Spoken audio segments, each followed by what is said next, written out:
probably isn't the first thing that comes to mind when you think about chess and esports, but it affects our focus, decision-making, health, sleep, and more. What's in the air you breathe?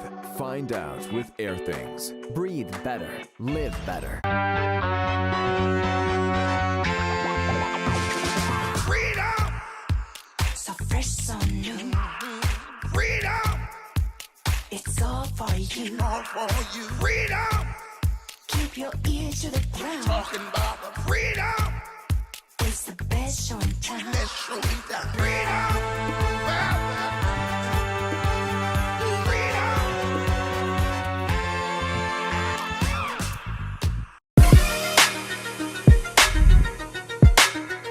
Magnus Carlsen. This is his It's going to be Jan-Krzysztof versus Magnus Carlsen for the World Championship in November in Dubai.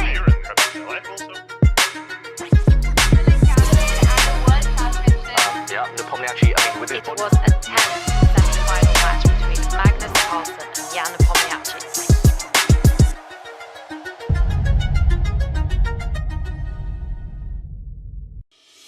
Want to raise your chess to a new level? Challenge Yourself is an exclusive, innovative experience designed for Chess24 Premium members.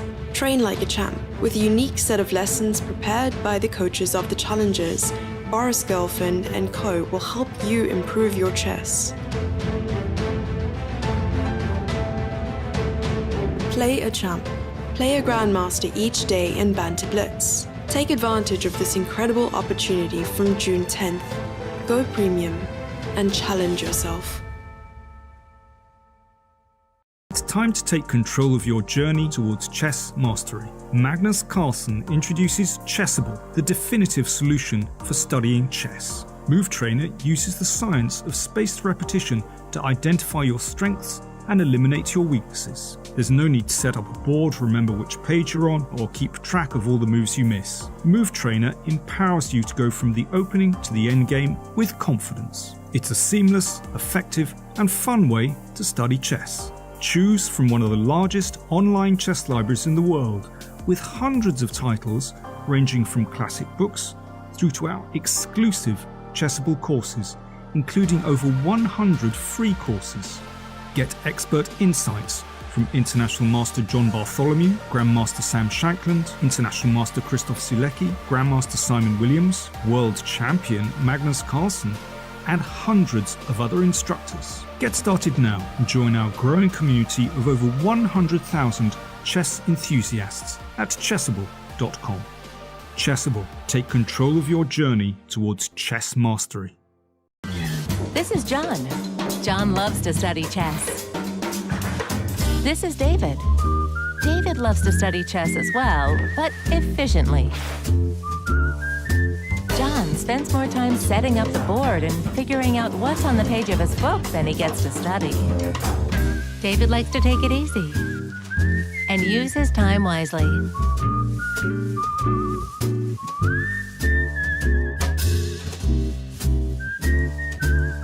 David has finished his exercise for today. John should try the same.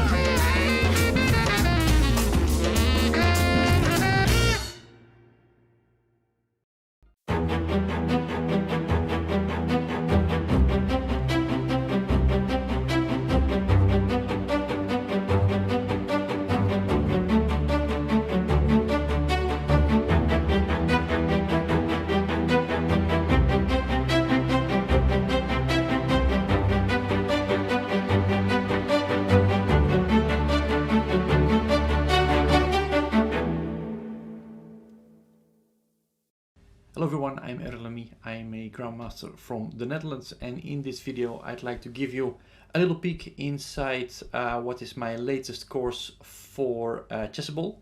It is part of the by now famous lifetime repertoire series of Chessible, and I made a repertoire based on the Caro-Kann defense. So basically that means meeting the move 1e4 with c7 to c6. Let's start. The first question: why did you decide to do a course precisely on the Caro-Kann? Well, that's, I think, a very easy one for me to answer. While the Caro-Kann hasn't always been my main response to the move war, it's always been around. In general, I am not one to play one opening my entire life. I've played e4, e5, I've played Sicilians, I've played French, but the Caro-Kann was always there somehow, already from an early age. So to me it made a lot of sense, especially since there was not yet a full Caro-Kann repertoire on the Chessible website yet. I thought I should jump in, grab this chance, and make this repertoire, because I think the Caro-Kann is one of the most reliable openings around. It's been employed by several world champions. I should mention Karpov, obviously, who played it his entire career. Botvinnik, who used it in no less than 2 World Championship matches. He played it against Smyslov in the World Championship match and against Tal, both with very reasonable success, I should add. Yeah, so it's one of those openings that I simply I have a soft spot for, so to speak. What kind of opening is Caro-Kann? Yeah, that's a very interesting question. I think it underwent a bit of a metamorphosis over the years. It used to be considered a boring opening for people who were trying to make a draw. But nowadays it's kind of different. And also we will see later the repertoire I have laid out for you.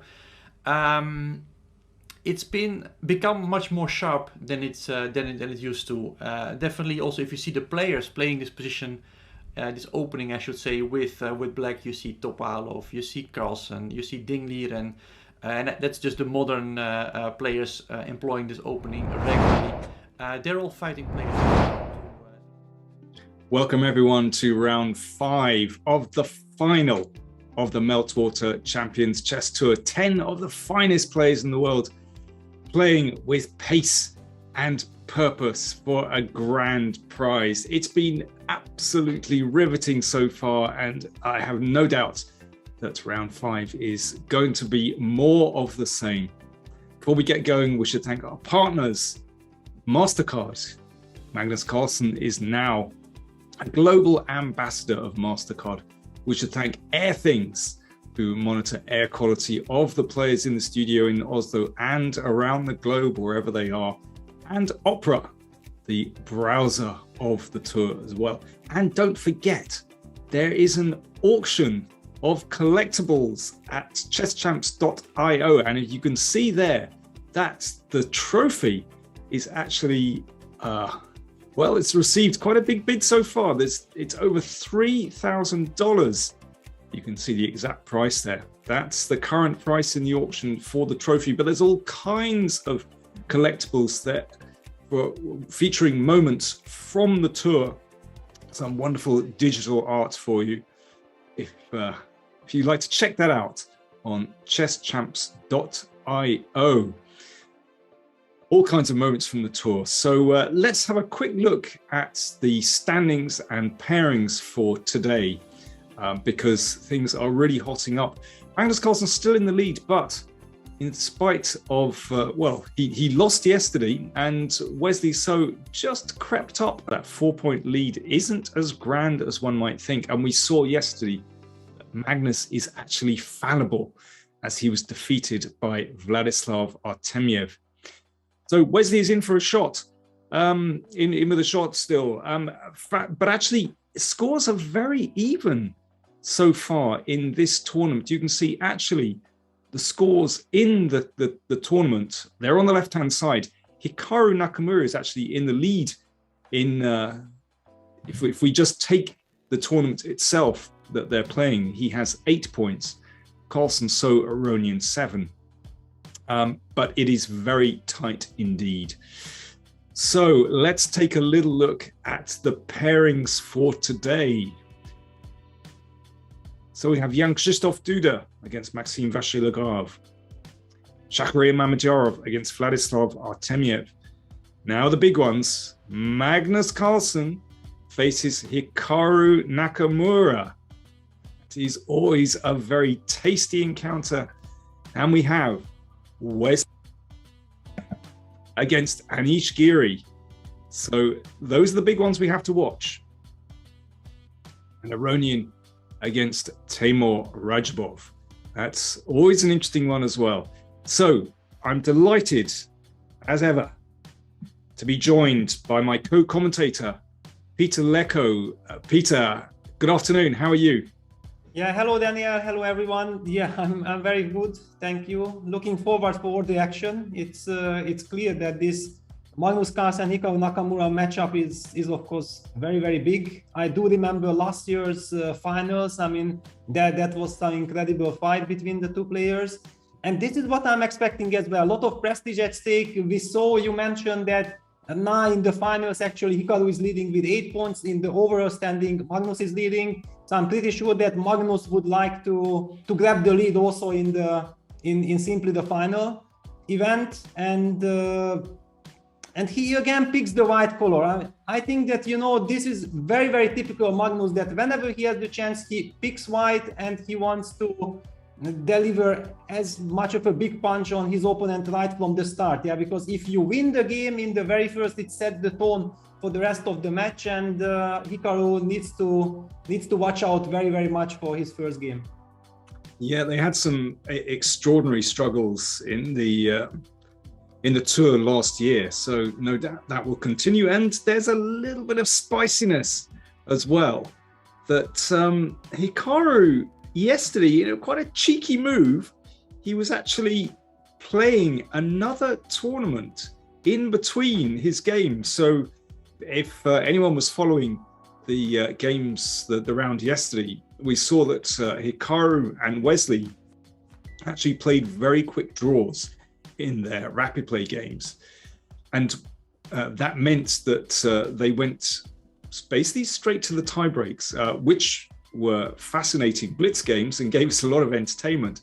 However, there were some grumblings about these short draws in the rapid, and it turns out, I didn't realize it at the time, but Hikaru was playing in the Title Tuesday event on chess.com in between playing those quick draws against Wesley. Peter, what's your view of that? Well, I'm completely shocked, to be honest. I mean, okay, this is definitely not my style of doing things. I mean, basically, if I just look from the chess player's perspective, that after this, I know who I'm rooting for today. Yeah, it's clear that I don't like such things. Of course, Hikaru for sure has his own reasons, but definitely I'm Team Magnus for today. Otherwise, I'm looking for a spectacular fight. But I don't like such things. I mean, I like to focus on the tour. This is such an incredible event with all these fantastic players. I think that treating with full respect, giving all attention on the tournament, on the tour, is, in my opinion, the more professional way. But okay, that's just my opinion. I think the question is, can Hikaru get away with it? If he gets away with it, kind of, everyone laughs and thinks, oh, well, that's Hikaru. If he falls flat on his nose, then people would start to think, oh, well, he's just pushing it too much. So anyway, the results might show something, but yeah, really interesting situation. And he did manage to defeat Wesley in that blitz tiebreak as well. And then, well, we have the other crucial pairing for the tournament standings, Wesley So against Anish Giri. And I can see from their previous record, I think in the tour, that actually they've had 8 draws and it's 5-2 in favor of Anish. Now, I have to say, I'm really surprised to see that stat. I had just assumed that, well, because Wesley's results in the tour had been very good, that, he had a strong plus score against Anish, but it turns out completely the opposite. Yeah, but also I have been, listening to some of the interviews of Anish, and he always seems to be, telling exactly what's on his mind and on his soul. And he always mentions this, that, yeah, there are players against whom he's not feeling comfortable, and then because he's not feeling comfortable, he's not playing so good. And then their opponents exactly the opposite, because they feel that he's not so comfortable. They actually play much better, or they play as good as they can, exactly against Anish. And then there are the players who suit Anish very, very much. Yeah, and maybe Wesley is one of them. And then Anish is the one, you know, who feels like, okay, I mean, no matter how strong Wesley is, here I'm the hunter. And then his opponent is feeling this confidence of his opponent. Yeah, that, wow, I mean, Anish is not impressed of my results, and always in the openings, he is trying to pose me some problems. So it's also kind of clash of styles, clash of way of thinking about chess, and maybe it just fits Anish the way how Wesley plays. So okay, that's interesting. I mean, why do you think it is that Anish's style sort of fits against Wesley? What is it that Anish has that sort of upsets Wesley? Is that something you can divine?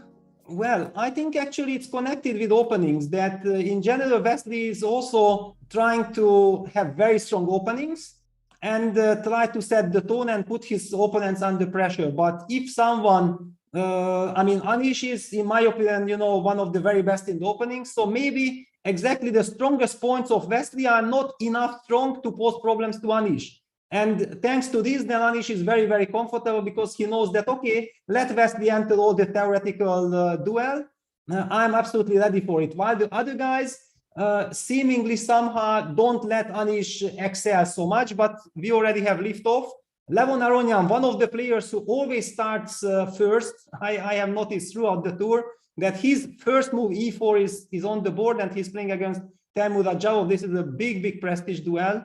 That's for sure. I do remember the Airthings Masters, I believe it was, where they played the final against each other. And we are seeing another Italian, but with knight c3. So this is a slight twist. Usually Levon plays the main lines with c3, but now he opts for the line with knight c3.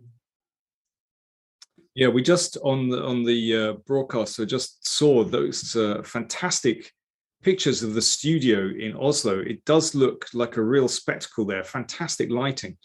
I wonder how that affects the players, actually, whether they're just too focused, it doesn't bother them at all, or they get a sense of occasion that's lacking when you're sitting in your office halfway across the world somewhere. Anyway, it does look superb. So Levon Aronian with the white pieces against Timur Radjabov, and there is a lot of pride at stake, of course, between these players. There have been words in the past between them.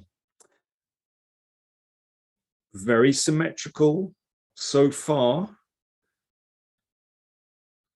Yeah, it's a lot of subtleties. I mean, White is playing the move h3, and then all of a sudden he goes bishop e3. First, it looks slightly counterintuitive, because if you are going for bishop e3 and, for example, black captures on e3, you take f e3, then there might be the question that why did you waste the time for h3 then?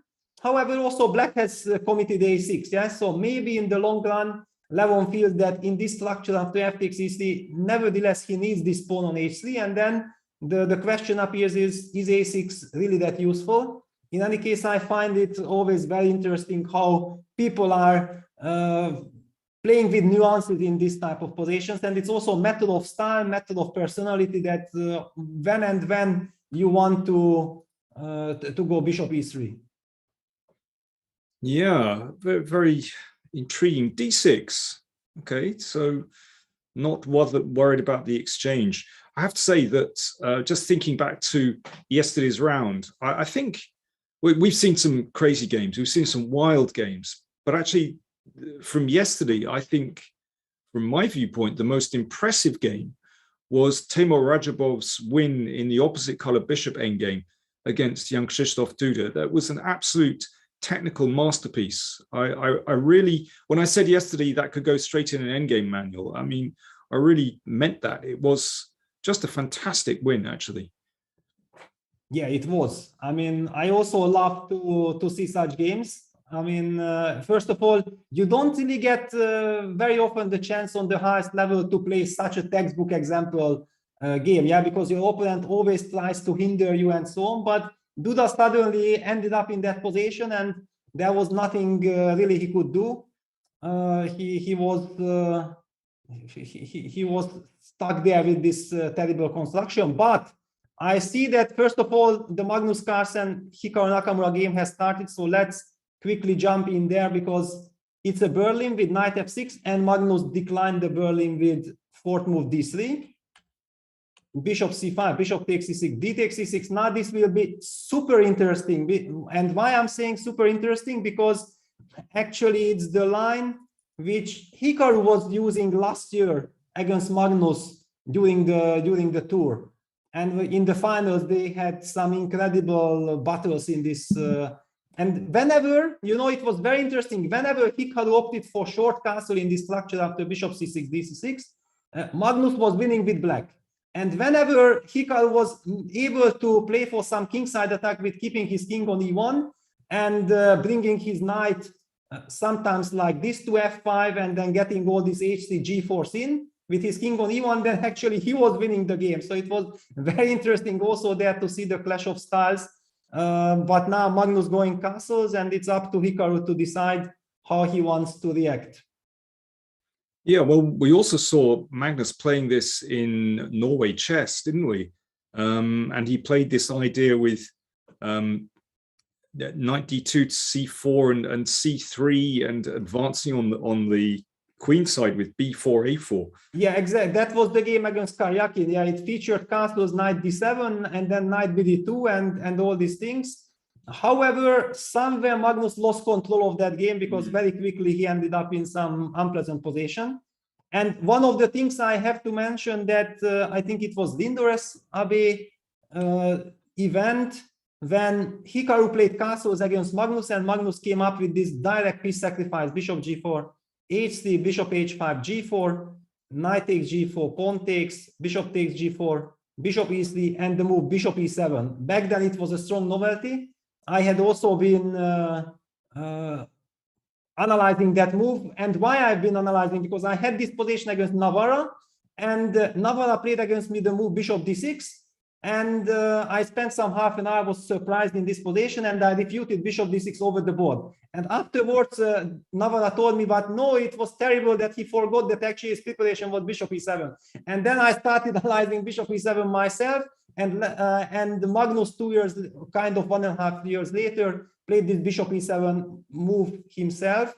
So quite some debate between the two players in this line with reverse colors. But it's, I think, one of the first times that it's Magnus who is playing it from the white side. That's really interesting. He's a fantastic player, David Navarra. Very, very enterprising, very imaginative player. But sorry to interrupt, but the game between Duda and Maxim Vachier-Lagrave is so interesting and so exciting that till everything else warms up, let's focus on this maybe, because this is some Caro-Kann. Can you imagine that this incredible, insane position did appear from a Caro-Kann? Well, these days, yes, because the Caro has exploded into new universes over the past 4 or 5 years. It's just incredible in these advanced variations. Yeah. Exactly. Yeah. The point is that the principal way with black with c6, c5, bishop e3, queen b6, the same applies also, by the way, to c takes d4, knight takes d4, knight e7, another old main line.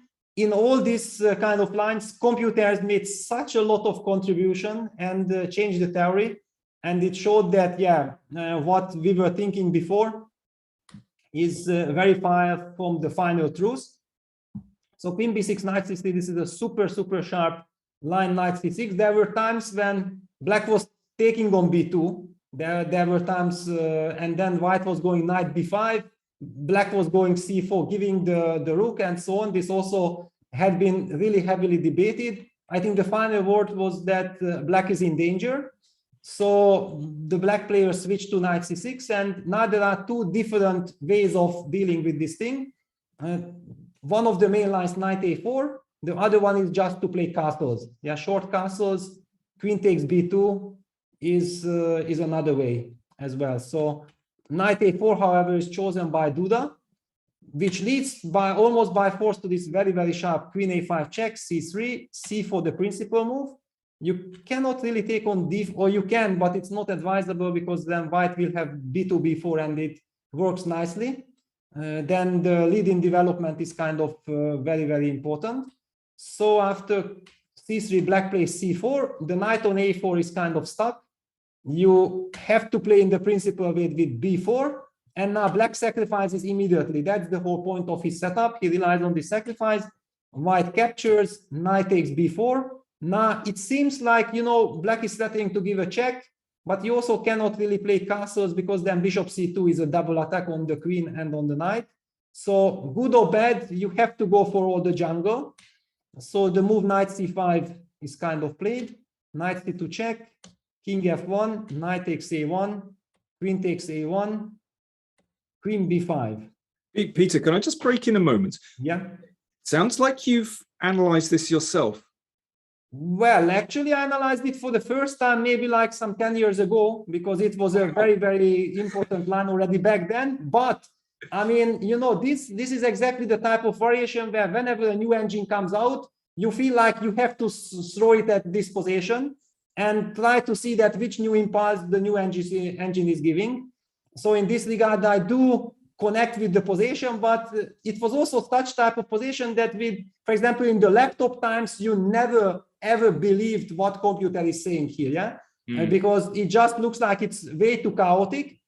However, the move queen b5, I somehow feel that queen b5 was not the move. Maybe was it queen c7? I somehow have the feeling that, let's also not forget, this is Maxim Vachier-Lagrave, usually the knight of specialist, and he is kind of probably experimenting with the Caro. He has done it in the past, but he's not such a leading expert here. So I wouldn't be surprised if he mixed up something, because white is using the knight h4 move. Very, very typical, hitting the bishop. Knight e7, you play, and white goes g4, bishop g6, and king g2. And now suddenly white is starting to take on g6 and bring the rook to b1, hitting the queen, and then the pawn on b7 will be loose, yeah?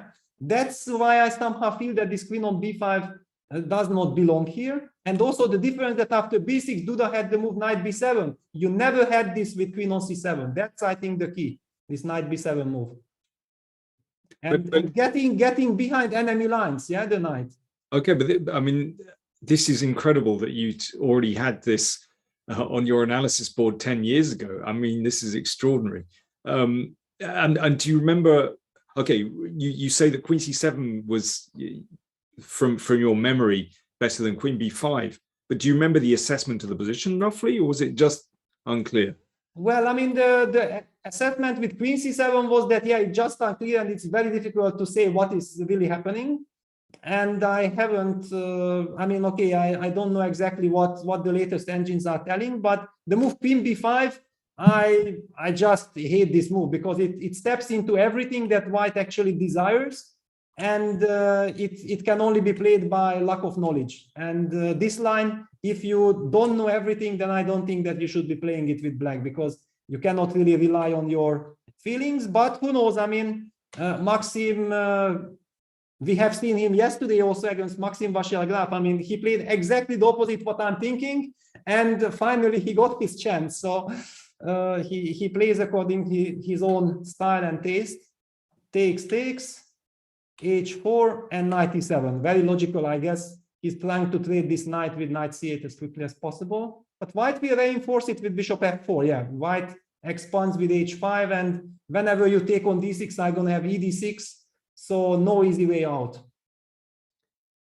f5 from Maxime. I have to say that white's kingside pressure already looks really terrifying, and those queenside pawns look a very, very long way from advancing down the board. So yeah, just from first impressions, it just feels like a lot of fun for white to play this one.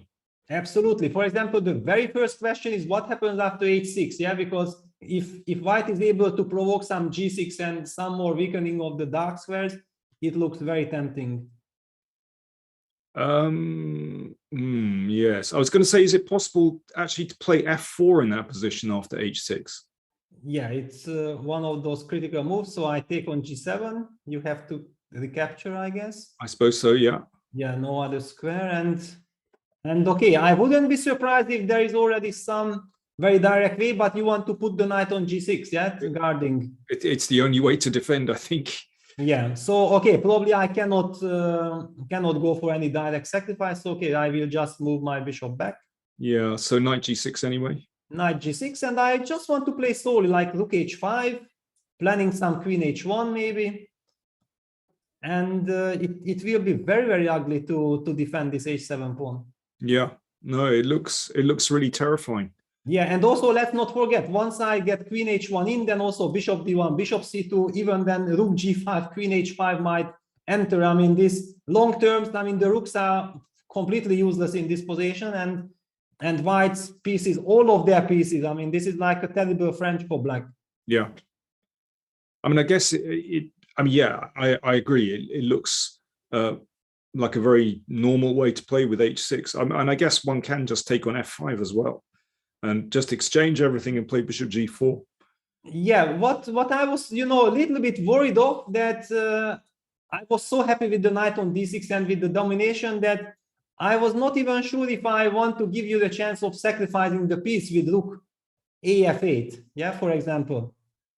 I wasn't so sure, because suddenly my bishop might be really stupid and you have some counterplay with b5, b4, and also the queen will come to f7, then my king on g2 might be a little bit vulnerable. Okay, maybe it's too speculative, but I mean, it's just an illustration that, yeah, it's also something to think about. Yeah, fair enough, fair enough. But already Duda has made up his mind. He didn't go h6, he went queen b1, so he's trying to put pressure on the f5 square. So, yeah, and also, I guess the bishop, of course, can play to c2 via d1, so he could just be playing for pressure here as well. Yeah, definitely also very, very tempting. Simply that, to my eyes, this h6 looked very tempting. On the other hand, maybe after h6, in fact, he was worried of g6 and it looks terrible, but it does close down the position. All right, so look at this. Maxim playing incredibly fast, and he's probably counting on some very quick b5 counterplay. And this is one of the reasons why I did not also want to move the queen, because the queen on a1 was actually very, very nicely protecting, keeping an eye on the d4 pawn. And immediately Maxim is using this moment. We don't know exactly how strong it is or like, but for practical purposes, and now goes f3 check. Okay, he wants to open up things. Bishop f3, rook f4. Yeah, okay. That's okay. That's on the board. Yeah. Yeah, white needs to take rook f4 on the board, and I mean, practically speaking, at least I see the evaluation bar believing white is clear better, but I see that Maxim is probably happy that he got counterplay. Certainly, okay, f8. Yeah, I'm just wondering how to. I'm imagining a position where, for example, white plays queen d1, the rook comes to f8, rook h3, and white is safe, but I'm just wondering what the next move is for white. And maybe also somewhere some b5, yeah. Luring away the knight, and if knight b5, then I have some knight e5 or queen f7. I mean, something at least is in the air. Yeah, it's difficult for white to unwrap this position. Yeah, very interesting sacrifice. Yeah, and very much in the spirit. I mean, that you remember just few minutes back, I was telling that black's rooks are completely useless, and Maxim probably felt the same way and immediately used the chance of giving up this pawn, but creating some counterplay for his rooks. All right, but maybe we should move because, okay. Yeah, but I think a really fascinating encounter. I have a funny feeling we're going to be seeing more fireworks there. We know that Jan-Krzysztof, such an enterprising player, such a great attacking player, loves the initiative. So we'll certainly return to that one. Let's move to, we haven't looked at which one? Shakria Mamedyarov against Vladislav Artemiev. Let's go there. Yeah, well, I mean, look at this. I don't know how much you know about this stuff. d4, d5. I noticed that people started playing this gambit. Yeah, c5, and then cd5, ed5. Ah, cd5, ed5, because now the gambit is coming with c takes d4. Yeah. And queen a4 check, bishop d7, queen takes d4, e takes d5. I actually saw it when Sasha Grishchuk played against Gary Kasparov now in Zagreb. And I was like, Gary, he took the pawn immediately. And then after some knight f6, queen b3 was blitzed out, and Gary started to spend a lot of time after knight a6, and probably it's already too late. Black is already perfectly fine with all the counterplay. And ever since, this line is getting more and more popular thanks to Sasha Grishchuk's contribution here. But Vladislav Artemiev opts for the old classical Tarrasch with ED. And then a twist by Shakria with E4. Do you know this line? Not very well, no. No, me neither. I mean, I know that usually the classical move is knight f3, and also in this move order there was this extra opportunity of going d takes c5. Yeah. But the move e4, I'm not. I mean, this is when you are not a real born d4 player. I'm a born e4 player, so yeah, me too. I can't know all these sidelines, or maybe it's a main line. I don't know, but definitely not very common. So check bishop d7 knight e2. Shakria relies on very fast development, and okay, I even don't know what to say. It doesn't look so. I mean, maybe there is no name for this whole variation. I don't know if how many games are there at all for this. Well, knight f6. our producer is telling us that actually there are very few. There's only just one game in this line in the database with castles kingside instead of bishop g5. I mean, to my eyes, it looks like fairly logical kind of gambit, actually. You know, white has some piece play for the pawn. Yeah, why not? It seems all right to me. But yeah, I mean, I'm completely ignorant about this. Oh my goodness, this was played a long time ago. Marshall against Yanovsky, fantastic. And on move 7, Marshall played something else. I wonder what tournament that was. Probably Ostend 1905 or something. I don't know. Who knows? Well, I mean, definitely very fascinating. However, I mean, I'm really sorry to interrupt, but the Levon Aronian Timur Radjabov game has just heated up. Look at this. The last two moves had been Levon sacrifice. First of all, black rook got to b4, activating the rook, targeting the a4 pawn. But who cares about this pawn when there is a lot at stake at black's king? So Levon sacrifices the piece. It's not really a sacrifice because gf, ef wins the bishop back, and it's clear that black cannot afford to damage the structure. So Timur continues with knight c5, knight h6 check, king g7. Seemingly everything is under control, and Levon hits there with knight d5. What is this? Well, this is such a fantastic contrast of styles. We have Timur, as ever, sitting there, super solid with his structure, and Levon throwing the kitchen sink at him. But can I actually? Oh my word! Be a spoiler with rook takes c4. Is that a move or not? Well, probably Levon would just ignore that and play knight f6. Knight f6, yeah. But yeah. Where is the mate? Well, I think he's going to take on h5 and play rook f6, probably. And also with queen h4 and so on. Yeah. Yeah. Maybe I mean, just because knight d5 was so brilliant, my very first instinct was to play rook takes c4. Probably it's not needed. Well, we should explain also what happens if pawn takes knight as well. Yes. Just simple stuff. So basically, it's just trying to get rid of the bishop, and f7 is hanging. I mean, this is important to note as well. Yeah. Also, the big question probably with the c pawn. Yeah, c takes d5 is actually on the board. So CD Radjabov maybe does not believe in this sacrifice. He might be saying that, okay, it's all nice, it's all wonderful, but even bishop takes d5, ED f5. And f5, yes. Is that a reaction? That could be the way to go. Yes, takes an f5, and if en passant, the knight on h6 is hanging, absolutely. Yeah, this is also a very nice, stylish way of countering this. And then the knight on h6 can be very, very ugly, and white can never really break through on the f5. Yeah, e4 will be met by f4, and lovely knight on, and the rook on b4. The rook is beautiful. Fourth rank. Yeah, absolutely. The rook is just beautifully placed. Oh no, that's a really interesting way to go. Let's take it slowly. So let's look at bishop takes d5 and just check that. So bishop d5 here. Now, is there anything to do here?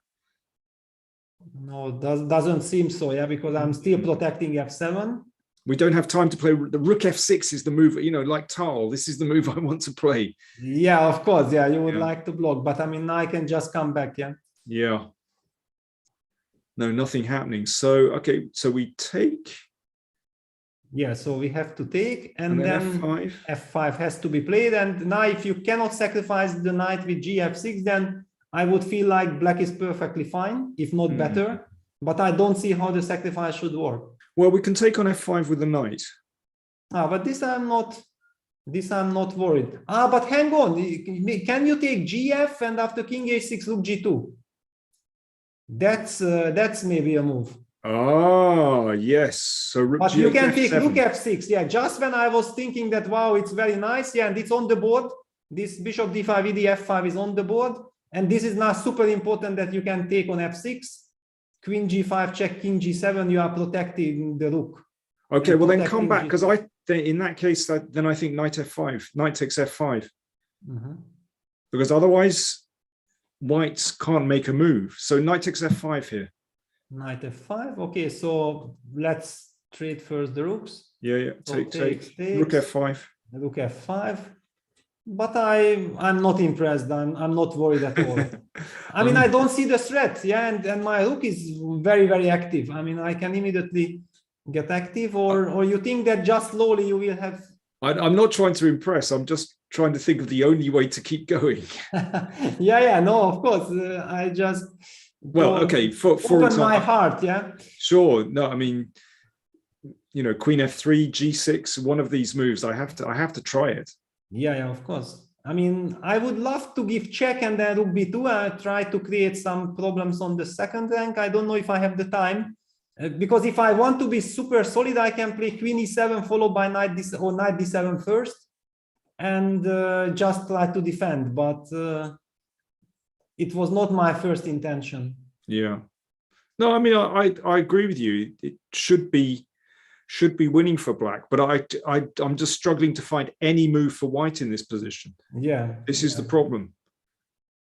Yeah, I absolutely understand. And also now Levon is facing this task that, I mean, hang on, it was all beautiful, all very nice, but actually if he's not sacrificing anything, then he's playing with the knight out of the game. The rooks are completely useless on the f file then, and black is basically winning already on the other side with very nice pieces. I'm looking at Levon's face and trying to glean what's that mood? What's his mood?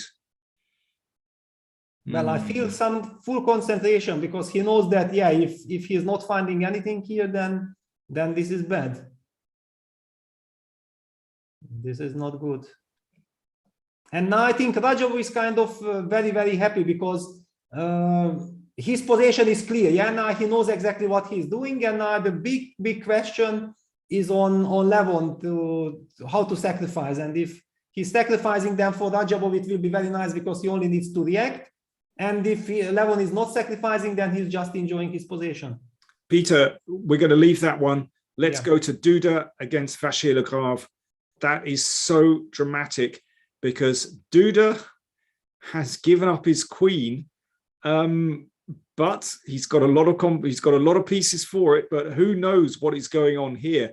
Has Maxime turned this one around? This is just incredible if he has. Yeah, well, first of all, I actually liked your suggestion much more to protect this bishop on f3 than to give this chance that Duda gave, yeah? Because after queen b2, bishop d1, suddenly Maxime had this chance to take on f2. And yes, we do have rook and two bishops versus queen, but the position is closed, and this pawn majority on the queen side might be quite crucial. So b5, a3, a5, finally white takes on b5. This allows knight takes e5, of course. Yeah, that was the point. Now if you take, then after queen b5, I will white will probably not be able to consolidate. So white tries to secure the knight on b5, set up the blockade, but now look at this incredible powerful knight. All of a sudden, it's black's knight who is behind enemy lines. Yeah, just before I was truly impressed by white knight on d6, and now suddenly black gets this knight on d3.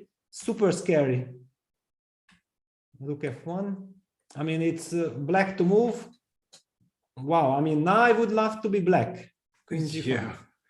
So Duda lost control. What an extraordinary turnaround. You know, the start of this endgame, it just looked like Duda had all the trumps in his hand. And, well, I love this idea of f5 and f4 and f3. Somehow, you know, this counterplay came from absolutely nothing. Absolutely. I mean, okay, this was truly stunning. Maybe Duda was too happy. I mean, maybe he was enjoying his position too much at the beginning, lost a little bit of concentration, and this happens many times. Yeah, that if you lose the concentration for just 1 second, these crazy positions might turn. But still, it's very unclear, because actually, for the moment, there's no clear breakthrough for black, actually. Although when queen and knight are working together, one feels that this looks wonderful. White is just about holding together. I mean, I'm looking at, the obvious move here is queen e3. Exactly, yeah. To play knight f4, but then also somewhere maybe white will be able to sacrifice the rook, yeah? Yeah, maybe. And then three piece, it was very important for white to eliminate the a pawn so that he will have an a pawn himself. Yeah, queen is on the board. Entering. So, for example, something like bishop c3, knight f4, rook takes f4, queen f4. Do I have some fortress and can I start pushing my pawns, or you will have queen c1? Because I think this is my weak spot. Yeah, if you enter, so for example, a5 would be desirable, but you play queen c1. And I might not be able to hang on to all my pieces. Suddenly they are loose. Queen b1. But is it necessary? Queen e3 is on the board, by the way. I just wonder if it's necessary to play in this way. Maybe bishop f3 here, instead of taking on, yeah. Mm-hmm.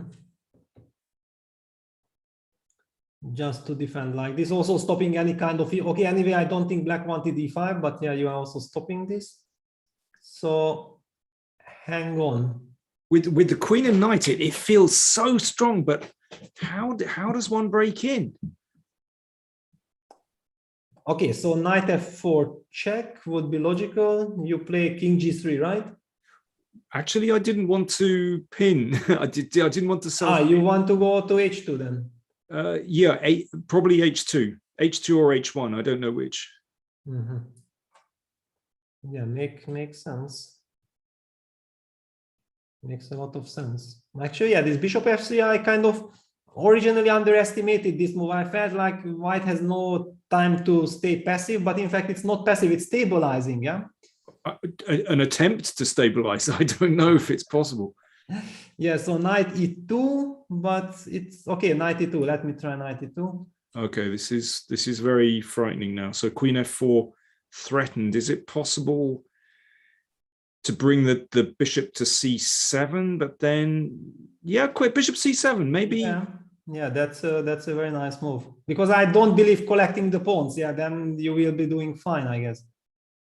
But however, can I now push c3? Where is this leading us? Okay, that's something else to worry about. Yeah, just completely crazy. Yeah, but it feels like white is losing control there. It's very hard to say. Let's go back to the actual position on the board. So there we are, queen e3 played. So Duda now down to 3.5 minutes. Vachier-Lagrave 7 minutes. Whew. Yeah, brilliant. Not easy for white to coordinate. Yeah, it's just so much easier to play with white. I mean with black. But hang on, okay, now also White is thinking maybe it's a nice moment to switch to some board because we have missed, for example, Magnus. Let's take a look. By the way, just a very quick update. The game Aronian Radjabov, we did see this sacrifice, and Radjabov went with knight d7, knight f8. I like this very, very much. I mean, he's controlling the situation. White has some play, but I believe that Black has things under control. So let's take a look at Magnus against Hikaru. Yep. Wow. I mean, first thing, what I see that Hikaru is down to 2 minutes on the clock. So I don't think that we see it very often that somebody has such a clear time advantage against Hikaru. And also the position looks very nice because this backward pawn on d6. Knight is now aiming to f5. Black cannot play bishop e6, then the pawn on d6 is falling. I mean, it's a typical Magnus's position, yeah, that usually he's very happy even with much less than this. Well, Hikaru is floating the pieces. Yeah, well, and he needed to stop knight f5, so it's... Yeah, but actually, Black's pieces look poorly coordinated to me. The rook on f6 blocking the queen doesn't make a good impression to my eyes. Definitely. I mean, also somewhere this bishop on b2, if it comes to life with some f3, f4, and Magnus opts king h2, probably he's also preparing some simply rook f1 gc idea, and still this knight f5 might be coming, king h7 on the board.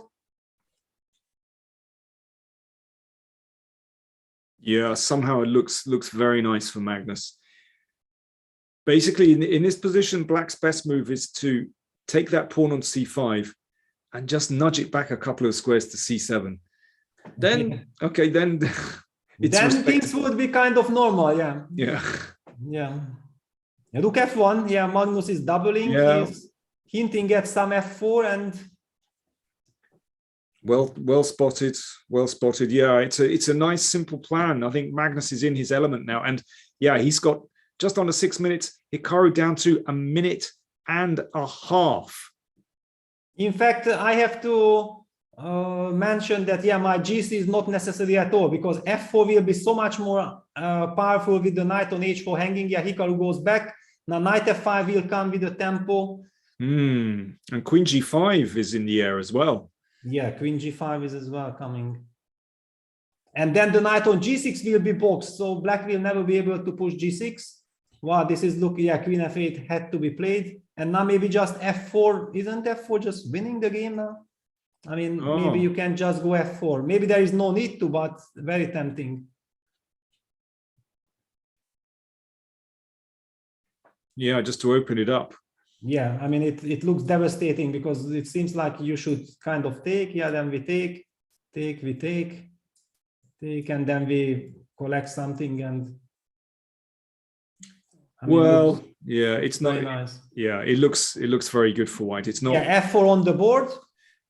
f4 on the board. Peter, this is boiling really nicely. Can we just go back to Duda against Vachier-Lagrave because we've got developments there as well. Yeah, so bishop f3 on the board, knight f4, and your move, you remember you just did, because I was telling you maybe king g3, maybe king h2, you said I actually would like maybe king h1, but okay, let's play king h2, and there you go, king h1, and the players are now repeating. Maybe White is getting a fortress. Well, I actually guessed 2 moves, king h2 and king h1. That always helps. Yeah, and that's it. Draw. So fascinating. Wow. Fascinating stuff. Yeah. Yeah, really interesting game. Okay. Bit of back news. to Magnus. Back to Magnus, but a couple of games are over, and we didn't even manage to catch the Wesley against Anish game. Anish has defeated Wesley. Well, it's following form. And in the form of their previous rapid games is 5-2 in Anish Giri's favor, and he's won that first game. Artemiev has defeated Mamedyarov, so those games are over. So yes, of course, let's go back to Carlsen Nakamura and just follow events there. And it is looking very, very good for Magnus. He's having a think here. He's got the d6 pawn in his sights. He's got the f4 pawn in his sights. Yeah, now it's crucial because I automatically played queen f5. Wasn't sure if okay, I had to make a move, yeah, just to illustrate what will happen. But there is also a lot of arguments for rook takes, because then white still pressures the d6 pawn with the queen and the knight. Plus maybe somewhere rook h4 might target the h5 pawn as, wow, what? Queen takes d6. So Magnus just, okay, he just goes for this technical position. Looks good enough. Why not? Looks very healthy. The knight in a beautiful position. The bishop on f7 is certainly not. Well, he actually can win a second pawn, but I'm not sure if that's desirable, because knight c8 would maybe allow some counterplay like rook d7, knight a7, rook d2. I don't know how much is a counterplay is this, because c4 cements the position. Maybe it's possible to grab it. It will be very interesting to see how Magnus continues here.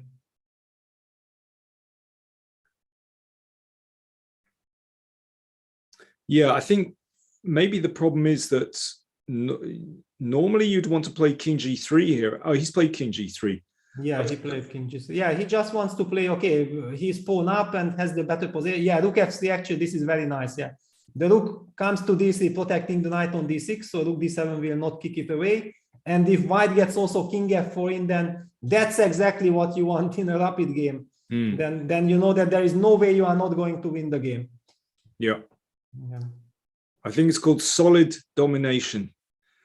Yeah, and very nice judgment, because it looked like, you know, black's king was vulnerable. Maybe white can even go for some attack, and there is no need for this endgame. But Magnus has judged it very nicely that he will be in time to bring his king to f4, and now there is really nothing to talk about. Rook g3 check is coming, by the way, which will force black's king to the side, which is again one more terrible news for black. Yeah, excellent. Wow, let's go to Aronian Radjabov, because there's a little bit of a surprise there. Well, it's a draw. It's a draw. Finally, it's some beautiful perpetual check. Let's just see the last couple of moves.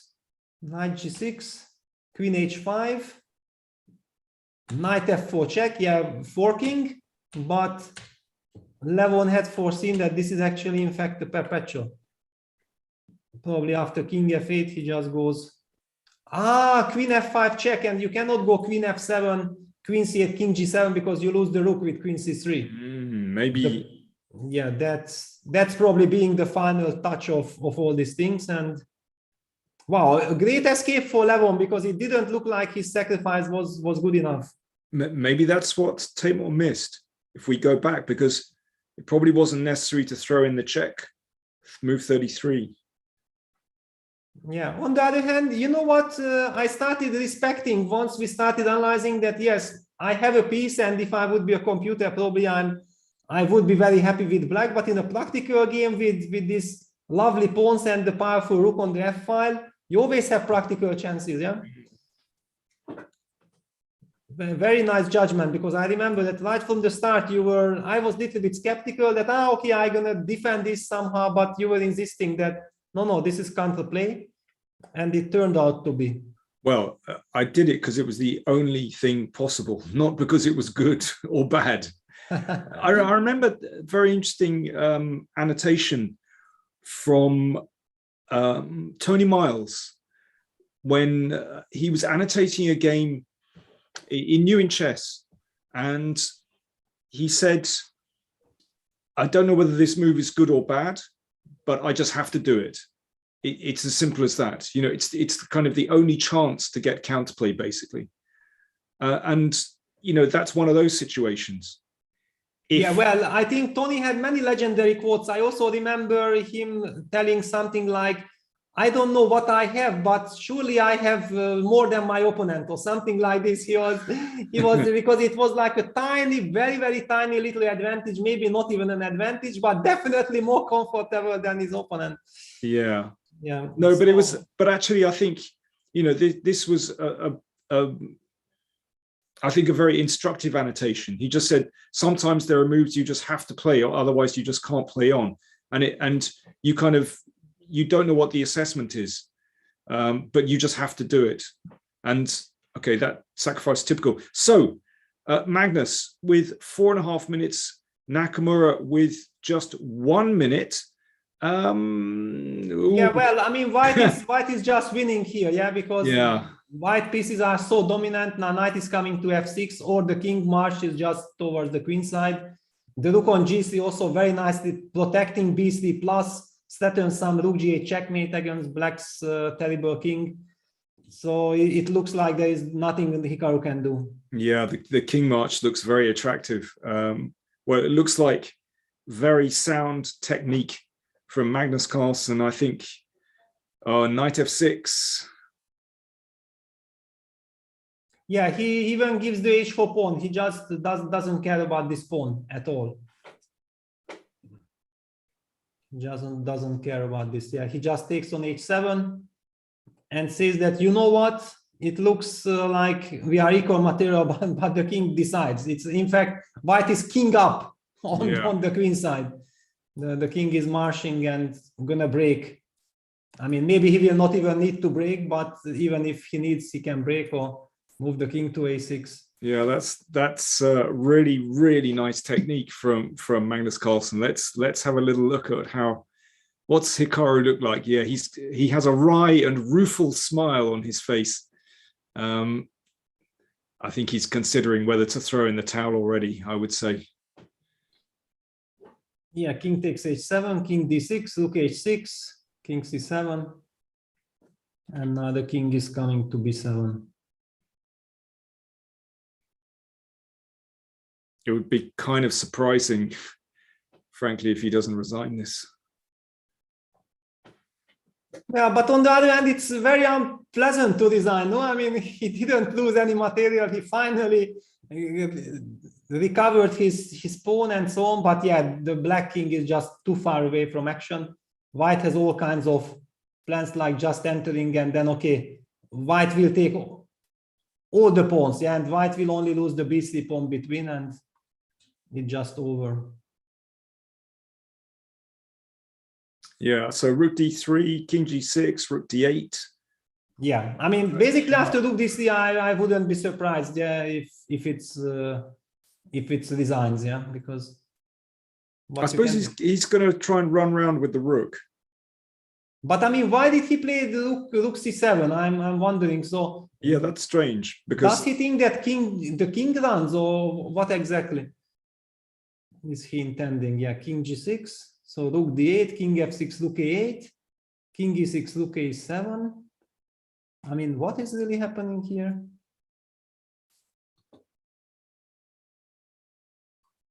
Yeah, king f5, rook a8, rook d7, rook takes, rook d3 takes. Now it looks that. But now suddenly Magnus has slowed down. So is there some trick we are missing? Maybe we are missing something. But I just don't really understand what we could be missing. And king, no. What, king d6? This is the idea. What is this? No, it cannot be. No. I mean, I have never seen something like this. Okay, this is just a win. Okay, no, yeah, rook d8 on the board, and now he moves rook e7. But now it's really strange that why did he play rook c7 then?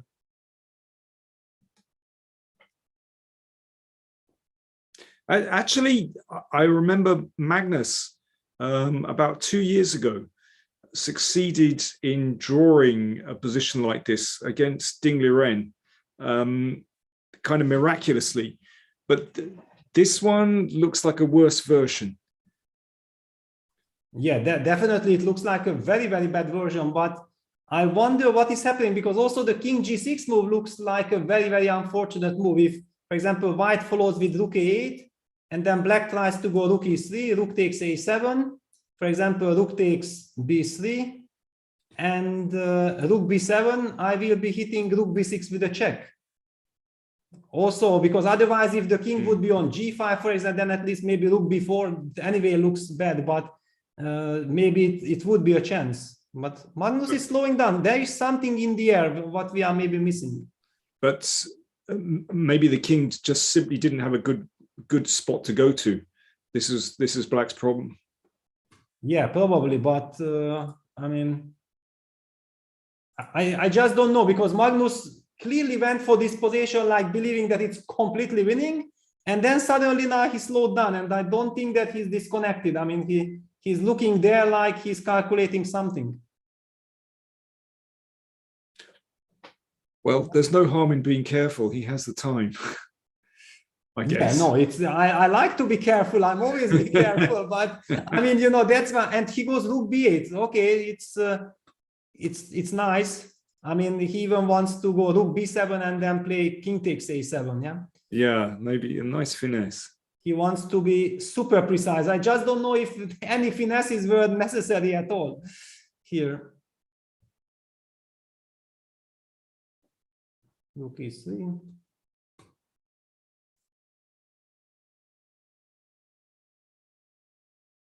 Because here actually now it's a little bit tricky that rook takes b3, rook b6, a5, because rook takes b6, rook b4 would have been an incredible save. Yeah, rook b6, rook b4. Yeah. And all of a sudden. But do you know what? I think that's it. From memory, I think that's exactly what Magnus pulled on Ding. That's exactly the trick he used. But so basically Magnus has foreseen this push with a5. Yeah, so that's why he was calculating. That's why he was spending his time. Yeah. Wow. So this rook b3 would have been a devilish kind of trap. Yeah, Hikaru, never say never, yeah? Yeah.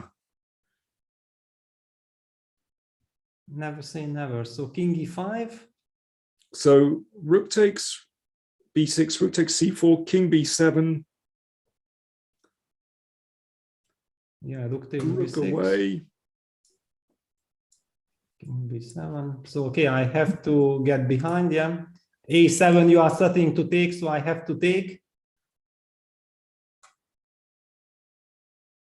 Yeah, it's on the board, king b7.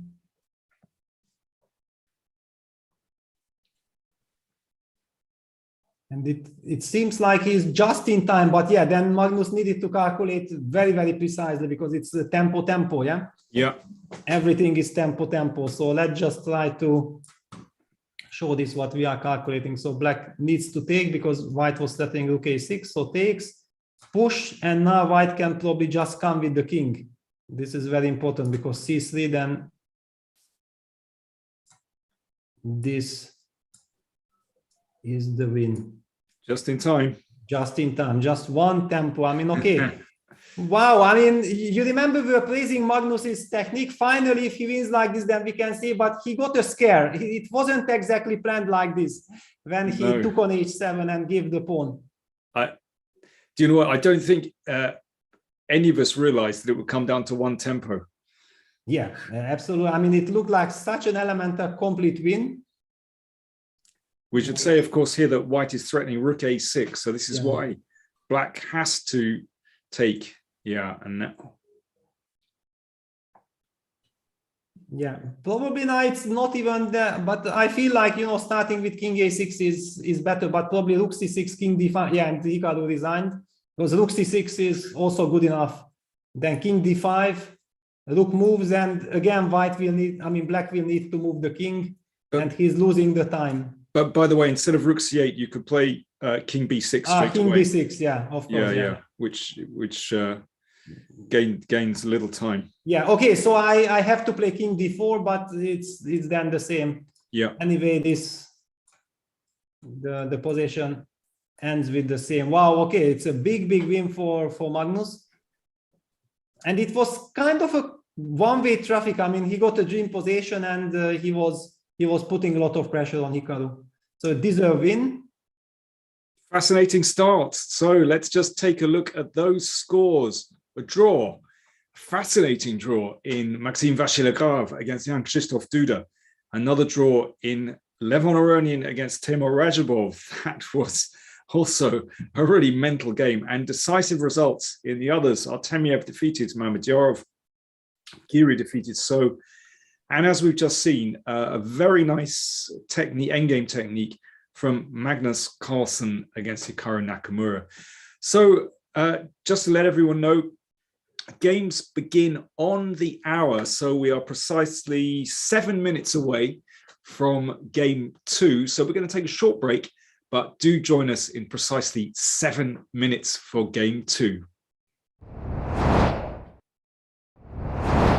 Isn't the first thing that comes to mind when you think about chess and esports, but it affects our focus, decision-making, health, sleep, and more. What's in the air you breathe? Find out with Airthings. Breathe better, live better. Magnus Carlsen, this is his first. It's going to be Jan-Krzysztof versus Magnus Carlsen for the World Championship in November in Dubai.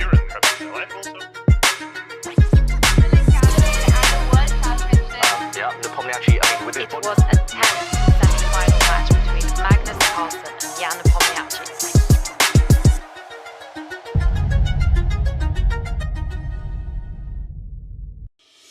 Want to raise your chess to a new level? Challenge Yourself is an exclusive, innovative experience designed for Chess24 Premium members.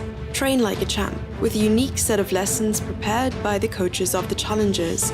Boris Girlfriend and Co. will help you improve your chess. Play a champ. Play a grandmaster each day in Banter Blitz. Take advantage of this incredible opportunity from June 10th. Go premium and challenge yourself.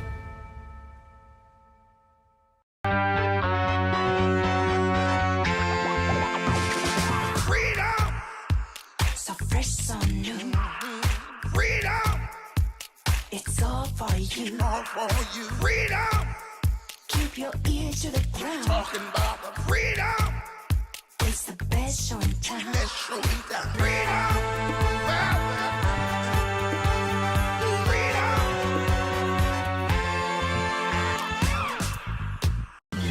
This is John. John loves to study chess. This is David. David loves to study chess as well, but efficiently. John spends more time setting up the board and figuring out what's on the page of his book than he gets to study. David likes to take it easy and use his time wisely.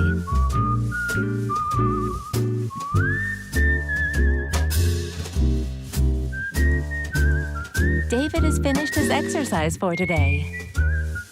John should try the same.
time to take control of your journey towards chess mastery. Magnus Carlsen introduces Chessible, the definitive solution for studying chess. Move Trainer uses the science of spaced repetition to identify your strengths and eliminate your weaknesses. There's no need to set up a board, remember which page you're on, or keep track of all the moves you miss. Move Trainer empowers you to go from the opening to the endgame with confidence. It's a seamless, effective, and fun way to study chess. Choose from one of the largest online chess libraries in the world, with hundreds of titles ranging from classic books through to our exclusive Chessible courses, including over 100 free courses. Get expert insights from International Master John Bartholomew, Grandmaster Sam Shankland, International Master Krzysztof Silecki, Grandmaster Simon Williams, World Champion Magnus Carlsen, and hundreds of other instructors. Get started now and join our growing community. The games have started again. If you blink, you'll miss it. So let's get back to the action. It's game 2 of this 5th round, and we have Maxime Vachier-Lagrave with white against Jan-Krzysztof Duda. They played an extraordinary first game in this wild Caro-Kann. Well, we've got another Caro-Kann on the board, but d3, this is a very unusual move to play, I have to say. Peter, surely, is this an invitation to just to exchange on e4, chop off the queens? Yeah, exactly. And it's, one of the main lines against the Caro-Kann already since for the last 2 years. And it's very, very funny to see, how Taoic develops and so on. And all kinds of finesses, that white plays knight fd2 or white plays knight bd2 or whatever. I mean, there are so many different reactions to this. White sometimes plays knight bd2 and then tries to go knight e1, knight d3 as well. Lot of maneuvering stuff. But so I think that knight f6 is not the most common move. Usually black plays the move knight d7, which gives them white all the freedom of, trying to place his knight wherever he wants.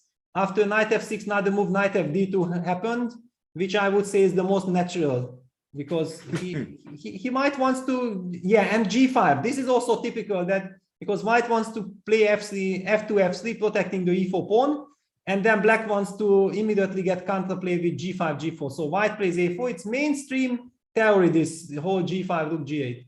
Frankly, I've never even seen d3 on the third move.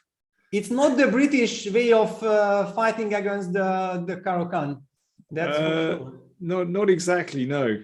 Nigel invented the whole knight f3 advanced variation complex. That's more the way to go. Yeah, look at this. Duda is, he is not a Caro-Kann player, but he feels like he's at home, as if he had expected this endgame, because strange enough, if you look at Maxime and you know that he's a very aggressive, very dynamic player, you would not even be thinking that he enjoys playing such kind of endgames from the white side, but he has done it quite a lot. And also his friend and second, Etienne Bacrot, is a big specialist of this endgame. So there is a French connection behind this. No, that's interesting. Yeah. Yeah, so... But Maxime is a seasoned blitz player. And, I'm guessing that he has all kinds of quirky little systems up his sleeve like this. Yeah, absolutely. I like G5. I like a lot, I have to say, because F3 is the move that white wants to play to solidify the structure, but it, of course, invites this move which destabilizes. So yeah, I have to say that I like what Duda is doing here. Bishop c4. I think this is necessary, of course, because the king needs to find a home. And that home is going to be on e2, if possible. But even that's not so stable if the knight comes to e6. So I have to say, I think the whole way that Duda is handling this, I really like, actually. Yeah, I perfectly agree. This knight c5 also very, very nicely timed, that he knows exactly that white is kind of stuck with the knight on d2, so also black is putting pressure on the e4 pawn, so now already black is starting to capture on c4 and hit the e4 pawn. And in this regard, if white is forced to take on e6 and knight takes, then again we have this issue that you mentioned, Danny, that white has the problem with the king, cannot go to e2 because of knight d4 check. I mean, this is a problem. So not, yeah, takes and knight b3 had been played, so that white covers the d4 square. White is somehow also dreaming of getting the bishop to e3, which still doesn't really work because of knight g4. So he will need to play king e2. Very intriguing endgame, but let's see what's in store for us in the other games. Okay, let's go to Giri against So. Wesley So defeated in that first game. So can he hit back here? Well, he's played quite a combative variation of the Catalan. I think these positions can be very interesting if black succeeds in exchanging knight for bishop on f4, and that can really unbalance the game.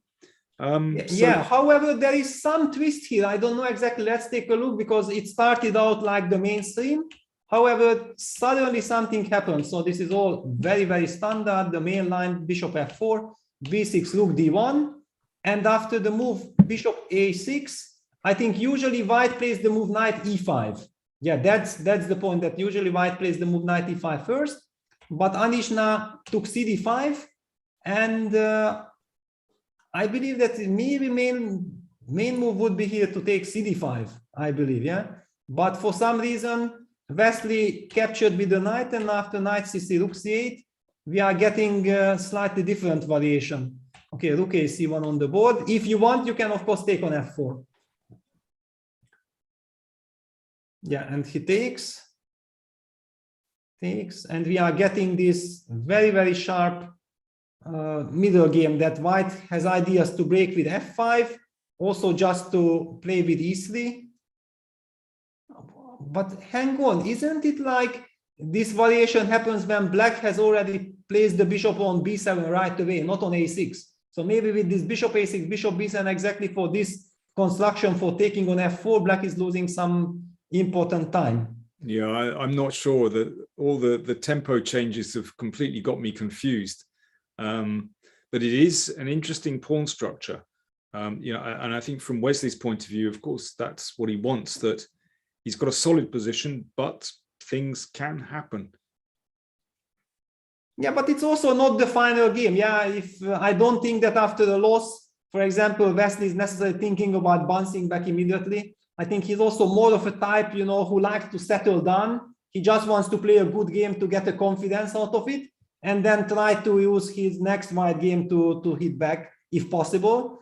And if, for example, then the next two games would be draw them with black in the very last game, when he knows that he is in a must-win situation, then it's easier to take final definite risks than immediately in the second game right now. Okay, so he's broken with c5.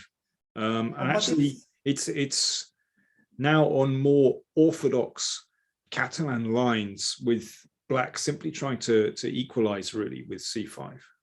Yeah, one of those lines I think is the typical one happening after d5, e d5, knight d5, bishop d5, rook d5, knight f6, and then there were even some games which just resulted in a draw here immediately, and we are seeing this position at the moment. However, I do believe that here white won a tempo. I don't know exactly what this tempo means, but in some of this type of position, this one tempo might be very, very important. Listen, let's do a quick tour. Let's go to Hikaru Nakamura with white against Magnus Carlsen, because that is very intriguing. Now, that's a more unbalanced type of Catalan we have on the board. Yeah, that's also this line, but after bishop b4 check, yeah, white is playing knight d2. This is the line that Daniel Dubov was playing a lot against Magnus. I think they had a lot of debate here. Knight b2, d takes c4, a3. Yeah, this is kind of main theory. Also, bishop takes d2, and black has many moves. I think bishop d7 is one of the main moves here, but there are also many others. Interesting to see how Magnus will react, because, and look at this, Hikaru blitzed out everything and Magnus is taking his time. I mean, obviously this is, yeah, bishop d7 on the board. Yeah, bishop d7 I think is considered to be one of those very solid reactions. Rook c1. So for example, if you just give back the pawn, yeah, bishop c6, and then put the bishop on d5, And okay, you say that maybe, my friend, you are a tiny bit better, but I'm rock solid. The bishop on d5 is very nicely placed. The big question here, however, is that how do you treat it? Do you treat it in a Caro-Kann style with playing c6 and then playing some h6 and then trying to block everything on the light squares with a5? Or do you try to put the knight on c6, putting pressure on the d4 and trying to make good use of the bishop on d5 here? I think it's a clash of styles and a very interesting moment to see how Magnus will react. Okay, so let's switch again. So let's go to Vladislav Artemiev against Shahriar Mamedyarov. Artemiev won up in the match, and he's continuing with his trademark solid openings with whites, making the kingside fianchetto. And yeah, and Mamedyarov, true to his style again against the Reti, he cannot just play normal. He needs to do some fancy business with b5, but this b5 is very nice system if white has already committed his pawn to d4. But with the pawn on d2, white is very, very flexible, and Artemiev immediately uses this, that this is c4. This is never possible with the pawn on d4. And I believe that it's considered to give white nice chances to play for advantage. So I believe the system that Mamedyarov is using is not entirely sound. And look at this, takes, queen b3, c6. It resembles a little bit of some d takes c4 anti-Catalan, yeah, against, but a good version for white. I do feel that it looks like a good version. Knight c3 castles, bishop d2, and the move b4 indicates that black is not entirely happy. I mean, this is not a move you make out of happiness. Lots of weak squares on the c file. Yeah, looks very unpleasant for black. I mean, this is a little bit shaky. It's connected with the fact that you feel like if you continue the normal spirit, you are not equalizing, and then you are trying to create some unbalanced business. But you know what? I'm not sure Shah is that bothered. You know, he just keeps playing, and you know, whether he's a bit worse here, I'm not sure. It's like water off a duck's back. You know, he just keeps playing. Yeah. I mean, he is not my type of guy. Yeah, because I keep on worrying about every small detail, and like this, it's very difficult to play rapid chess, to be honest. Yeah, because I try to take care of everything. Even in classical, it doesn't work. Yeah, that's why on move 20, I'm in terrible big time trouble, and it's no fun playing chess like this. So I understand perfectly what they are doing. It makes sense. Yeah, and maybe it's not so bad for black. You know, the queen is coming to b6. Exactly. Okay, maybe white will play now bishop e1, trying to free the d2 square. That maybe one of first of all, if black plays h6, then already f5 would be a threat of tapping the knight on e4. So that's also one of the reasons I'm suggesting bishop e1, that I can come to d2 and okay, just maneuver. But black is rock solid. Yeah, it's I mean, actually, it's only one weakness. It's, you know, there's the pawn on c5 and the square on c4. But actually, I mean, let's look at the positives from black's viewpoint. The knight on d5 is a very nice piece in the middle of the board. The bishop is okay on a8. Yeah, and actually, black has reasonable coordination with the pieces. Exactly, yeah, very, very solid. And the good point is that once you push b4, because in all these lines, usually the pawn on b5 is a big weakness for black. Yeah, so okay, he did weaken his structure, but he's also taking away space from white's pieces. Maybe in fact it's just a very natural way of playing things. All right, so let's switch from there. Let's listen. Yeah. Let's go to Radjabov against Aronian. Draw in the first game, and a very, very tight game in here in prospect. Giocopiano. Well, it looks like a Giocopiano Spanish typical position. Yeah, it's a typical position. I feel like these guys are playing some very high level chess. That's my impression. I actually enjoy very much when Radjabov plays against Levon Aronian. It always it's a rapid tournament. It's kind of a fun tournament. We see many players are experimenting and so on. But whenever these two guys play against each other, it almost feels like it's a classical game with lot of finesses, with main openings and so on. Also here we are seeing some very fashionable mainstream line of the Juco piano. Bishop e6, bishop b5 is the typical way of not trading the bishops. Because if white takes on e6, fe6, it's well known that the pawn on a5 actually helps black in this structure, because otherwise white would be grabbing space with b4, which is now not possible. So white says, you know what, I'm going to move to b5 because you weakened the b5 square. Now you are missing the pawn from a6. Levon removes bishop to a7, and he prepares the typical knight e7 c6, because that would be the tempo that he might win on the bishop on b5. So rook e1, knight e7 on the board, knight f1 c6, all fairly standard. b5, bishop c2, a4, fixing the structure just in case the bishop on e6 eyeing the a2 pawn. d4, knight g6, a3, bishop b6, yeah, all very classical. Knight g6, bishop e3. However, usually in the whole Italian business, that if white gets this pawn chain and he managed to stabilize and get his knight to g3, then it's considered that white is actually hoping to achieve something. And c5, knight f5 is now the moment to enter. Takes, bishop a5, bishop d2. A lot of finesses here. What do you think? Who do you prefer? Well, instinctively, I always prefer white in these positions. Just because I'm used to playing the white side of these positions in the Spanish, and it just looks like white has achieved everything you can achieve. You've got in d4, as you say, you've got the knight to f5, and it's interesting that where black plays the knight over to g6, one might imagine that because there's this kind of symmetry that black can also play knight f4, but the problem is that little bit of tension in the middle. The pawn on e5 is under attack, so the knight has to remain on g6, and that means that it's hard for black to eliminate the knight on f5, because then the pawn will attack the knight on g6, and then e5 hangs. So actually, it's difficult for black to resolve this tension, and the knight on f5 stands very well. So yeah, it feels like Timur has just a very pleasant advantage here. Not that it's tangible as yet. You can't convert this, but it's just not easy for black to resolve the tension in the middle.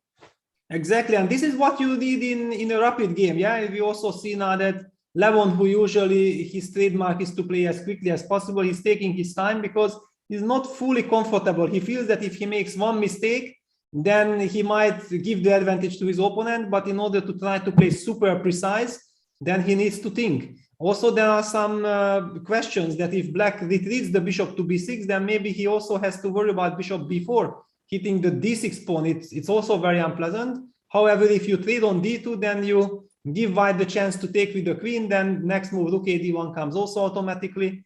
And as Danny mentioned, this e5 pawn, the tension on the e5 pawn that white is hitting on e5, it always gives white chances to fight for advantage. And actually, now that the knight has come to f5, then we're talking a little bit later on, once the situation is cleared. White can just go very steadily with g3 and to block out the knight on g6 completely, and just little steps, king up to g2. So yeah, it feels like such a pleasant position, and I'm not surprised that Levon is investing time here, because I think he needs something definite to counter White's strength, actually. Yeah, he finally opts for taking on d2 after like 3-4 minutes of thinking, and just goes queen b6. So almost, you know, it resembles me of the Chigorin variation of the Rui Lopez, yeah, when black is pushing this knight before a5 and then tries to get the pawn to a4, and white has exactly reached everything that he wants to get in that line as well, and these pawns are vulnerable in long run. I mean, these are. But yeah, also I want to say that, of course, the queen seems naturally placed on b6. However, there is a slight danger with playing the queen to b6, that it turns away from the king side. And so black has to be very, very careful that there isn't some kind of sacrifice on h6. You know, at the moment, of course, it's not happening, but black always has to take care now. You know, the position could, you know, for example, a knight h6, and then white closes with d5, you take on h6, suddenly knight g5 comes, you know, and a rook swings over. So this is the danger. Of course, Levon is very aware of that, but I think his options were limited in that position already. I mean, of course, I expect, you know, just rook d1 or, you know, something simple for white here, but yeah, that's kind of the routine move. The big question is, yeah, rook a d1 is on the board. That is he concerned somewhere of some b5 b4 counterplay? But in order to do that, then black might need to play rook f8, which looks a bit artificial. I mean, you don't really believe that you can do this. Yeah, maybe he's going to play rook c8, and if the bishop moves, then bishop b3. Yeah, rook a c8 on the board. Yeah. Yeah, okay, this is now a very, very typical position. Let them play. Let's check out for an update in the Magnus game. Wow, many things have happened. So actually Magnus played the move h6 first, castles knight c6. So he wanted to use this active play against the d4 pawn. But the big question, how active is this? Because yeah, white just protects everything. Rook fd1, bishop b3, rook e1, bishop d5. Of course, white will try to play on. Bishop c3. I know I did take a look at this type of positions, and the big question was, how do you make progress with white? And the answer is, there is no answer. I mean, basically, you just have to, I mean, you have to hope that something will develop. But I mean, when you check with engines are also not really helping. They are saying it's flat zeros. Just the human touch says that, okay, there should be some way of, you know, regrouping the pieces. But also the game, I mean, knight d2, usually it was considered that you need to keep the pieces. You would prefer to somehow move the bishop, but you can't. This bishop on d5 is so powerful. The knight on c6 blocks the e5 square, so white cannot really jump on e5. It's almost like a positional draw, this position. So let's see how Hikaru plays. Knight d2 takes. Rook f7. Okay, a little bit surprising. I mean, it would have been very, very tempting to give queen d5 check, but probably Magnus felt anyway that white wants to play f3. So white to help. Rook f7, queen e2, and the knight starts the journey. So knight e7. Now the knight is doing nothing on c6 anymore. You don't need to cover the e5 square once the white knight had been traded. So the knight starts to jump. Okay. Interesting. Well, I mean, the plan you mentioned of f3 and e4 surely has to be considered here as, you know, it seems like white has nothing else. No, I mean, it's the one to challenge black's position, because if the knight sits on d5, then, well, white has nothing. So can we try that straight away? Let's just go f3 and see what happens. Yeah, let's try. I mean, like, now the big question is, where is Magnus jumping with his knight? Is he planning to jump to d5, and then after e4 he wants to take and go knight f6? I don't think that he wants to take this bishop, but well, you could do, and then just double on the f file. Yeah, also possible, because rook cannot take, the d4 pawn is hanging, and after b takes is also the pawn on a3 is slightly vulnerable. Of course, white got a nice center, but yeah, this might be perfectly fine. Yeah, just queen d6 and doubling on the f file. I think.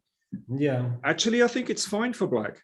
Yeah, looks fine. But probably it's much more in the spirit to play like this than to move the knight to f6 because long term this bishop might get to life, and the knight might run out of good options anyway. Yeah, so Magnus is probably okay.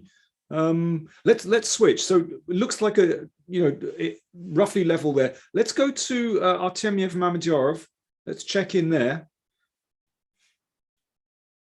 Yeah, not that much is happening. Okay, tiny bit better for white with thanks to the structure, but actually this is like in the Slav.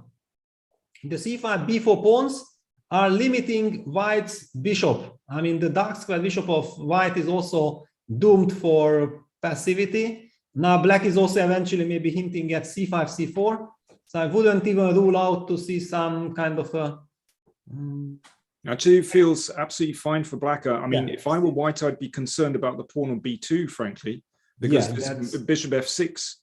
Okay, queen a7 now hits both pieces. Yeah. So you will have to play probably knight d7, I guess, and then white will probably play knight d2, knight c4. But it gives nothing. Yeah, I perfectly agree with you that, I mean, for example, just to illustrate, white knight gets to c4, wonderful, and then black challenges it with knight e5, and the issue with the pawn on b2 still remains. I mean, bishop on e1 is terrible. Yeah. Yeah. So it looked like a weakening move, but in long terms, this game actually might show that there is much more to this than just what you would first think about something like b5, okay, b4. probably equal. Let's go to Vachier-Lagrave against Duda, because that game has continued in a very unorthodox manner. We've sort of skipped the past 15 moves or so, but it's actually a really interesting game. Yeah, it was super interesting. Maybe just very quickly. So after knight bc, knight g4 happened, king e2, bishop g7. Black wants to activate the pieces h3, knight e5. Nice regrouping, g3. Okay, it's also double edged, because if white will be able to break with f4, then where is this knight going? So it's very concrete. Rook a4, knight d6. The knight continues the journey. Wow, knight on e6, knight on d6 again resembles some Fischer random chess. Knight d1. King d7, knight e3, b5.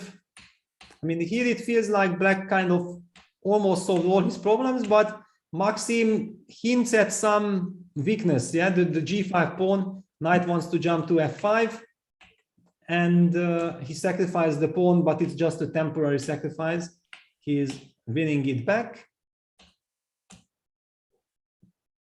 Knight looks almost equalish, but still black has some kind of a weakness, but it's all about activity and dynamic play and so on, so very difficult to judge. f4, h6, fg, hg, h4. This is the way, and then it already continued. Takes, h5, rook c5, king f3. That's the actual position. Well, still a little something for white, of course. That pawn on h5, I was going to say, could be dangerous, but f4, nice move, opening up the 5th rank. Yeah. Yeah, that's why this rook c5 was such a powerful move. Yeah, and now how to play, because now suddenly the knight on f1 is stuck. Yeah, that's the problem. Yeah, rook e1 had to be played. King f7.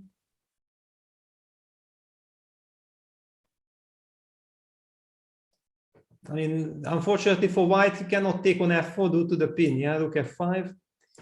And after rook e4, knight g5 doesn't work well because king g4. However, bishop d6 would win the piece. So there is no way to take this pawn. And then, okay, then how do you react exactly? I'm not sure. It's actually rather worrying. I mean, I was looking at trying to put the knight into via h2 to g4 or d2. The knight is clearly the problem here. So I'm just wondering about knight d2. Just knight d2, and if I take the pawn? Then knight takes c4. Ah, sorry, yeah. I just completely bundled that pawn. Yeah, then of course, yeah, knight d2. I should play something like b5. Okay, well now I was hoping. Yeah, knight d2 on the board, sorry. But yeah, I'm then expecting the move b5. So now it's possible actually to defend with rook h1. Yeah. This is very logical. And okay, if you get knight e4 in, then again, maybe you, but okay, I have some dynamics here as well. Super interesting position. Yeah. Despite the low material situation. B5 hasn't been played yet, right? No, yeah, knight d2 and black is thinking. Okay, let's go to Giri against So. Oh, well, a lot of developments. Anish is a pawn up. However, there's a passed B pawn, probably equal. But the black king is a very long way from the other and side also of the these board. pawns are slightly vulnerable with this knight square bishop. I mean, the big question is now, do you trade or not? Yeah, because there is always the temptation of getting rid of this. And then, okay, you can push, but also white reaches with pawn to b7. It's a very, very special position. I mean, my concern here was that black's king is a very long way from the queen side. But yeah, I mean, so it depends how fast this is, I guess. This looks very, very dangerous. So somehow the feeling is that black should not trade. Yeah, so he also rook c7. No, he opted for rook d7. Rook d7. Okay. He maybe wants to actually go rook d2 and bishop h4. So he wants to at least have this idea targeting the f2 pawn. And he's provoking c4, c5. Then he's gonna switch to rook c7, and then let's trade and hope that I will be able to defend this unpleasant but probably holdable endgame. So interesting. Rook d7, but yeah, Wesley suffering here, and the Artemiev Mamedyarov game exactly featured the line that we discussed: bishop f6, knight c4, knight e5, knight e3 on the board, and Artemiev down to 34 seconds. I mean, this is, when you look at this position, your mind doesn't connect it with a direct time trouble, no? Where did all his time go? yeah. I mean, he was trying to use the c4 square, trying to punish b5, b4, yeah, and he was not able to do it, and now he needs to be careful to survive. Yeah. Wow. Okay. Nice. But also, yeah, I mean, this could be quite tricky for white, because that black knight could spin around via c6 to d4, and then suddenly there could be some issues there. I mean, yeah, of course. And you say the be very careful. Is weak, and knight c6. Yeah, there are all kinds of dangers. But okay, this is not the most exciting position that we have. So let's go to the game Hikaru against Magnus Carlsen, because it actually featured very similar things. For some reason, Magnus first played queen d7, but after rook cd1, he immediately went for this and kind of forced the line. We were expecting already with rook on c1 to appear. Queen b2, rook af8, rook d2, rook f3, and Hikaru played the move d4, d5. It feels a bit nervous move, this d5. I don't know, it doesn't make such a good impression. And this rook on f3 and this f file, king on g2 is vulnerable. I mean, it seems like if somebody, then only black can be better, but definitely black has no problems. e5, well, that's a very ambitious move from Magnus. Yeah, he's probably hinting at, you know what, if I have time to go h5, h4, then it might become very, very nasty for black. Yeah. Then this king, and then this rook on f3. And how do you challenge this rook? Yeah, rook e2 is trying to go rook f2, but also some queen c5 is possible. Yeah, or maybe queen f6 and rook f1. Yeah, queen f6 is also very sympathetic. Yeah. Okay, the big question is, when is this pawn on b7 hanging? Probably never, because I'm not sure. That I was kind of putting that to the back of my mind and hoping that white wouldn't take it. Yeah. In fact, I mean, the queen can bounce back via c6, but then c3 is on prise. Yeah, I don't think black risks too much anyway, but maybe white can equalize by taking in queen c6, something like that. I don't know. Yeah, but at the moment it's clear that Magnus, I think, feels blood. Yeah, smells blood, because he won the first game. If here he can even make progress and win this, then he has the match in the bag. Yeah, absolutely. But why not play it slowly? I mean, why not just b6? Okay, the big question is rook f2 a threat to liquidate everything, or it's not? Well, I was just after b6, for example, rook f2. I was just thinking queen f6. Is that possible? Yeah, queen f6 is a move, and I'm kind of stuck. Yeah, with my pieces. Yeah. Now the h pawn comes. Yeah, and he opted for b6. I mean, it's a very practical way. Let's just not bother with this b pawn can white, because it's always so irritating to calculate is he taking or not. Playing b6, and if you don't have to worry about rook f2 liquidating, then all the more reasons to do that. Nice position for Magnus. I think we can sum that one up. Very, very nice. By the way, let's cut very quickly back to Vachier-Lagrave Duda. I mean, there's all kinds of things going on there. Really interesting that actually Maxime has kind of stabilized here. He's got the knight into play, and the h pawn is advanced. Well, actually, what Maxime has done, he played two moves which you suggested, and he took total control from the unclear position, because it all started with knight d2, and it went along the line we discussed: b5, rook h1. I was suggesting rook d5 and knight e4, and then I also disliked the position already, that white is totally safe and black is the one who needs to be careful. King g8, c takes b4. Yeah, Maxime wants to open up the diagonal. Somehow to reach, he wants to include h7. Well, yeah, of course, a distinct practical problem is that the bishop takes b4 allows a knight fork on f6. So, I mean, I suppose that Duda played this just to shake things up so he has the d4 square available, but he's scrambling now. There's no doubt about it. He's scrambling to try to save this position. Yeah, absolutely. But hang on, there is something happening in the Magnus game. I mean, Magnus did allow this trade, or does he think that this queen endgame is so? I mean, this is very interesting, because we definitely felt like this queen f6 might be very, very important to keep the tension, but Magnus just ignored it. He just trades everything and believes that this endgame is unpleasant. But queen b4 was queen e2 check, king g1 b5, and he wants to, I mean, okay, it's hard to believe that this is winnable, no? Yeah, I mean, maybe he's just thinking white's queen is a bit stuck, but it feels like... Can he try something like this? Yeah.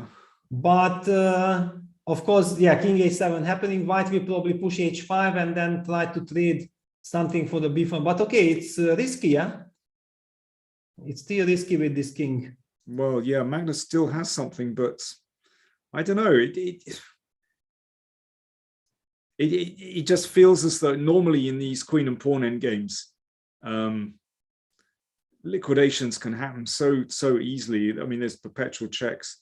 But okay, it's very concrete now. So queen c5, and of course the yeah. Also, I mean, if we just take the pawn, yeah, so white will have to take on b5. Or what is he do? Because queen c7, queen takes d5. Yeah. So what is he planning to do? Because it's your queen takes b5. I was wondering if some queen e3 check e4. Isn't this e pawn getting really dangerous? I mean, check.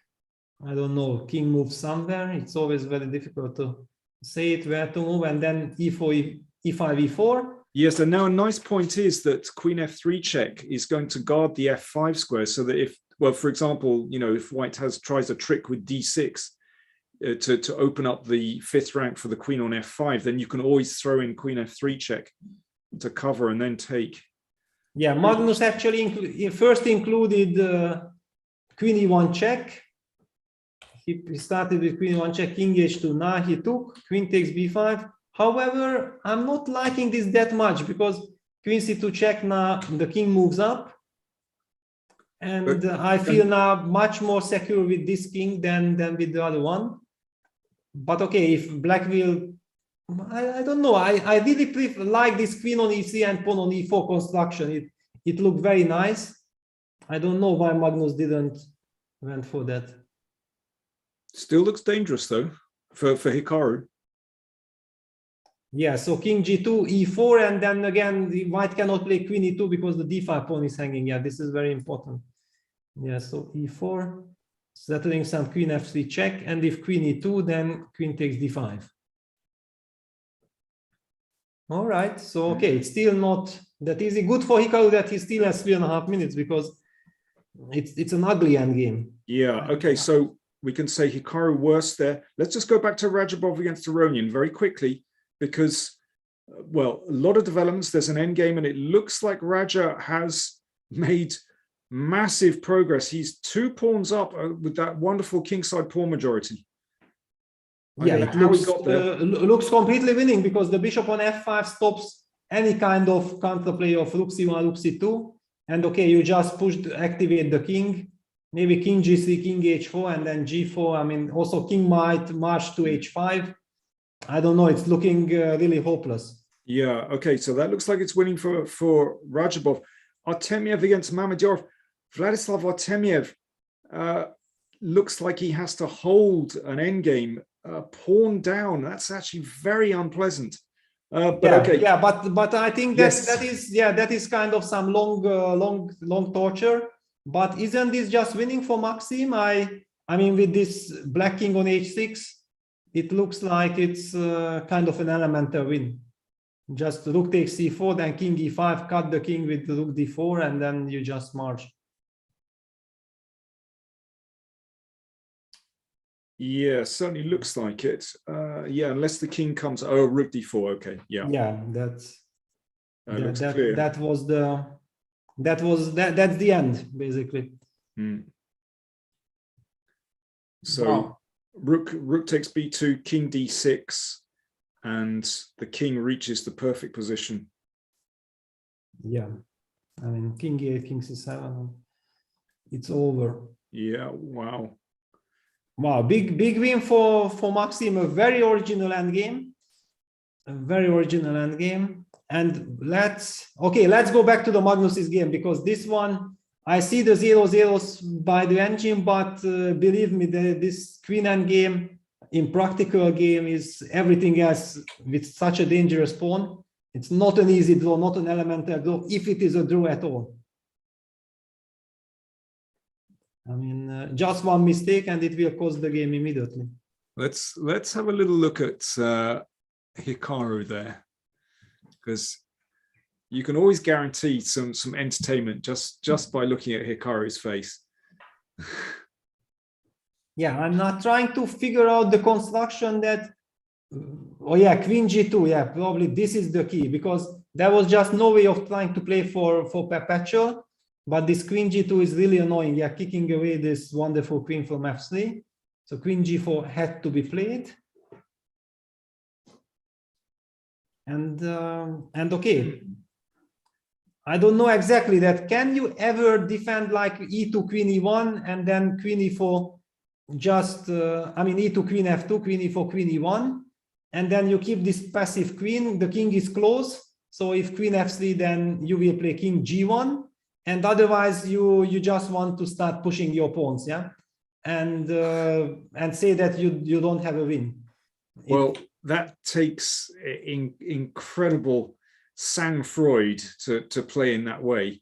But it looks like Hikaru might be doing exactly your plan, Peter. But well, there is not much I was not enjoying this plan at all. I mean, it was terrible. But on the other hand, I also, from black side, it's really frustrating that your opponent puts himself in a total stalemate, but you don't have a win, and then he starts pushing the pawn. It might be a very practical way of defending. Takes real nerve to do that. Very, very impressive if Hikaru holds in that way, I have to say, very impressive. Let's just take a quick look. Giri, so not so interesting. Anish pawn up on everything on Okay, one. sorry to correct. I think Anish is enjoying. He thinks that this is super interesting, this endgame. But of course, defending it or looking at it, it doesn't. The only person in Earth who is enjoying it is probably Anish and his wife, Sopiko, because this is exactly what you need as a family member. Okay, of course, Anish is going to play forever, but yeah, I mean, f3 and e4, that's possible. Hang on, breaking news. Magnus is just going for the draw. Yeah, I mean, after this queen f1, he even didn't put, he played queen e4 and he just gave the pawn. So he will pick up the a3 pawn and then it's a draw. I'm expecting a draw. Yeah. So finally, a great save by Hikaru. I mean, it really looked unpleasant. Yeah. Very well defended there by Hikaru. So Duda has resigned. Yes, so this theoretical rook endgame is of course hopelessly lost. Levon Aronian has lost against Radjabov. That looked very bad. And now the two tortures, yeah. And one looks worse than the other, but maybe both are holdable. I don't know.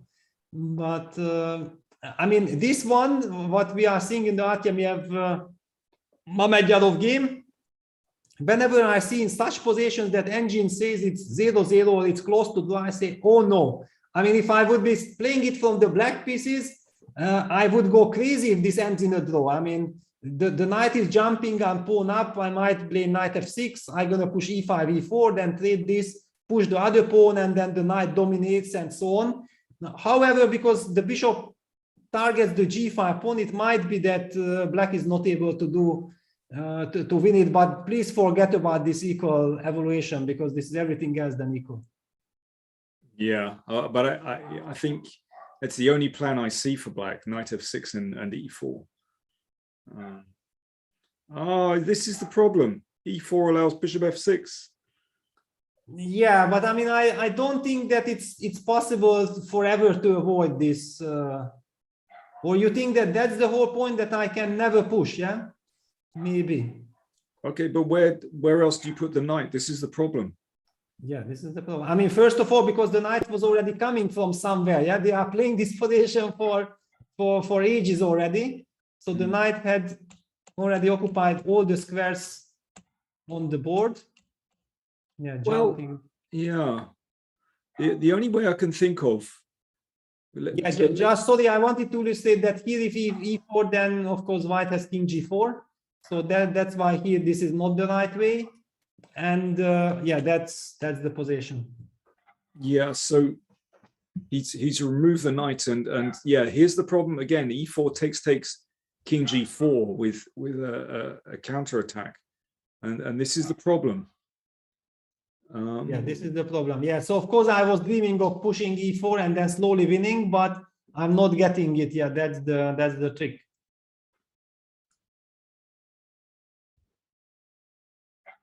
That's the trick.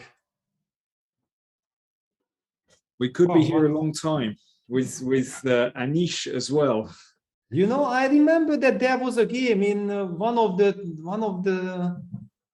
games Svidler played against, I don't recall whom exactly, and it was that the computer was showing that it's drawish, but it looked very bad. And then Svidler, Peter did not believe also that it's a draw, and then he blundered into something and had to resign on the spot. I think that he resigned or he won. In any case, Peter was involved in that game. And afterwards, we talked about this position, and he also said that, yeah, somehow it was very hard to believe that it's a draw. Yes. However, here, maybe the construction for white is so much nicer that simply there is nothing black can do. And also when from the white side, you see that the opponent doesn't do any progress, you start to believe that, aha, okay, it's a fortress, yeah? Because one of the the biggest dangers in such positions is if your opponent can signal to you that he can make progress, and then you get nervous, you switch from the defense, and then you help your opponent win the game, yeah?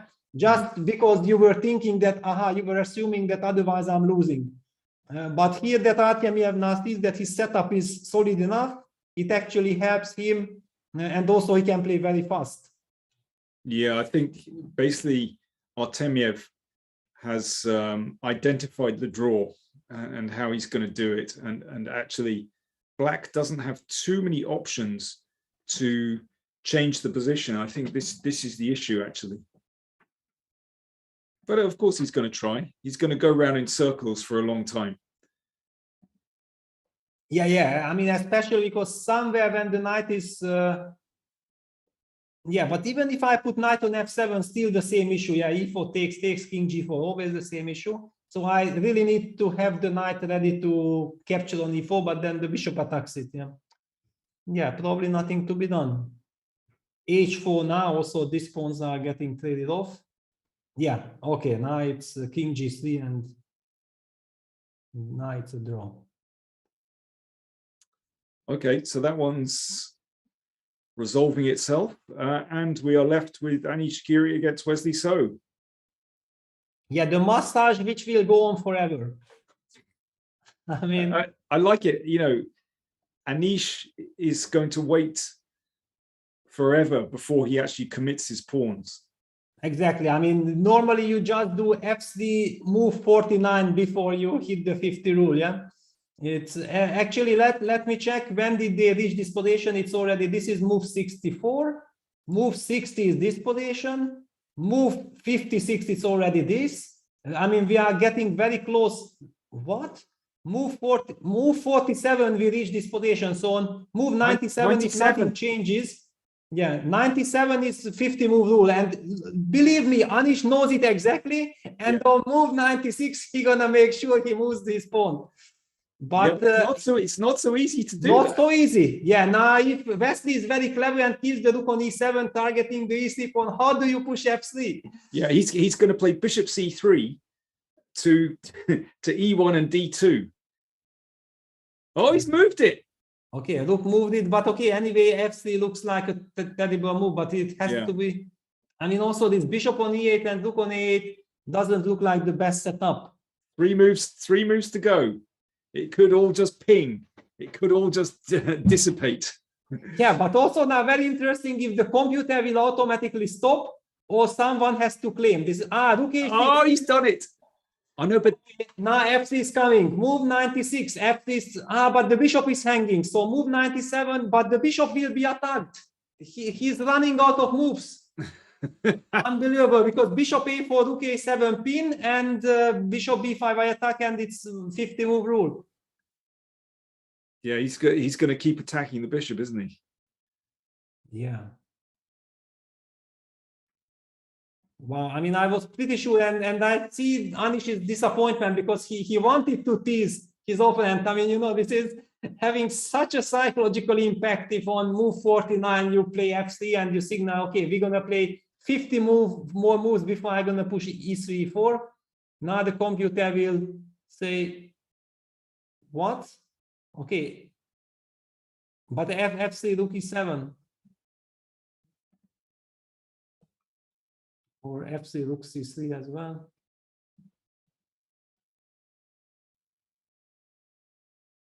Wow, this is now a very, very tense moment. Yeah, this, because of the 50 move rule, the game might end in a draw.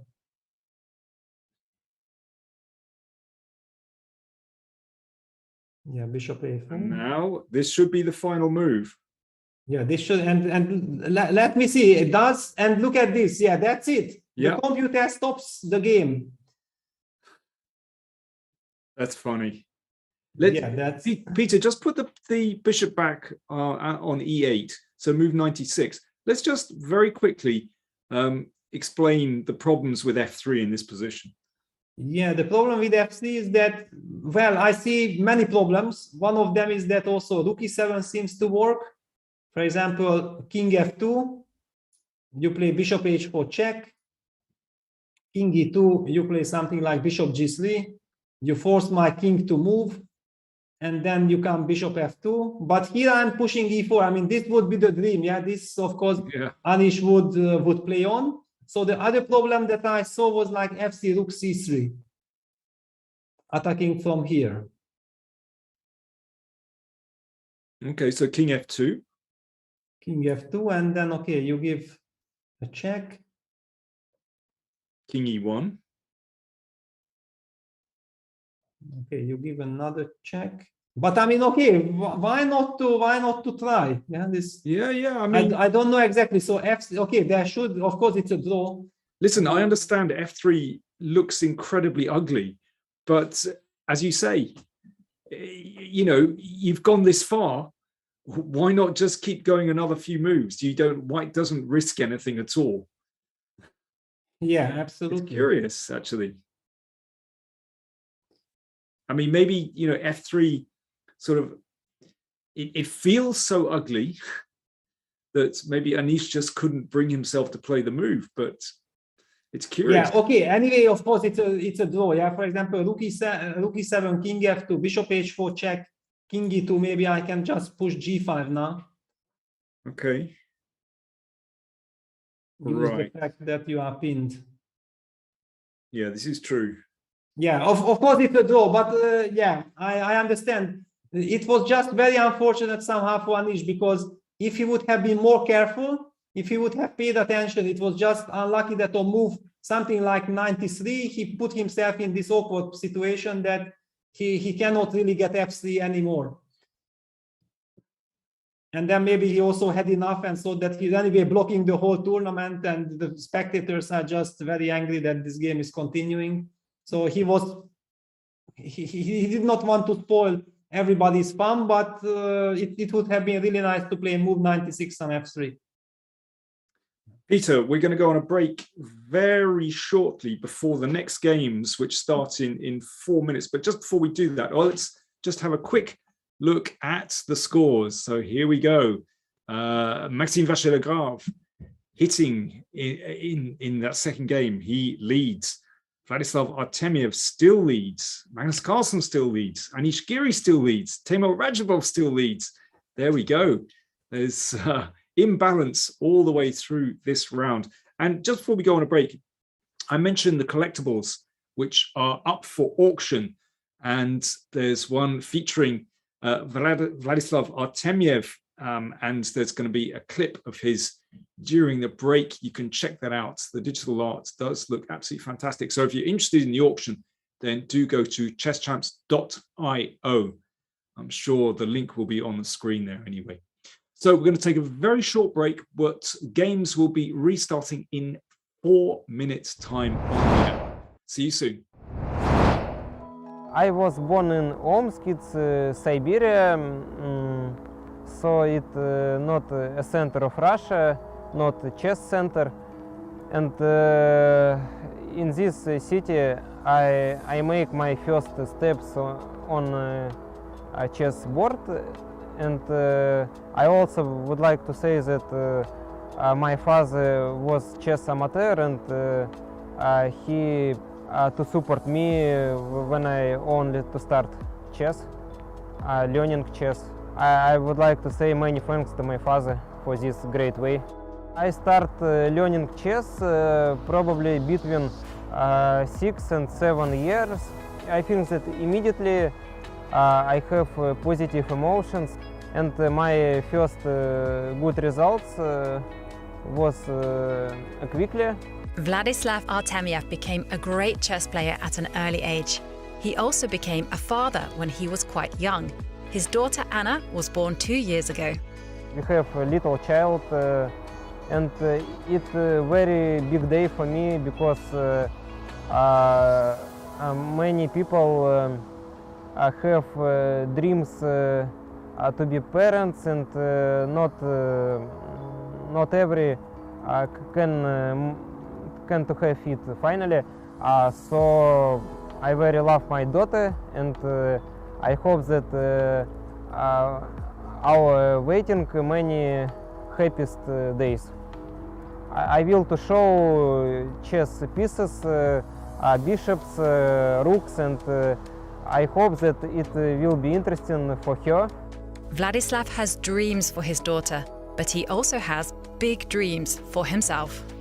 Maybe in future I would like to be a candidate on a world title. Maybe it's not easy, but I will try to improve my chess and training, and maybe I will have some chances. I like sport atmosphere, and it's my life, and I'm happy. Yeah. Air quality isn't the first thing that comes to mind when you think about chess and esports, but it affects our focus, decision-making, health, sleep, and more. What's in the air you breathe? Find out with Airthings. Breathe better. Live better. Magnus Carlsen. This is his first. It's going to be Jan-Krzysztof versus Magnus Carlsen for the World Championship in November in Dubai.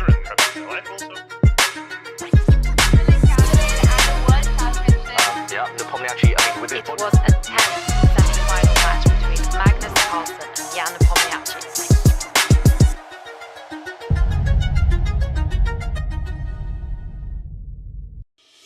Want to raise your chess to a new level? Challenge Yourself is an exclusive, innovative experience. Welcome back, everyone. Thanks very much for joining us in this round 5 of the Meltwater Champions Chess Tour final. My goodness, it's all housing up. So we've got imbalance. We've got decisive results in all the matches so far. So pressure is on in all these matches. The games have kicked off already. Peter, let's go to Magnus Carlsen against Hikaru Nakamura. Nakamura, of course, 1 down in this match. So it's going to be a tough one for him.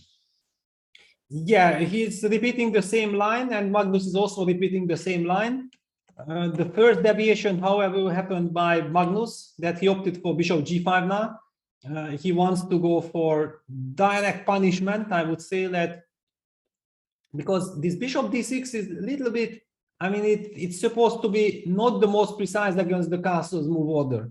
Yeah, this castle's move order has its own rules.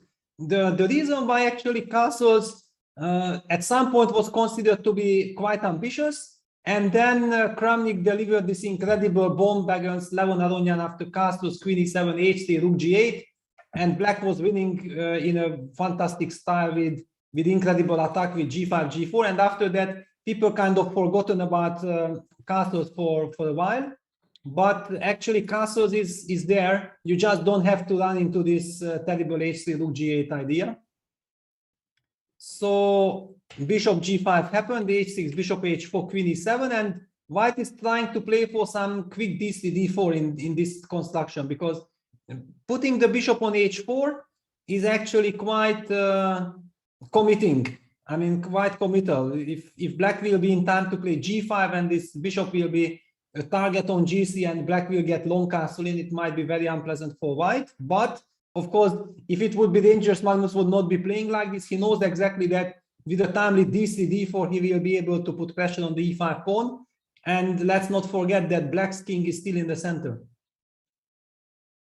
Yes, but it all depends on exact moves, as you point out, because, you know, my first impression, my first glance at this position, I think, my goodness, white is taking an incredible risk in tempting g5 with black's king still in the middle, which can go to the queen side, and unless white breaks very quickly, then that is just an absolutely storming attack for black in kind of very classic fashion. You mentioned the Aronian Kramnik game from Berlin 2018. Yes, like, exactly. Yeah.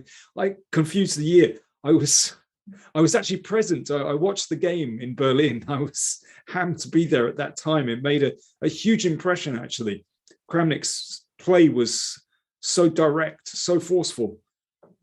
Yeah, I think this is also very, very interesting that when in the first game, Hikaru played the move bishop d6, Magnus didn't opt for bishop g5. And believe me, Magnus knew exactly that hang on after bishop d6, white was supposed to play bishop g5, but it's very sharp, very complicated. I'm not ready. I did not expect bishop d6. And he opted for the strategical knight bd2 line. Yeah, but now that he knew exactly that he had time, he probably rechecked his analysis. Believe me that those analyses are right next to Magnus. whether with the remote control or Peter Heine-Nielsen is just next to the studio with his laptop showing him the line. In any case, during the break, Magnus definitely had a look at his notes on bishop g5, and he knew that he can actually go for this sharp line. The only trick is that there are so many move orders. Yeah, it's not so easy to cover everything, and it's a rapid game. I actually like the way how Hikaru reacts with bishop g4, because he's also putting some pressure on Magnus now. h3, bishop h5 played, and white is also kind of pinned. So maybe white will need to play g4 somewhere, but it's again quite committal. Yeah, g4 looks really tempting. g4, bishop g6, and play knight c4. Yeah, spin the knight round. That's a very natural way, but okay, who knows? I mean, there are some h6, h5 ideas disturbing, because it wasn't exactly the dream for white to play g5. Yeah, then true, black will sidestep. So a lot of intrigue in the position. Yeah. But also now Magnus has to consider that g5 is already a big threat, yeah, because he cannot really allow g5, bishop g3, g4, and black is getting tremendous counterplay. Yeah, I would imagine, well, this is all very delicate, but I would imagine Hikaru must be reasonably happy with the start. Can we go to Jan-Krzysztof Duda against Maxime Vachier-Lagrave, because we have a classic Najdorf position, and I know, Peter, you are well, one of the foremost experts in the 6 bishop e3 Najdorf. So take us through this. Yeah, well, finally it's a classical Najdorf position, because we have been seeing Najdorf and so many twists and so many strange move orders, but yeah, this is the really old big classical. I mean, this whole bishop e3 line developed in the middle of 90s till middle of 2000s. Tremendously, with contribution from Kasparov, Topalov, Anand, myself included later, of course.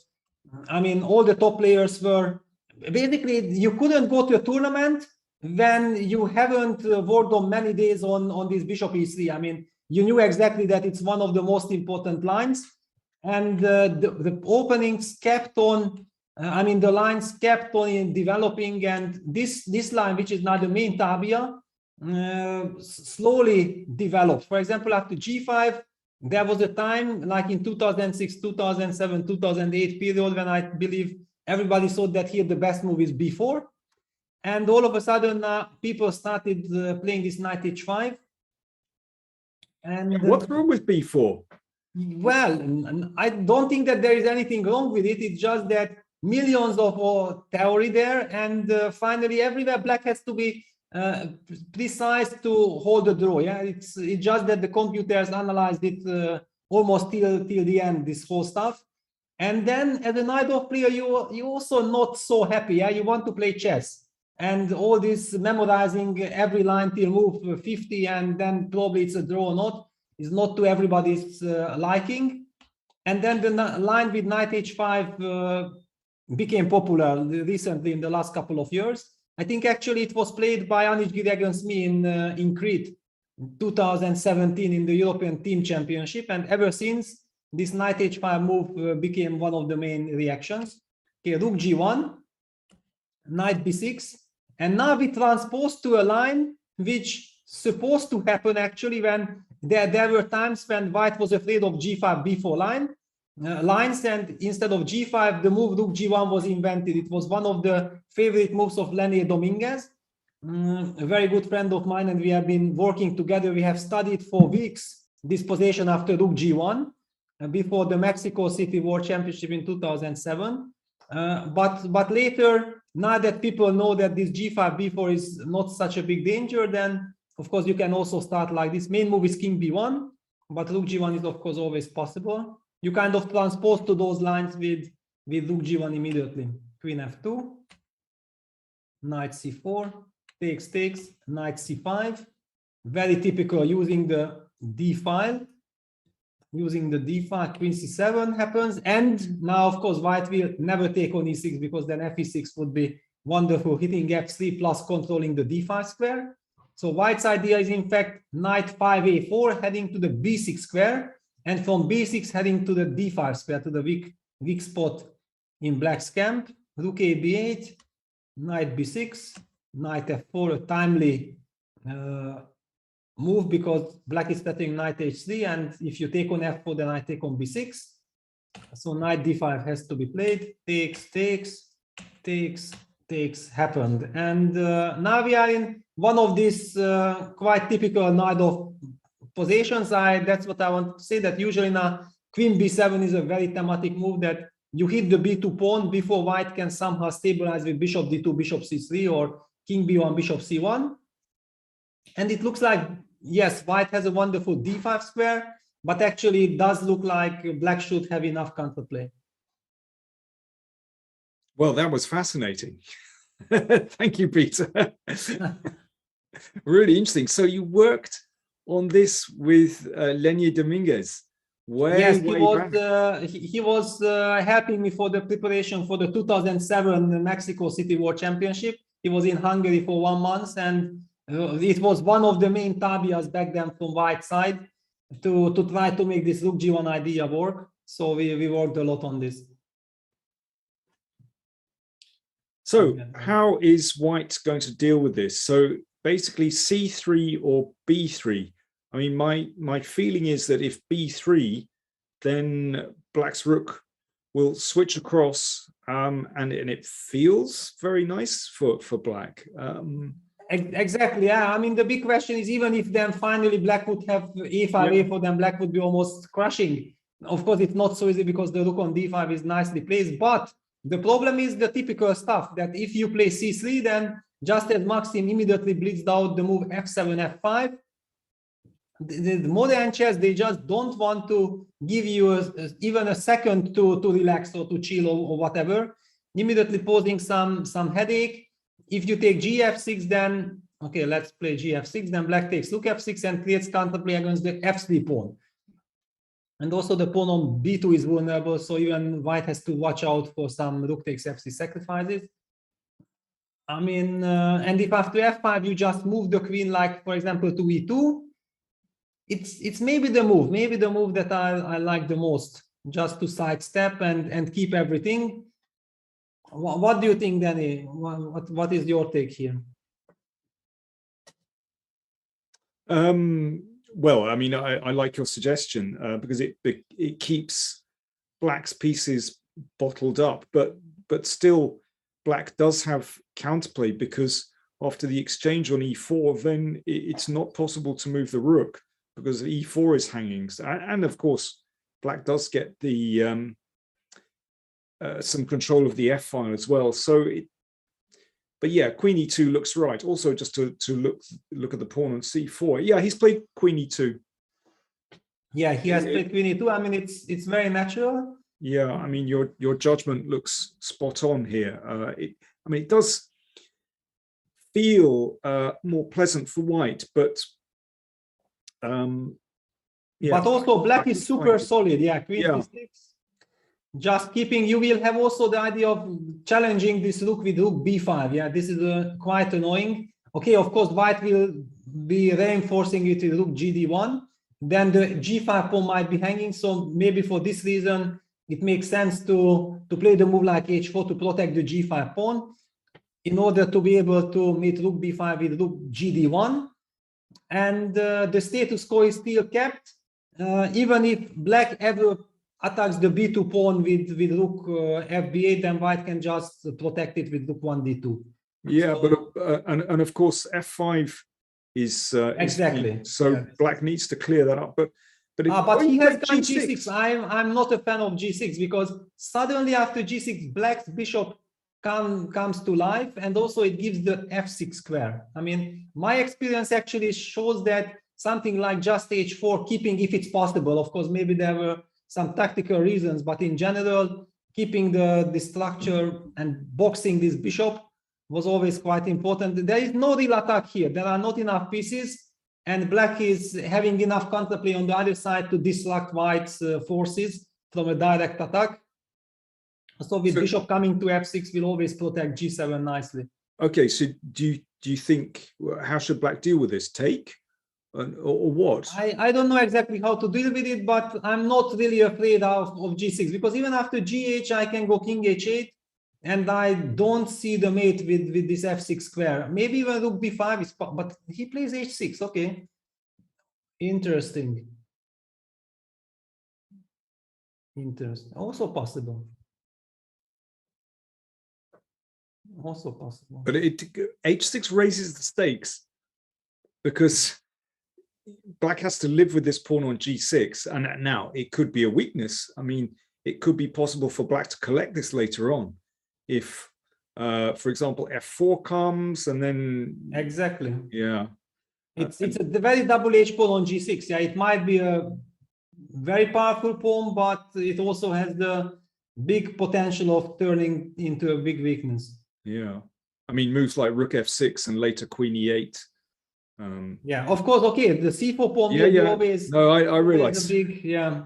Yeah, but I mean, I was problem. Actually, I feel like combining somehow with rook b5, because after rook b5, how does white react? Usually, he needs to bring his rook to d1, and then when the pawn on g6 can be really, really weak.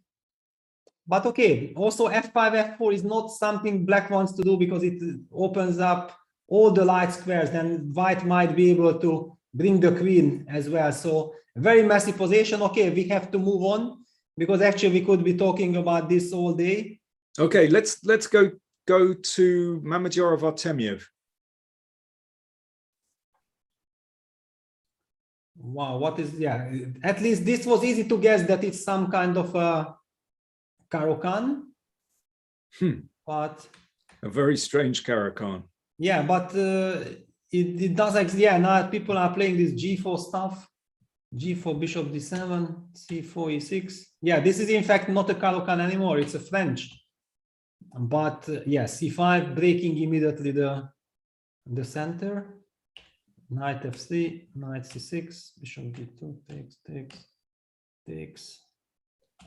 Yeah, it's fine. I mean, I believe that black is fine here. Just a reminder to everyone that Vladislav Artemiev is 1 up in this match. So Mamedyarov has to hit back in the next 2 games to go to the tiebreak. Yeah, this probably explains why he has picked this g4 line. Yeah, because this, let's put the pawn back to g2, and I would be claiming very big advantage for white. But with this pawn on g4, potentially any short castle is very, very double-edged at least. Frankly, Peter, does Shahriar need an excuse? I'm not sure. He anyway wants to go g4, yeah. Yeah, well, anyway, it's his style. He's not afraid. Yeah, he's to not really afraid, go for yeah, it. but And that's why he's such an entertaining player. Let's do a quick tour. Oh, he's taken on a7. Fantastic. Yeah, took on a7. But I'm not liking this. I'm not a big believer in this. But okay, of course, the whole point is that after knight e7, which threatens to go knight d5, then white would meet it with bishop g5, pinning the knight and quickly bringing the rook. So super exciting position, but I think we should be returning to the Magnus Carlsen Nakamura game because this is very, very important for our standing. It's the big match of the day, and we are seeing some incredible action here. So what has happened after the move bishop h5? Magnus actually opted for d3, d4, breaking the center immediately. A long castle was played, rook e1, keeping the tension. Now black can never take ed because of e5, winning the piece. Queen e6 trying to untangle, c4. Wow, also very, very energetic. And now Hikaru opted for some very forced line. Bishop f3, knight f3, queen takes c4, d5, and bishop takes e5. That's the move Hikaru was counting on. Knight takes e5, queen b5. The black rook hits the queen, and the queen hits the knight. It almost looks like it's a great idea, but we see the engine bar somehow not believing in it so much. Which brings us to some, okay, knight takes c6 is an option, but doesn't look that impressive. That's a nice tactic. Nice. I mean, it's a total safe move. Yeah, that's why I saw it, and I was very happy that I know that from the white side, I can be probably tiny bit better after knight c6, and I'm not risking anything. But Peter, maybe there is something else. Yeah. Peter, let's just explain that. So it's a really lovely tactic, actually. So knight c6, obviously rook takes queen allows knight takes a7, forking king and queen. And if queen takes knight, then white is very safe there. So material is now balanced. Queen b3, queen f3, all these moves are possible. And well, white could be better there actually. Yeah, exactly. I mean, the only move that disturbs me a little bit is g5, bishop gc, knight takes e4, but then I have rook c1. And Magnus has played knight c6. This queen c6 on the board, and I believe queen b3. And because this g5 knight e4 doesn't work, then okay, black is doomed for some bad choice. Yeah, well, this looks like a really nice option for Magnus. Just for those just joining us, we should mention that Magnus is 1-up in this match. So a nice, safe, secure position like this is certainly to his advantage. And yeah, it looks like Hikaru still has problems to solve here. Yeah, absolutely, and very, very unpleasant one, because if Magnus wins, then it's match over. Peter, so, can we switch from this, because we need to do a tour of the other games. Can we go to Wesley So against Anish Giri? And again, for those joining us late, woe betide you, don't do it again, because it's all been happening. And Wesley So is 1 down in this match against Anish Giri, and well, a very double-edged position on the board. Well, I mean, double edge would be nice, but it looks like, you know, something is missing from White's king, the G pawn, yeah, which was just traded. For example, bishop b to h5, rook d4, h4, and then gh4, queen h4. I mean, imagine this rook joining the battle via rook e6, rook g6, and it might be game over. I mean, I'm really very, very worried for White here. Well, again, as you mentioned, another situation where a win, and that's the end of this match. So Anish looking very good here. Yeah, White's pieces on the queen side look so far from the struggle. I love Black's pieces here. It's such a classical position with the bishop on a6, cutting down the board, just controlling such an important diagonal, and that knight on e4, just on the outpost. And yeah, it's such an easy position for Black to play. Wonderful attacking position, actually. Wesley in massive trouble here. Bishop a1 just played. Golly, that is not a very happy move for Wesley to play. I mean, really. Yeah, not at all. I mean, it just shows that something horribly went wrong, and I just don't understand, because I haven't seen Wesley so helpless at all. He lost the first game, and now he is with White suffering. The previous game he was just barely escaping, and we have been talking about that. Yeah, for some reason Anish is a very, very unpleasant opponent for Wesley. I was trying to explain it from the beginning that yeah, I feel that these opening choices and Wesley has too much respect for Anish's opening knowledge, and somehow every time it works out nicely for Anish.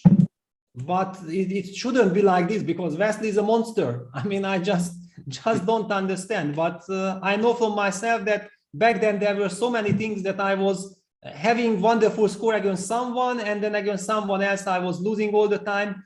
I mean, you just can't really explain all these things. It's probably some kind of a mind game.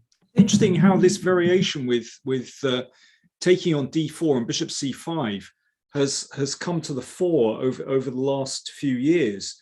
Yeah, it's the Dubov variation. Dubov, yeah, the Dubov variation, exactly. I think Daniel was the first to go for this. And it's funny, it's like revived the Tarish variation, actually, which sort of was under a cloud for so many years. And it's great to see, because this is, you know, classical chess for Black. Very nice classical patterns. Yeah, then also Magnus picked it up. There was this World Rapid Blitz in Moscow 2019 when Magnus was winning a lot of games with the black pieces in this line. It seems to me like if White doesn't know exactly what to do, then it's a very easy play for Black.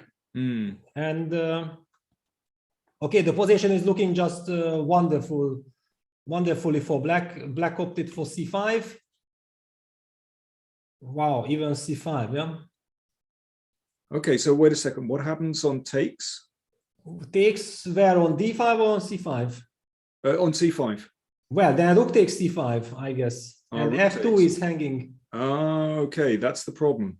That's a very big. In fact, then after c5, what is it? Because rook takes d5 runs into cb. Sorry, let me come back, because after takes, there's queen b2. There's still a square. Yeah, but rook b5. Rook b4. Then I trade anyway. f2 is hanging. Hello, b2. Oh wow! What a nasty trick! I have fallen for it. Oh my god! Oh my god. Incredible! What a trick! I mean, that's why you can never relax in a chess game. Yeah, no matter how beautiful your position is, you think that it's game over, and it might be game over just because of your stupidity. Thinking that it's over. Yeah, you should just never think like this. Okay, so then bc5 is a move. Okay, I have to take it seriously. So, I mean, I was wondering if there's actually something after b takes c5, rook takes d5, or whether white survives there. Yeah, but then already I don't think that this was the idea of c5. I mean, then why did you really sacrifice? Yeah, the bishop on a6 is not. I mean, you really need to deliver a blow here to call it a day. Yeah. Okay. I wonder that, you know, Anish also has played this move c5 very, very fast.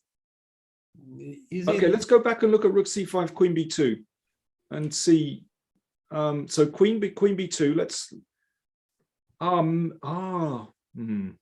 Yeah. Okay, I mean, of course, I can make a move like, I don't know, f6 or whatever, but it wasn't exactly the plan. No. But I noticed that sometimes Magnus was doing this f6 moves in the other, and this knight on e4 is so powerful still. And okay, now I'm already anyway starting rook b5. Okay, I play f6.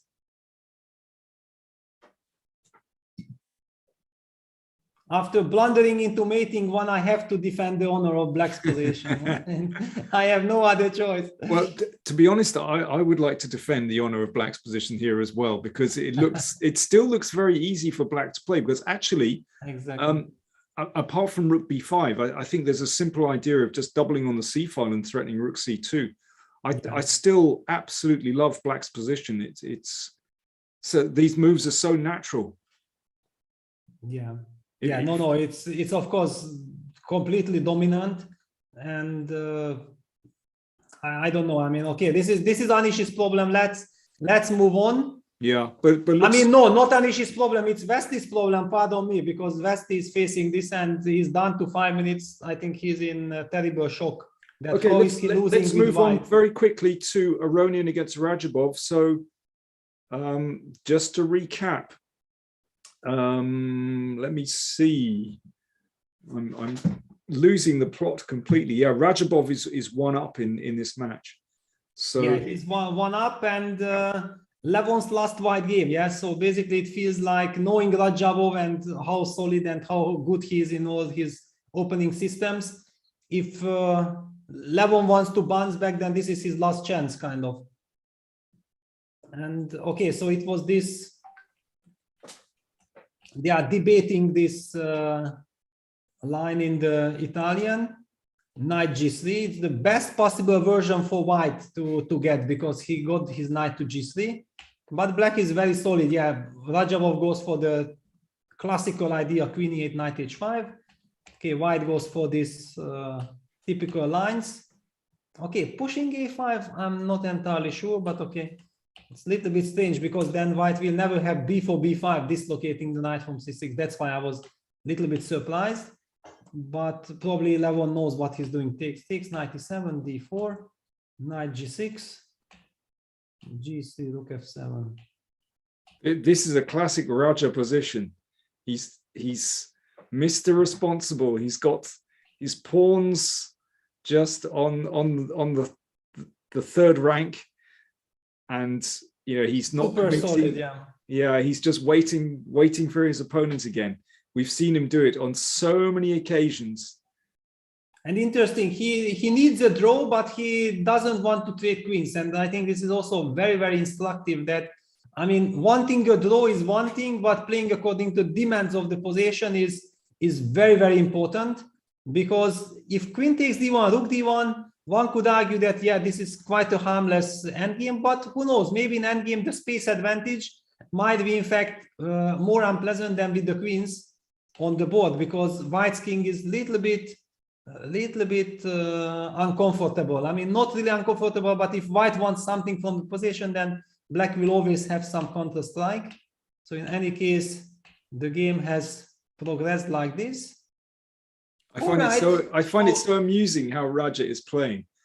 Yeah, it's amusing, and I feel like it's the commentator's curse. I was praising Radjabov's decision of not trading the queens, and now I'm already not agreeing, because it seems like right now white has made tremendous progress.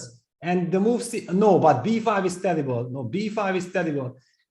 I wanted to mention that it's very nice that black is not really settling d5 due to the pin, and white has this lovely construction, but I don't think that after b5, suddenly white's king on h1 will be vulnerable. That's the reason why my intuition says that b4, b5 opening up, the queen side is not the way to go.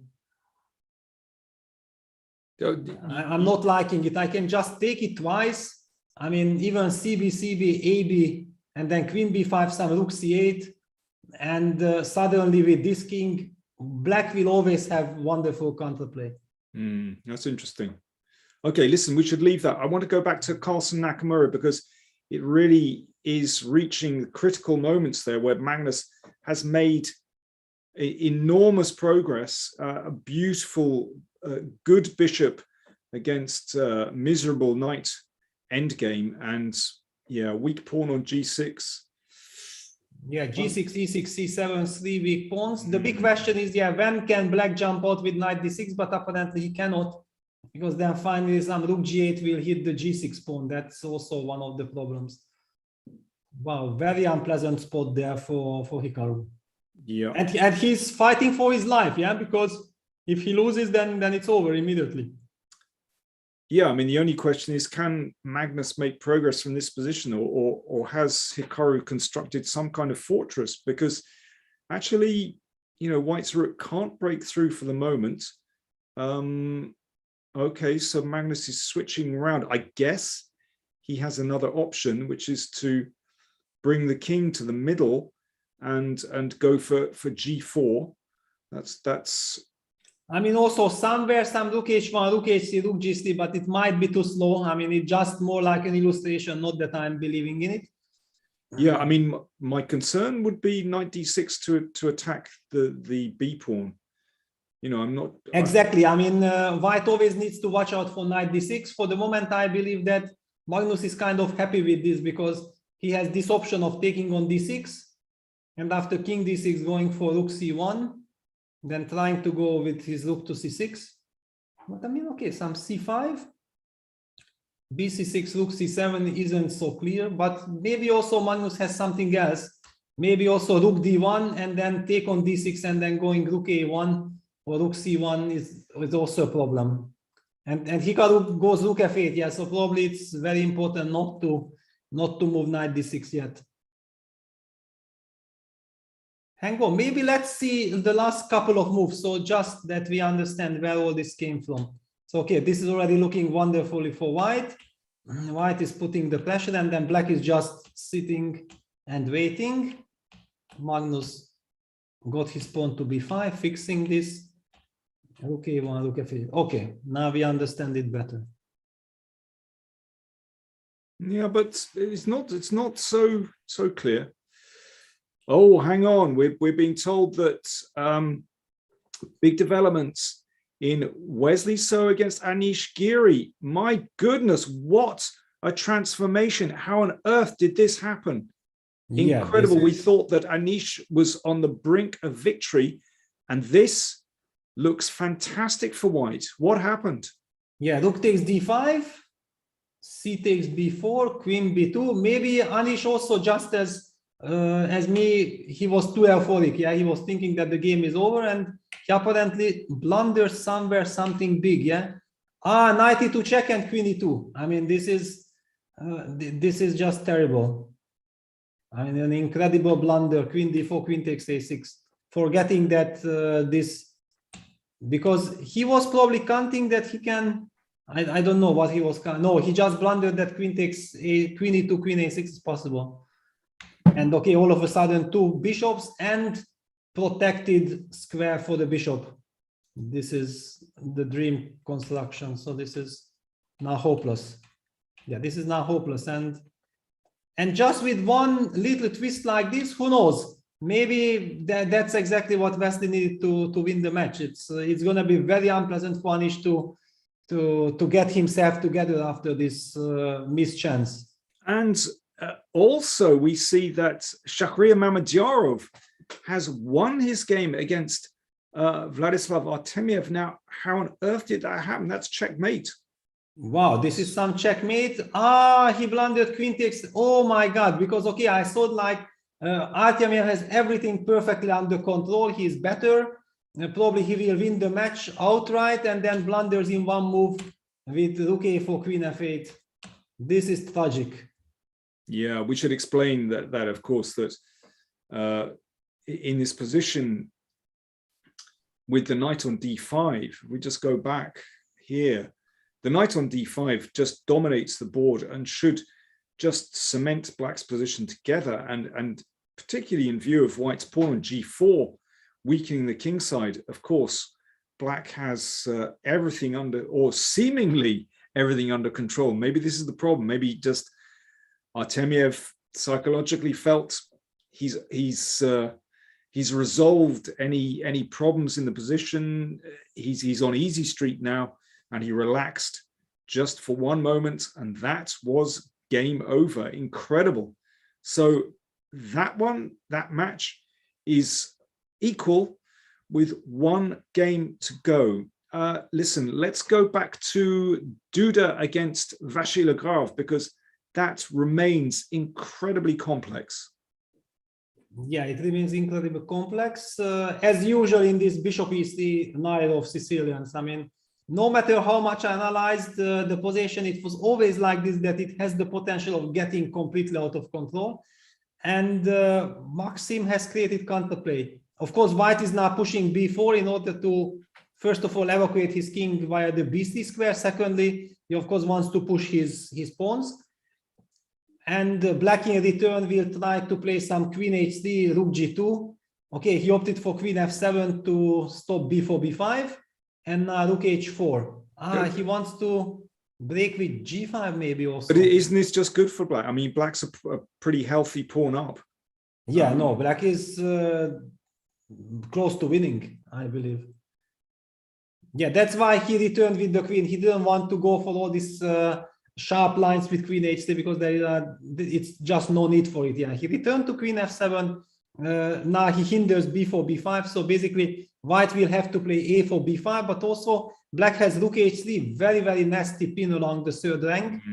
And then some g7, g5 might just win the game outright, because white will not be able to keep the construction. Wow, I mean, Maxim has great chances of winning this. And Duda under a minute now. So if Maxim can put this one away, that's game, set, and match. So Duda under massive pressure here. Rook h4 just played. Lovely move. Very nice move. Yeah, Anish has already lost. Yeah, so Wesley bounces back. Let's go to Magnus against Hikaru, because Magnus managed to get the king to g5. Oh, that looks like huge progress. Yeah, I mean, somewhere rook c1 should win, but okay, it's such a construction that, yeah, you need to be very precise, because rook c1, rook takes f3 check, rook takes c7 check is not over yet, because black goes back to g8, and king g6, h4, suddenly it's no mate because of rook f8 defense. And Magnus goes king h6, because he knows exactly that, yeah, this is a winning move. Yeah, this seals it, that he's threatening rook c1, and he will have g4, g5. So he will resolve all these problems. Yeah, that's such a nice move. That's the squeeze. That's the real squeeze.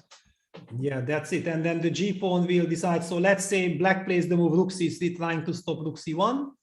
And then I'm expecting that Magnus might even go immediately g4, g5 and threatening rook d1, because all he needs now to give one check. Yeah, rook c3 on the board. He just needs to give one check and then it's over. Yeah, G5 on the board. Well, Wonderful play by Magnus again. Yeah, we can see it on Hikaru's expression. He's shaking his head. Just that little wry smile. So that will be game, set, and match if Magnus can put it away. And King H6, I think, is a beautiful move. And G5 is on the board. Yeah, well predicted, Peter. It's such a nice idea. I love the way, you know, the king is entombed, but it's actually perfect. Exactly. Now, for example, if the rook could move diagonals, then the rook h8 would be checkmate. But of course, Magnus knows exactly that this rook can never get there. Besides, white even has the move king h7, which doesn't spoil his position but stops and to animating ideas. Yeah, well, if you could play rook d8 and then king h7, rook g8. But even after rook g7, I'm coming back king h6, so it's not a perpetual. Well, then you go rook g8 and threaten it. So that would be. Yeah, exactly. Of course, if you have time. But yeah, so what we are talking about would be possible after rook c1, c5, b takes c6, rook d8. This would actually save the game. Oh, no, you don't have time. C7. Yeah. In fact, there's no time.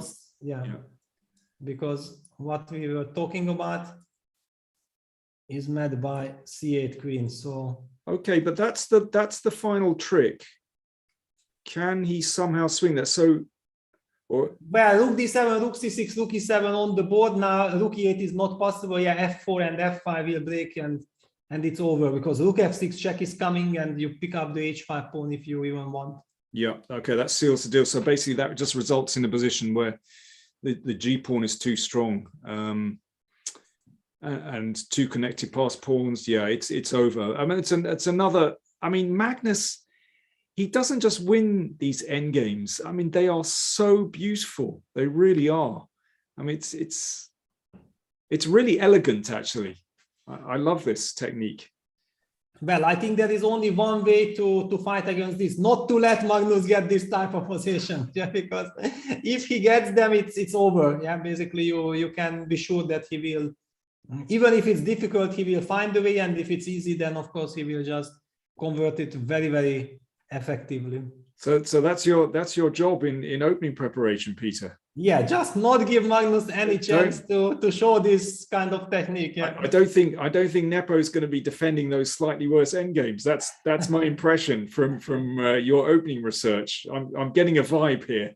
I mean, I don't think that it would be any big surprise for Jan, yeah, if he would not be playing some very, very solid stuff. Yeah. But okay, you never know. It's a world championship match after all. But yeah, now here Magnus is just winning. There is no way not to win this.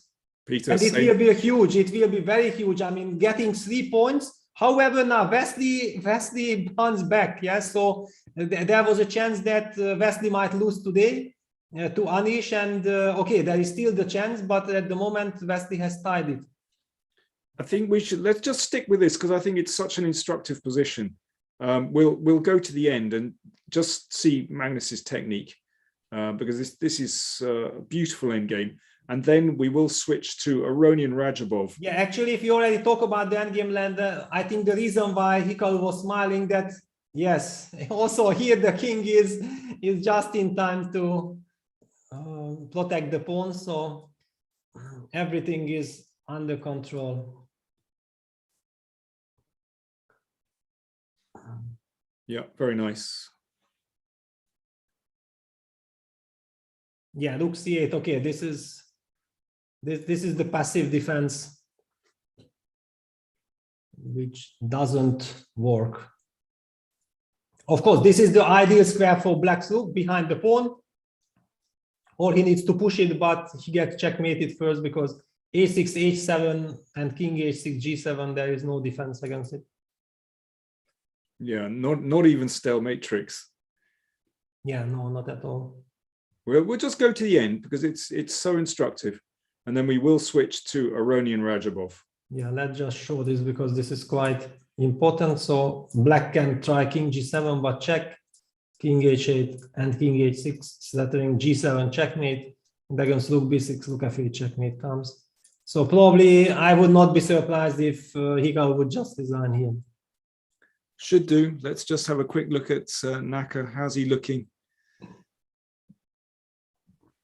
Well, actually, already Maxim Vachier-Lagrave has won against Duda, so that night off finally ended badly for White. So a part of this, the only game in progress is Levon Aronian against Timur Radjabov. So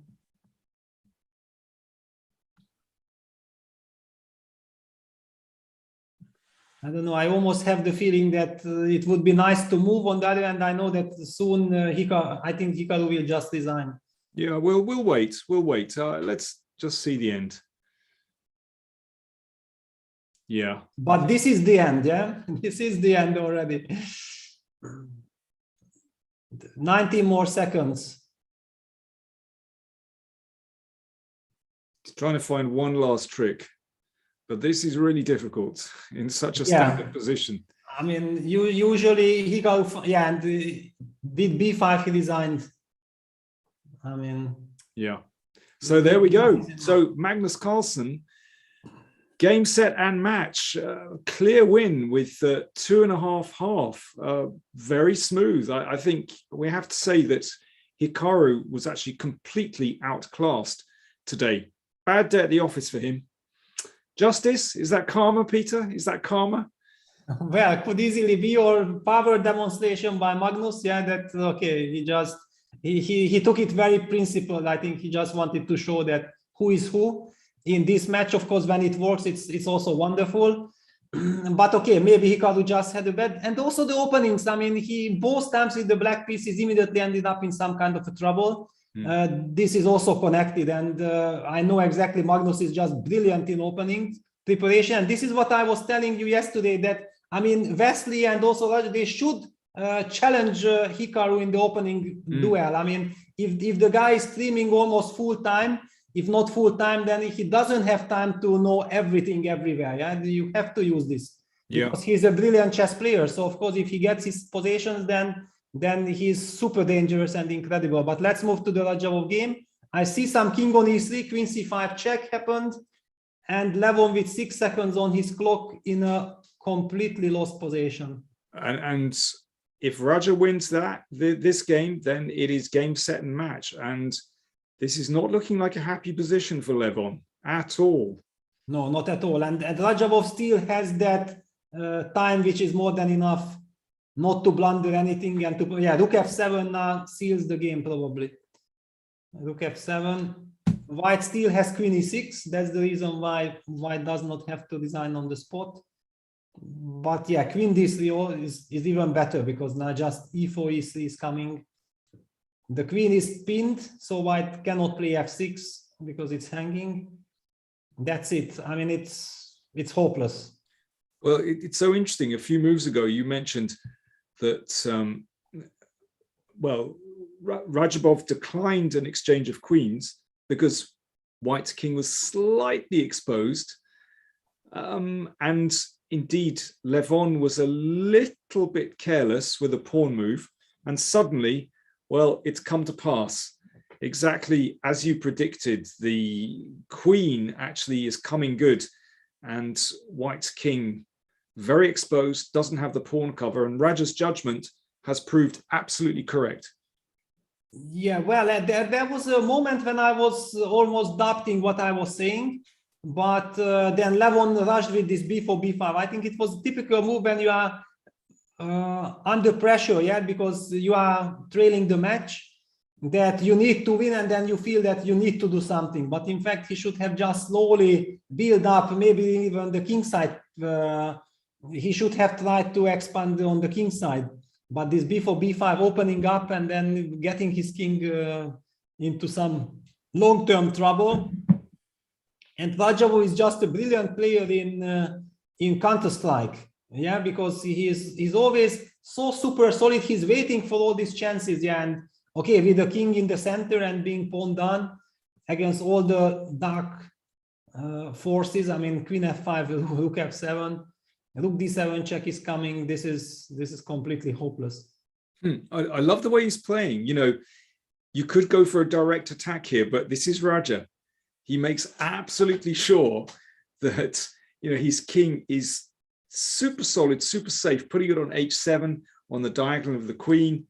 And actually, well, Aronian has no chance at all. And yeah, just such a responsible way of playing by Timur, just supporting that passed e-pawn. He's not even bothering going for a checkmate. I'm sure he will soon. I mean, rook e5 is about to happen, actually, and that's game over. Yeah, rook e5, rook b5, also e3. Yeah, everything. Just terrible, yeah. Queen b4, and now rook e5 will happen, and that's it. Game over. Wow, so we are actually, no, queen e5 check. This is a small mistake. I mean, maybe the only inaccuracy of Radjabov, but I mean, it's such a winning position that it doesn't matter at all. Just that rook e5 was so stylish.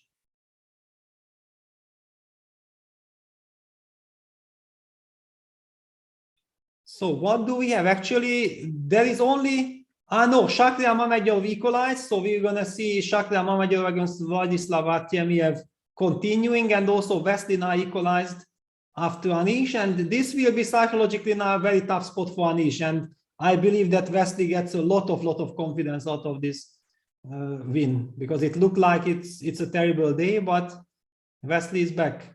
Okay, well, we've been chalking this one up for Raja, but he's still got to finish off. He's in control. He's still he a tiny misstep, but he's back on track now. Yeah, I mean, you just cannot spoil this position, yeah, because now you have the chance of going for 2 pawns up, completely winning rook endgame. So maybe just gonna take on a5 and then rook f5, rook f3, and collect all the king side and finish. Yeah. Yeah, that's what he's done.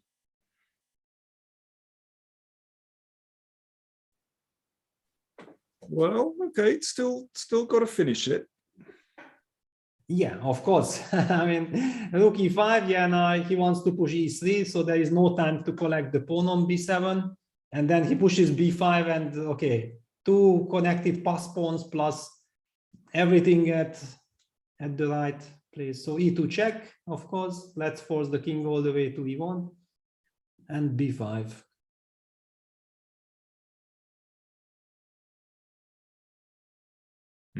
That's quite chunky. Yeah, nevertheless, I would have preferred to play your move rook e5 there and win the queen or give checkmate. It looked like it was not necessary to get that far, but of course, the result was never in any doubt here. I guess he's gonna go h5 just to make sure that white will not fix somehow these pawns. Of course, king g6 also looks possible, but I just feel okay. He goes king g6 first. It's a method of taste. Nothing is. I just wanted to even stop g4. Doesn't matter.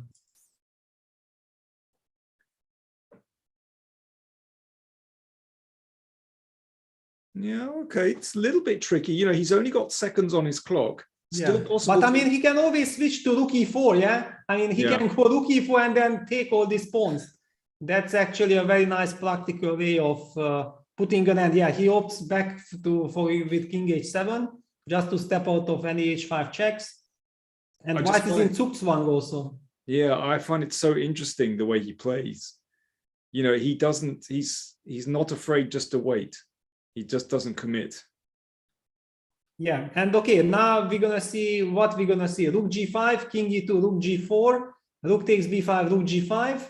But then white can actually take on g5, and it might be draw. So that's why I did not want to let this thing happen, this g4 h5. But okay, it should be a win, of course. He might go around in circles again. He might come back to h7. Yeah, no, now he goes for this. Yeah, but now okay, at least he needs to calculate a little bit. I mean, king f4, rook g7. Oh. King f3. Okay, this is a little bit surprising. Yeah, but that's why I didn't like king g6, g4, because there was the tendency of reaching this type of position, which should be a win, but I mean, price of each move might be important. Yeah, b4.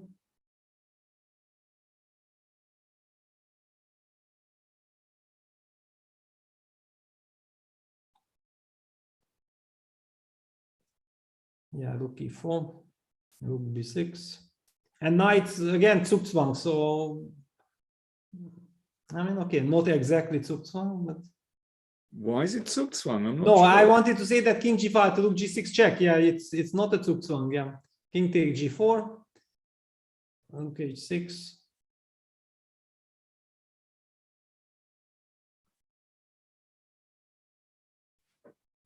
Okay, this looks slightly odd to me. Yeah, I mean, it should have never have happened this. And now Radjabov down to 10 seconds, actually, 11, 10 seconds. King f3. But now what is this? I mean, the king can never, I mean, the rook can never move. I mean, if Levon throws this is just incredible. I mean, I never seen something like this. If this game ends in a draw, rook f6 check. King e3, Yeah, h6. h6. Yeah, h6. I don't understand what Raja is doing. He himself doesn't understand, I guess. b3. Unbelievable. He tries b3. No. Yeah, but b3, h7. Oh, okay, maybe he's going to move. He's going to play king d3. Yeah, he will have to. But okay, this is already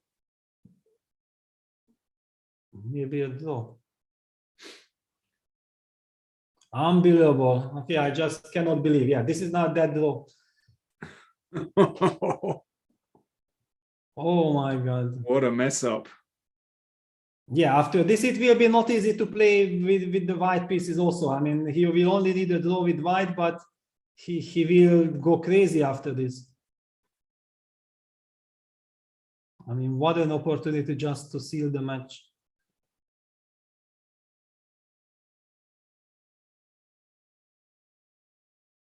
Amazing.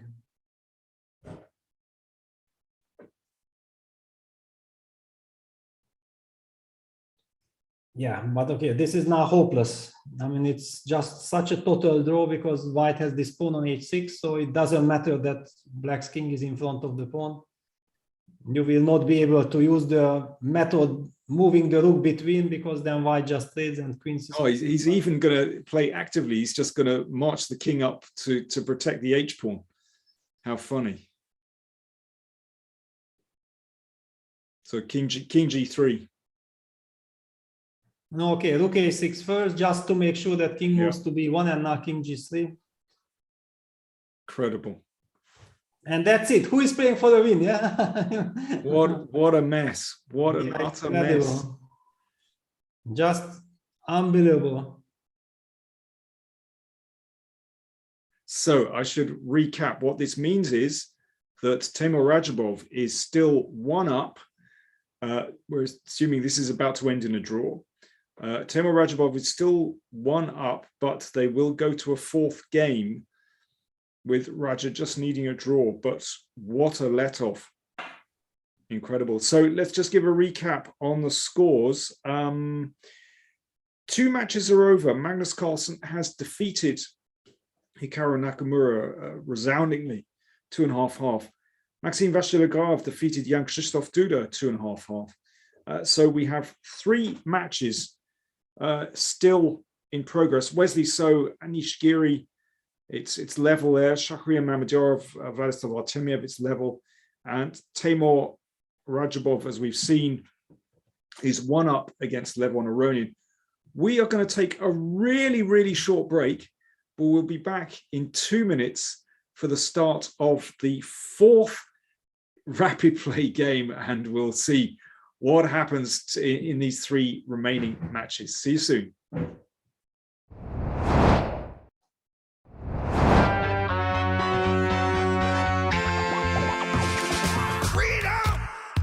So fresh, so new. Freedom, It's all for you. all for you. Freedom, Keep your ear to the ground. talking about the freedom. It's the best show in town. Let's show you that freedom.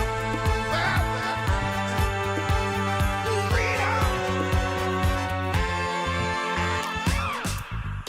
Air quality isn't the first thing that comes to mind when you think about chess and esports, but it affects our focus, decision-making, health, sleep, and more. What's in the air you breathe? Find out with Airthings. Breathe better. Live better. Magnus Carlsen. This is his first. It's going to be Jan-Krzysztof versus Magnus Carlsen for the World Championship in November in Dubai.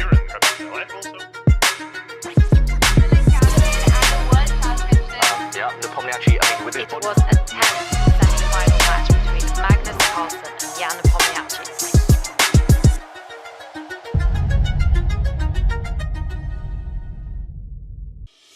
Want to raise your chess to a new level? Challenge Yourself is an exclusive, innovative experience designed for Chess24 Premium members.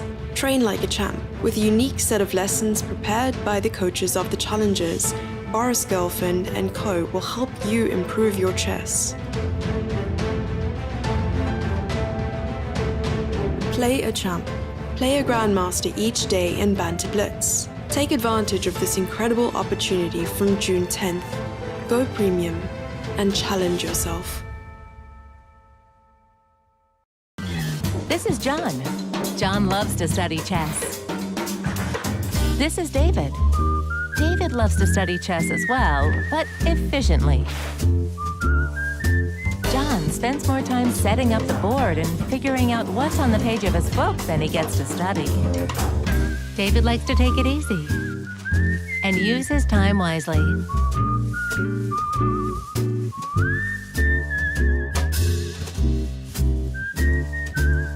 David has finished his exercise for today. John should try the same.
Welcome back, everyone. We're into game 4 of round 5, and we have 3 matches still going. We have Vachier Mamedyarov against Vladislav Artemiev. It's level there. We have Wesley So against Anish Giri. It really is level there. And would you believe that game 4 is over already? We've missed it, Peter. We've missed it. We missed all the action.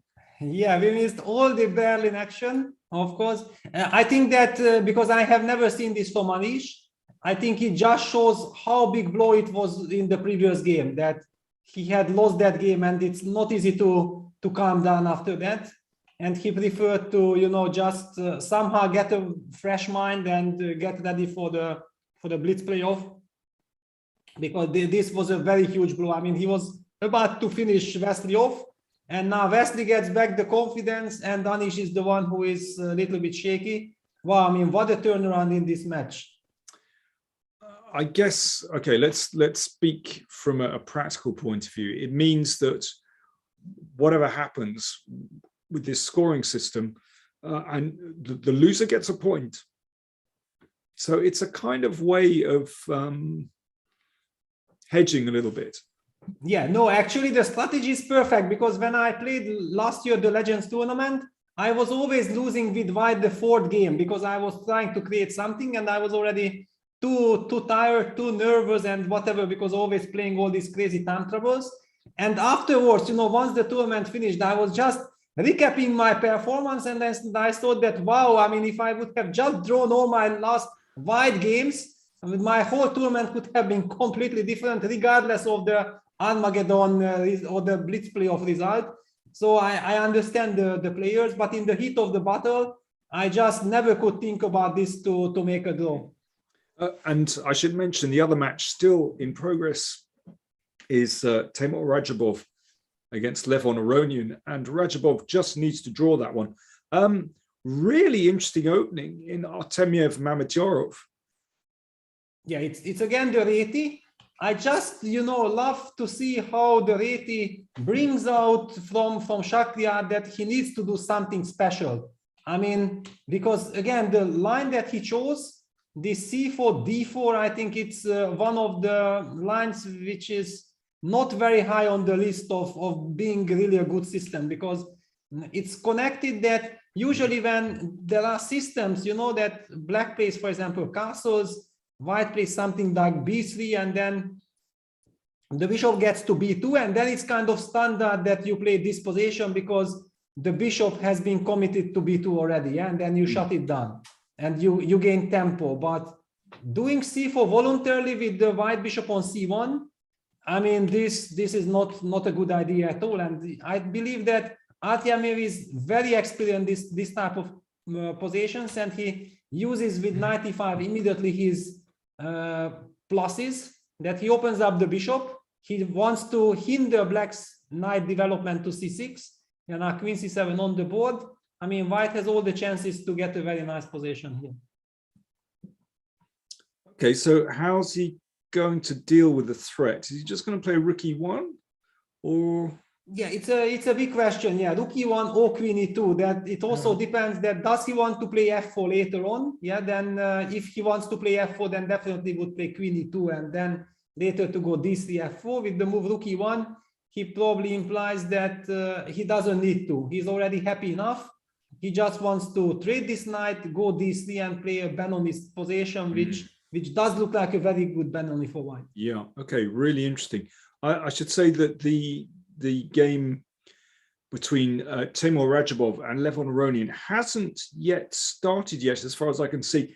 I mean, they just had a very long game, so I think they're granted a little rest before they actually kick off, which is fair enough.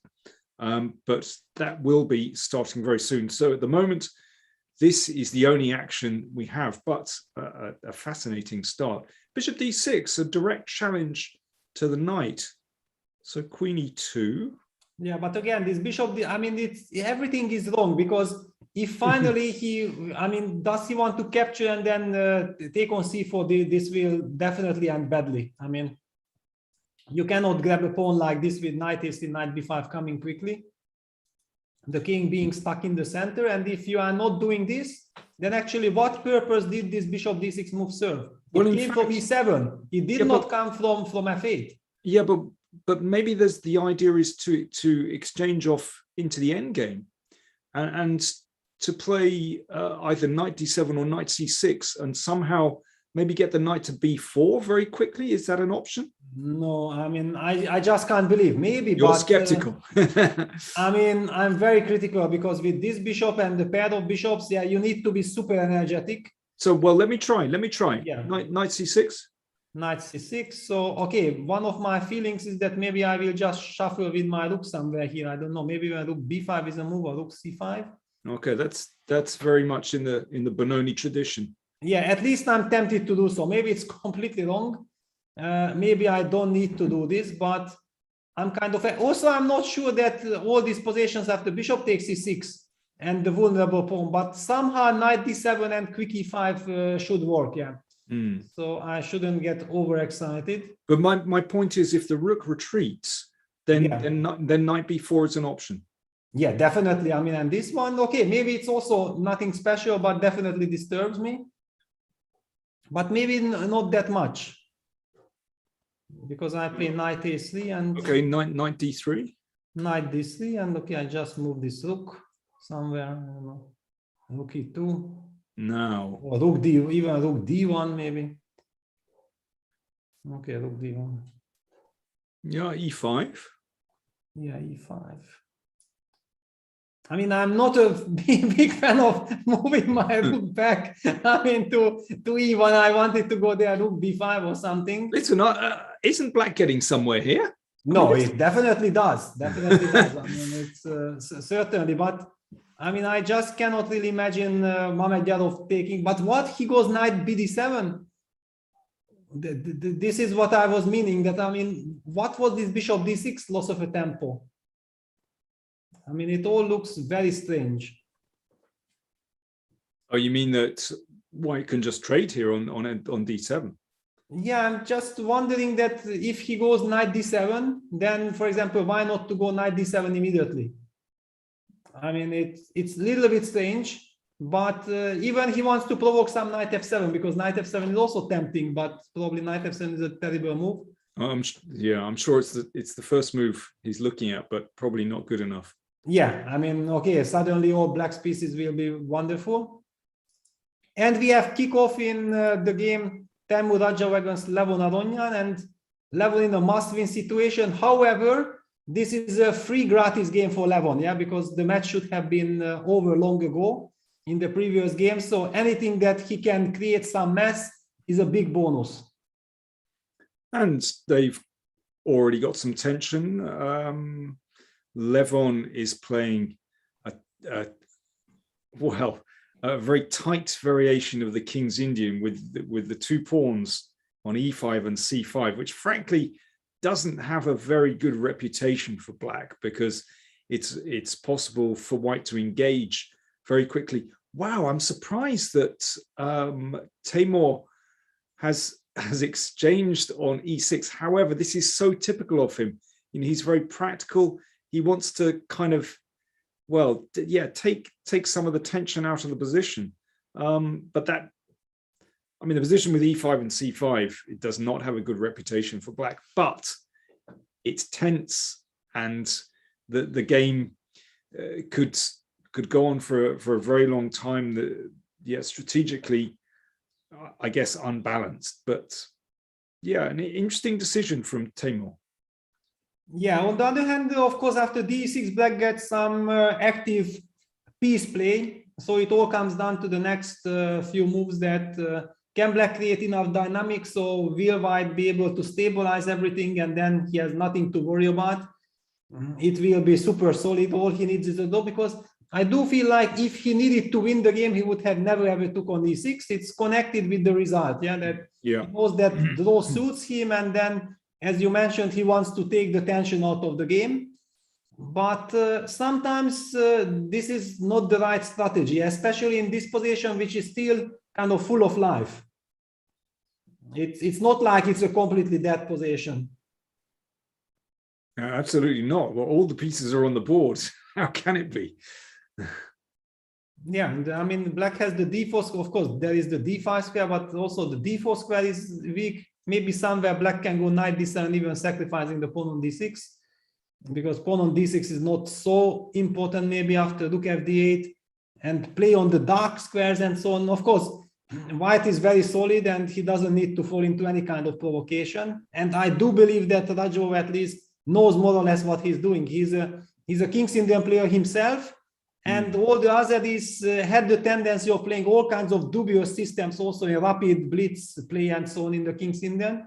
So it might be that he has even studied this position sometimes in his career. So, but this position does not thrill me that much. And look at this. I'm loving this move by Artemiev. Yeah, this is what I call high class. We were praising his move ed4, cd4, knight e5, and I was already mentioning that knight a5, knight e5 aims to stop knight c6.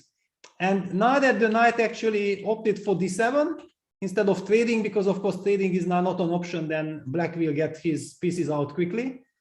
And the knight on d7 is in the way, so he just comes back knight fc, also hitting the d4 pawn, which cannot be protected by e5 because there is the pin along the e file. And then knight f3, queen b6, knight a3, white is coming with another tempo. I mean, all this bishop d6, knight b6, and somehow this was not the right way to do for black. Okay, I already was criticizing the move d4. I just don't think that black has the right to play d4 here. I was playing this opening myself with black, and I always played castles. and I never thought that d4 would be a playable system. I just never thought. Yeah, and this is the current position. Big trouble for Mamedyarov. Okay, well, let me try and find something creative here, or just a way to survive. Okay, well, let's just castle and see what happens. Okay, so if you castle, one of the first question is, can I play knight c2? So e5. E5, I wanted to play b4, but then you have d3, queen d3, e4 trick. At least, okay, it's messy. Let's just show this to know what e5. And I wanted to use the moment for b4, but it might run into this counterplay with e4. So, okay, of course, this was just the very first reflex. So after castles, okay, I can also just play normal with this. Also, knight b5 is tempting. But you can only pick one. Yeah, I can only pick one. But I have the feeling that Artemiev will pick the right one. Yeah, he's very experienced in this position. But actually, Vachier-Lagrave opted for bishop c5 immediately. He was concerned maybe of this because let's just show that there was also this option of going knight b5, bishop c5, and then b4. Trading the b pawn for the d pawn. I was not 100% sure that this is so great for white, but judging that Vachier-Lagrave wanted to avoid all this, then let's say that maybe this was concerning him. So he played the move bishop c5.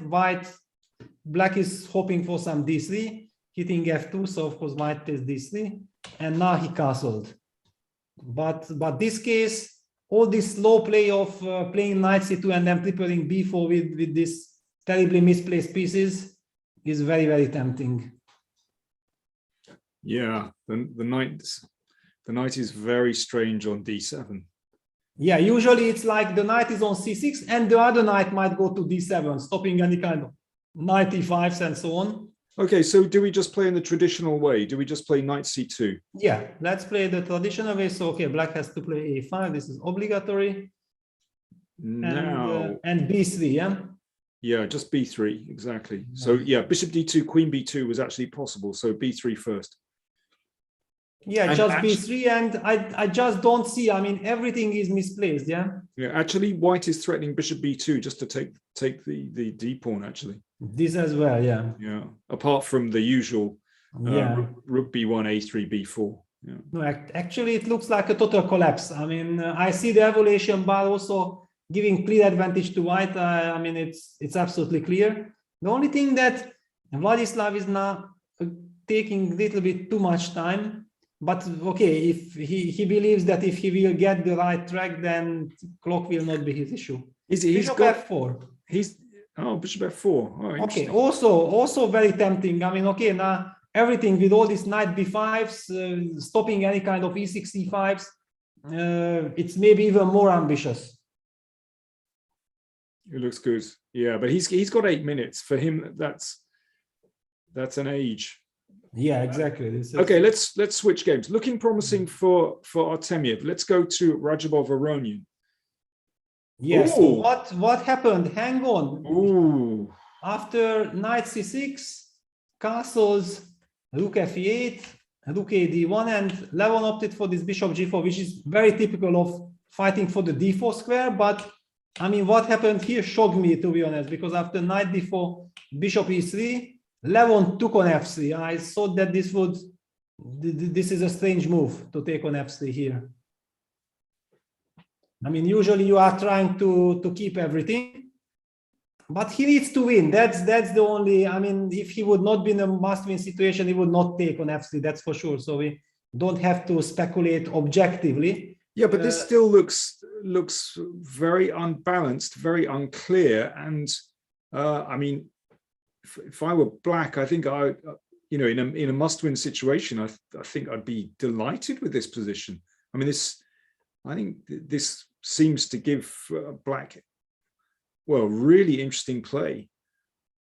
Well, but there is not so much dynamic. Yeah, white is super solid. He's pushing the d6 pawn. He always has queen d5. He can trade with knight f4. Okay, let me try something. Pawn to a5. Pawn to a5. Aha, so you are not even trying on the king side anything. Oh well, give me time. Give me time. I'll be there in a second. But first of all, let me just open the a file. Let me play a4. Okay, well, first of all, I did not understand the move knight e2 from Timur. It surprised me because I always felt like whenever the knight moves, I'm gonna jump knight d5, and without moving the knight, I did not see what kind of play black should create. So this is some kind of a mystery. No, it's not so easy to correct this, because it would be logical then to follow it up with knight f4, but I don't want to play knight f4. It's not my cup of tea, knight f4. Maybe the knight goes back to c3 here. Yeah, actually. maybe I have to go back. Yeah. Okay. Then actually that leaves black with an awkward decision. I mean, it's possible to take and play a4 anyway, but it's not what I wanted, of course. Yeah, okay. I'm not sure about this. Let's go back. That doesn't feel right. So I need something else.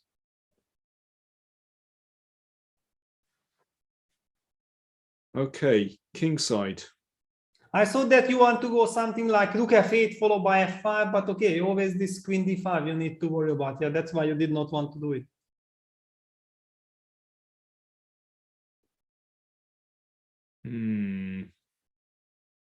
Yeah, not so easy to make progress, but I don't know. There's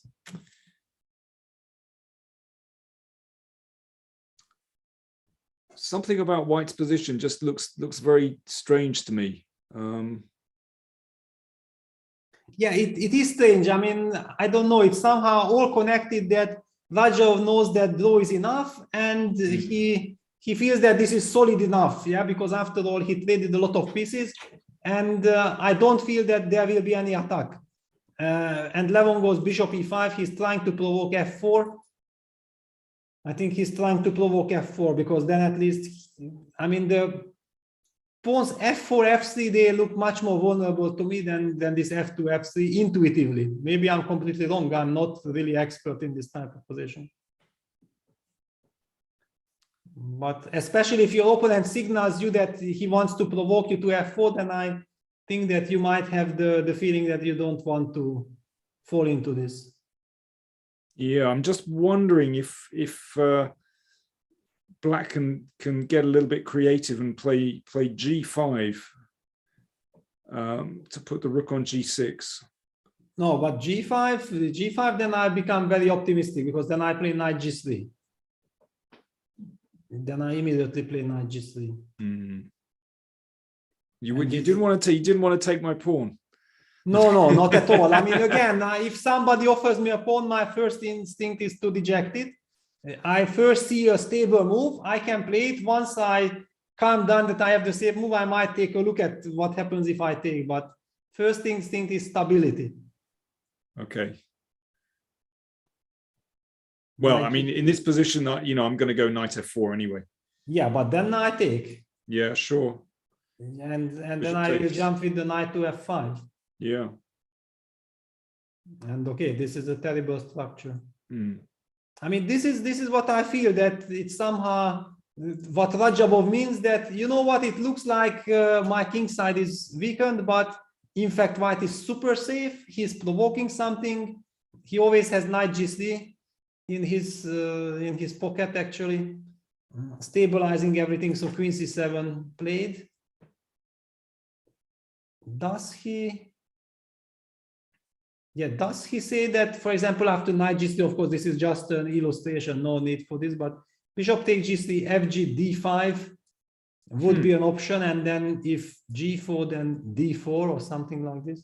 No, I mean, g4, queen g3 check anyway, so no, it's just that this is what he's eyeing on with queen c7, targeting the g3 pawn. Okay, well, that's a nice idea. That's a nice little trick. Yeah, nice. I think the question is now then, okay, how should white proceed? I have so many options. Also, coming back with the knight to c3 might be possibility. I mean, giving up this bishop, you have to. You cannot allow the knight landing on d5. So let's just take a look. Or how will you play after knight c3? Yeah, I mean, of course, I wanted to transfer the queen to h4, but it ends up with bishop g5, unfortunately. So, yeah, maybe. Timur actually opted for knight. I mean, he just follows his strategy. He wants to be super solid. He offers the exchange of all the pieces, and the weakness on d6, very professional. No fancy business. Yeah, actually, it's brutally effective. How do you create any chances? Yeah, with enormous difficulty after that move. Yeah. He just knows how to damp down the position, doesn't he? It's really interesting. He's got such a talent for this, just to sort of take the sting out of things. Yeah.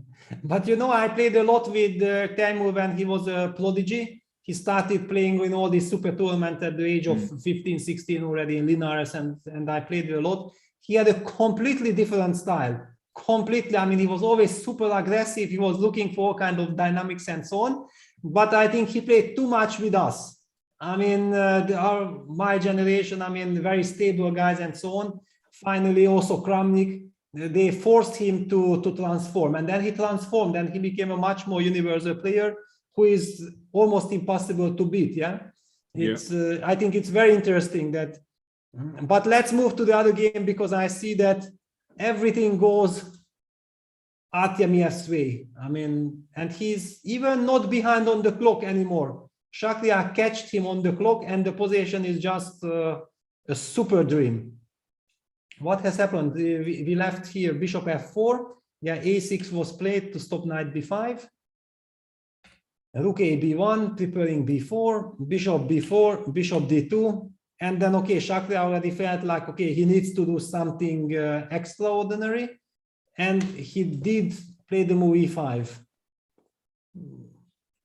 But this is completely desperate. Yeah, and then Vladislav just took the pawn. I mean, first knight c2, queen a5. And then grab the pawn, rook e8, f4, takes knight g4, b4. Finally, he gets this in. But okay, e5 pawn will be falling, so it's not. The big question is that how does white? Yeah, queen e4. Yeah, this is nasty. Black is not yet developed. Queen h6, typical Shakriar, creating something.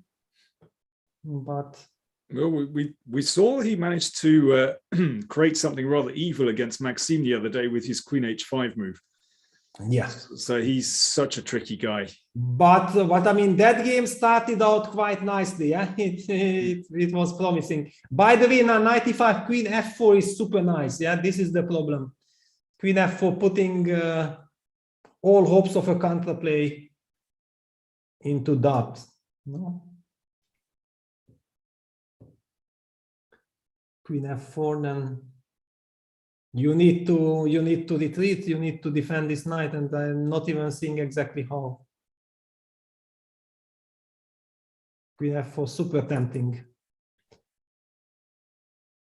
Well, he's having a think.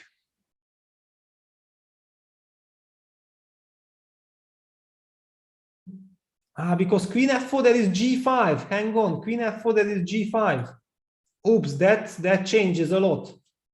I don't know exactly what is it. I can still take on d4, and is it a weakening? Is it a tempo move?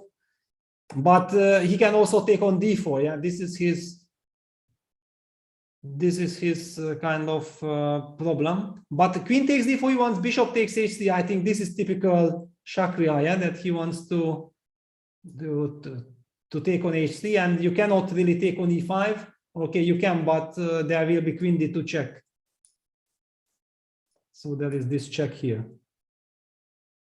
So okay, some tricks. And if I provoke g5, you don't have queen d2. So actually, maybe then this queen f4 provoking g5, queen takes d4 is super important, because now you don't have bishop h3 to rook takes e5. Peter, that's very clever. I like that. Yeah, that's. But as I said, I completely miss g5. I was just very, very happy with queen f4 and queen f4 on the board. Yeah. Really interesting position. Yeah, but maybe Mamedyarov is just in a very big trouble. Because if not g5, I mean, you cannot trade and you need to bring the queen back and you will be pinned and so on. I even don't see a move then. Just don't see a move.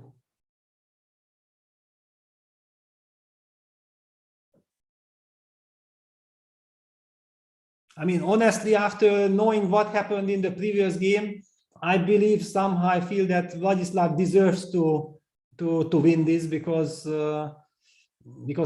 he missed mate in one in the previous game completely unnecessarily. But I mean, we have seen in these matches that it doesn't really matter who deserves what. Many times the guy who deserves loses and then he wins when it's undeserved. So it's just such a big fight and such a crazy battle between all these guys that not always the logical outcome is what we are getting. I was going to say, I think we know ourselves that there's no justice in chess. Things just happen. Sometimes there's no rhyme or reason to it. But yeah, this looks like a tough one. But really interesting variation there. Let's just show that again, because so if g5, then queen takes, and in this case, after threatening the knight, and if bishop takes h3, then it's possible to take on e5, because now the diagonal h6 to d2 is blocked. So black doesn't have that trick that you mentioned. So yeah, really interesting, really wonderful subtlety actually with queen f4. And if the queen has to fall back to d6, for example, then it's possible just to take on d4. Yeah, take the queen even with the knight. I even don't know which one is better, but again, if white wins the pawn with tempo and everything is coming. Also, all his pieces are wonderfully placed. Black is tied down along the e file. Looks horrible. Let's go to Radjabov Aronian, where just to repeat, Aronian is in a must-win situation. He must win this to force a tiebreak. So is he getting anywhere? And still not yet. Raja remains. Yeah, not yet. Yeah, with queen coming to d5, targeting the f5 pawn, the d6 pawn, and then white will also remove his king to h2. Then some rook g5 might happen. Let's take a look what. So knight f4 was the move we were really praising, that Timur is in his element. He's just too good in all this. Queen e7, bishop g5. He provokes f6. He comes back, bishop e3. So now he's threatening to kind of trap the bishop on e5.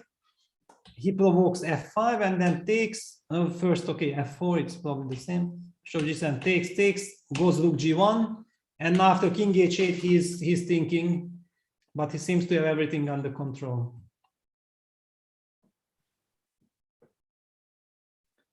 But to be honest, it's absolutely logical. I mean, who, if not Radjabov, should feel all the subtleties of the King's Indian, right? I mean, he played right from the childhood. There was a time before Dingley ran that it was only Timur Radjabov exclusively on the highest level who kept on playing it. He just knows how to deal with it. Yeah, really interesting. I mean, and actually, Aronian has to be a little bit careful here, because after king h2 and white doubles on the g file, plays queen d5, and this is potentially a little bit unpleasant for black actually. Yeah, black doesn't seem to have any counterplay, and that's the real problem. It's interesting that bishop win. Yeah, that bishop on e3, which could in some endgames be a terrible piece, in the middle game just glues white's position together, holds everything together, blocks out black's pieces, and allows white's major pieces the freedom to just double. Yeah, it's a really powerful piece actually. Yeah, and we see this rook on e6, queen on e7. It would be a wonderful pressure along the e file if this would not be so nicely cemented, but it just puts an end. And always this queen d5, okay, white will need to watch out for some action sacrifice, but it doesn't seem to work in any of the situations. So I'm in fact a little bit surprised that Radjabov is taking so much time here. Yeah, that is there something very specific that concerns him? Some Queen H4 follow. Okay, but that's why King H2 Rook G3 is so nice, because we are protecting this vulnerable pawn. Looks like good fun for white to me.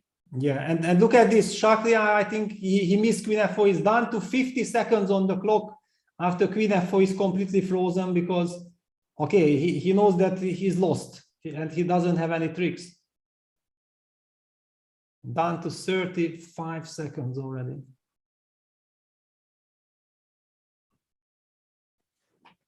How's he looking? Is he sunk lower in his chair?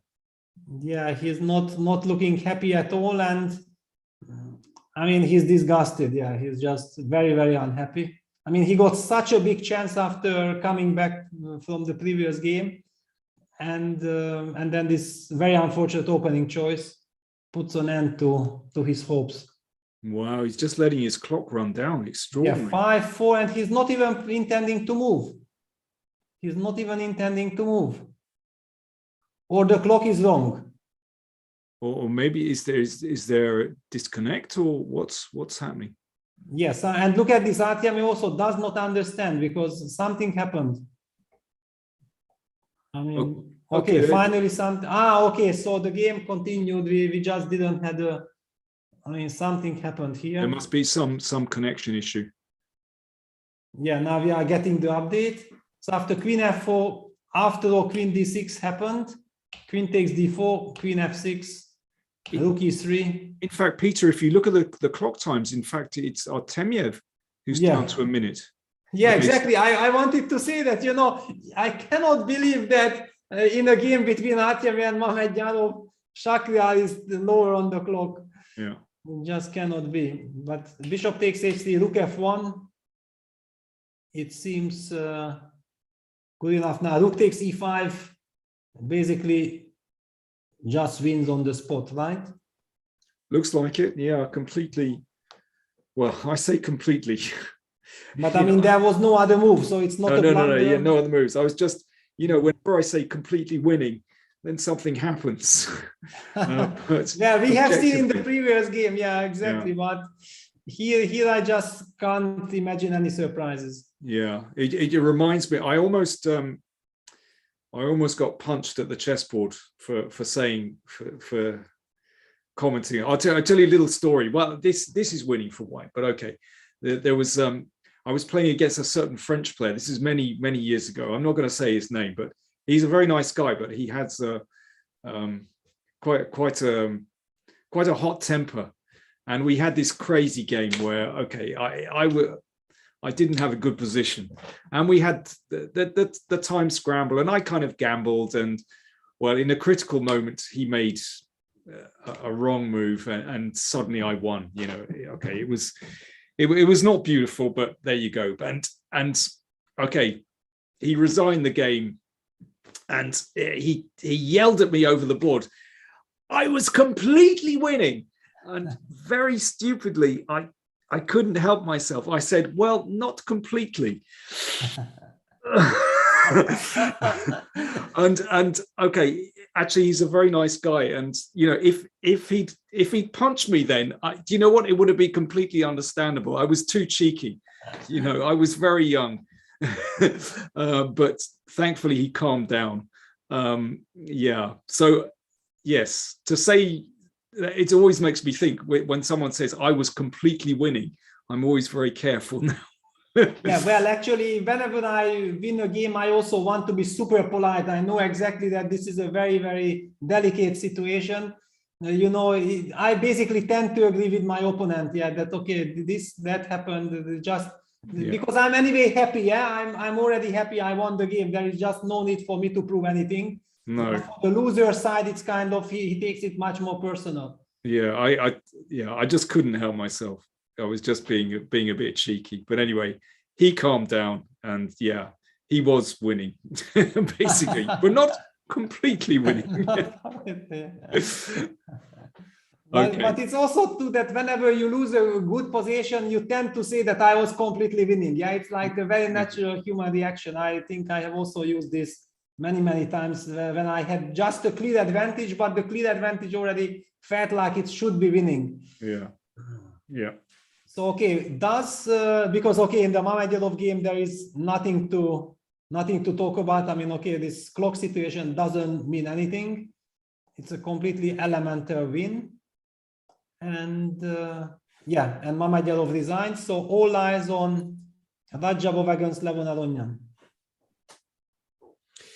Yeah, so we should say, just to recap, that with that's game, set, and match for Vladislav Artemiev.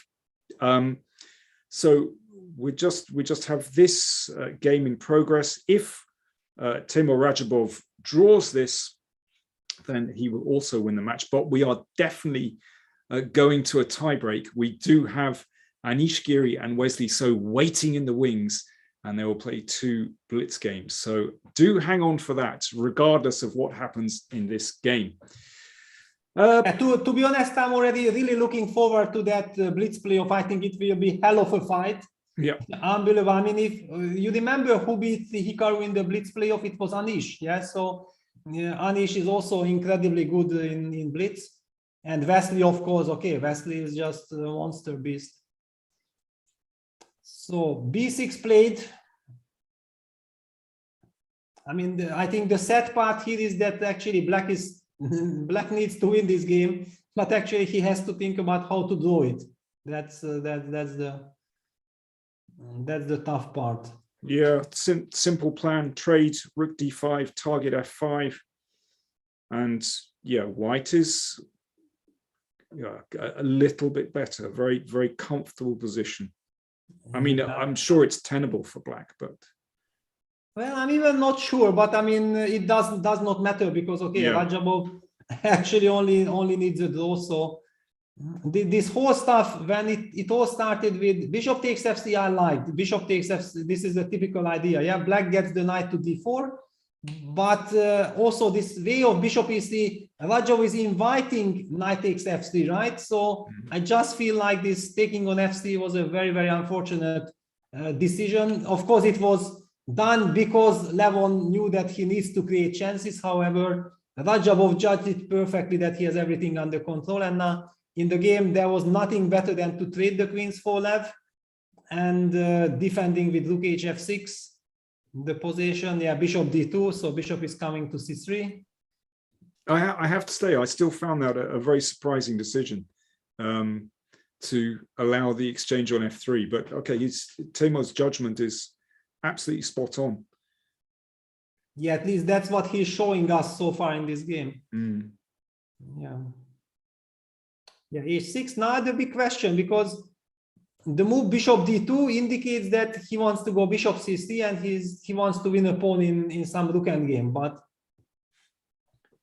can we fight against this? Rook G3.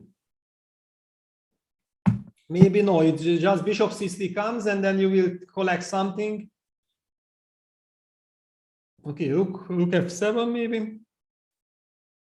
Yeah, but then I'm just wondering, well, a couple of things. Yeah, well, there's Bishop C3, but also, yeah, okay. I mean, I thought that you want, because you even can take first on F5. Yes, setting Rook F7, you even with the tempo.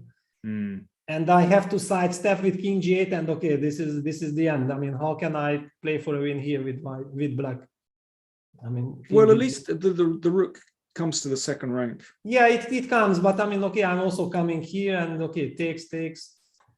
Yeah, okay. It's impossible. So Levon goes Rook E6 immediately. Yeah, he doesn't want to stop Bishop C3. This is clever, but I was just wondering if Whites can be even trickier and even more cruel and play Rook E3 and to recapture with the pawn. No, of course. Here, for example, Rook E3, I think is the move that Radjabov will play because Rook E3 on the board. Because he's really turning the screw now. I mean, Black is in trouble, big trouble actually. Yeah, Rook F6.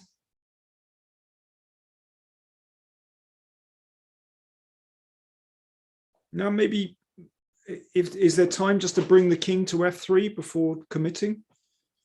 Yeah, that's the logical one. Yeah. Yeah. Okay. King g2. I mean, just covering the e2 square for the future, and yeah, basically that's it. Yeah. So king f3, and then he can decide when to play bishop c3 and so on. Yeah, and he will win the pawn. I mean, basically this is hopeless. I mean, it's a terrible feeling for Levon that, I mean, he even doesn't have a move. Yeah, king g8, okay, king f3, and then bishop c3.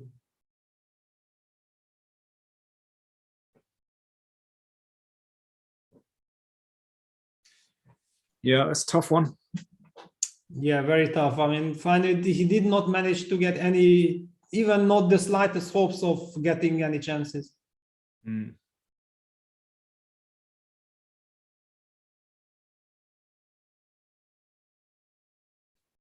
Yeah, that's it. This is hopeless, and also 1 minute 40 on the clock.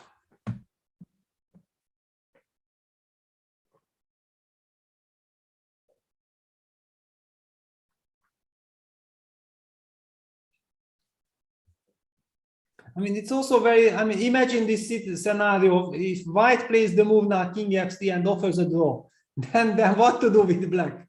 I mean, I don't know. It's such a hopeless situation that, okay, basically you even cannot refuse the offer, because otherwise you might just resign. And exactly for this reason, white might not even offer a draw, and definitely will not offer a draw. Yeah, king f3 on the board. I don't see why you would. Yeah, no, not at all. I'm just saying that what a hopeless situation that, I mean, even then you have no choice. I mean, you would like to play on, but you just have no argument for playing on. Hmm. Yeah, bishop f8, only way to protect the pawn. Now bishop c3 can be met by rook f7 defending. Okay, so he's found a way to, at least he's not losing a pawn. Yeah, at least he's not losing the game, but I mean,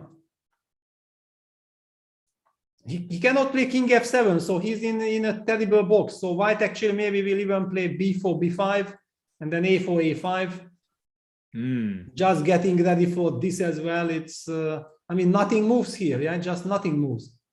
Yeah, that's very nice. Yeah, yeah. Maybe h4, h5 as well. Yeah, okay, bishop e1. I think, okay, also with this time advantage, Radjabov just wants nothing. He just wants to move probably up, yeah, bishop h4, making sure that bishop never gets to e7. And again, nothing moves. Yeah, the king can never come to e6. Yeah, because if the king could come to e6, okay, then white would push, of course, e4. But like this, he's just completely tied. Okay, king g6, king h5, yeah, trying to hit the bishop.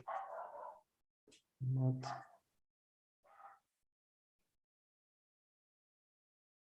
Yeah, e4.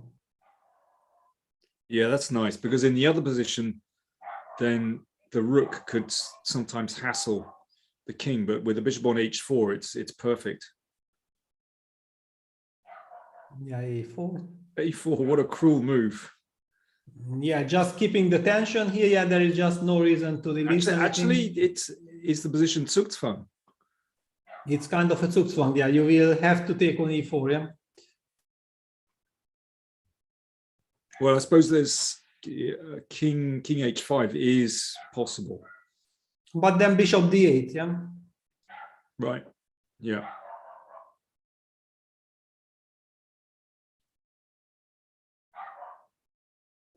Unfortunately, there is even nothing to analyze, because, I mean, we could be mentioning many plans for white, how he can try to win, but the big question is, does Temur at all want to win this position, or he just wants to make sure that nothing happens to him, and maybe Levon will self-destruct, yeah, because he actually needs to create chances, which is just impossible here. Under a minute now. Yeah, under a minute.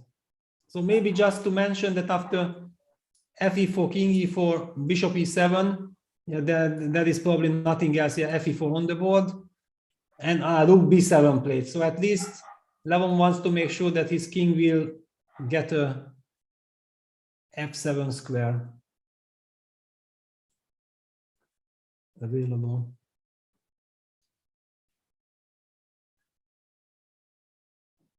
Because what I wanted to show that, yeah, if black plays the move bishop e7, then white plays f4, f5, forces the black king back to g7, and then, okay, for example, if white wants, white should not trade. I mean, he can just play bishop g3, and probably he's winning. Yeah, no, okay, so rook b7 played. It's at least he gets his king to f7. Maybe he's planning some a6, b5, trying to create something there, but f5 check. Rook backwards, and then king d5.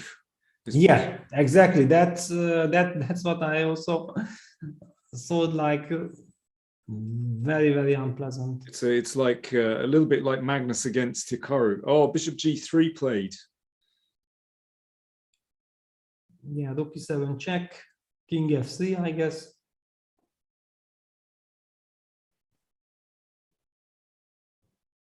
Yeah, the only difference is that there Magnus wanted to win and needed to win the game to finish the game, finish the match. But here, Radjabov actually just needs a draw.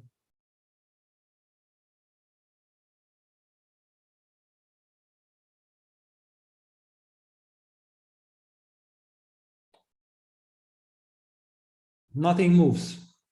Still nothing moves because, okay, you play b5, ab, and then still you can never move the rook because of bishop d6. So white, yeah, Radjabov, of course, yeah, just slowly preparing, yeah, bishop f4.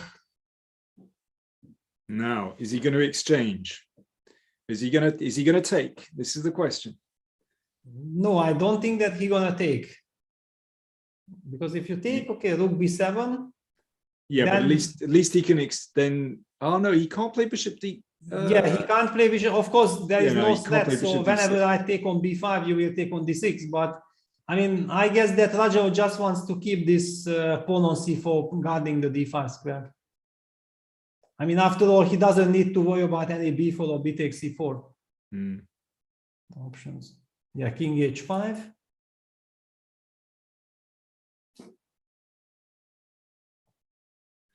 I know. Listen, instead of king h5, of course, I know it's completely crazy to even entertain these ideas.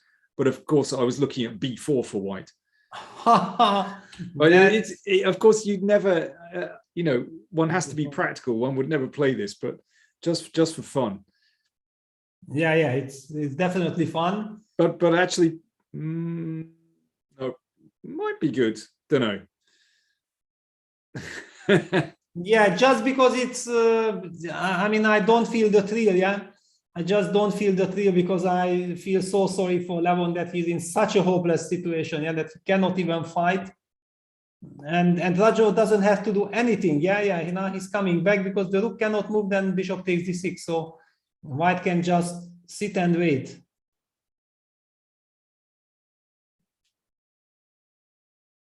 There is no intrigue.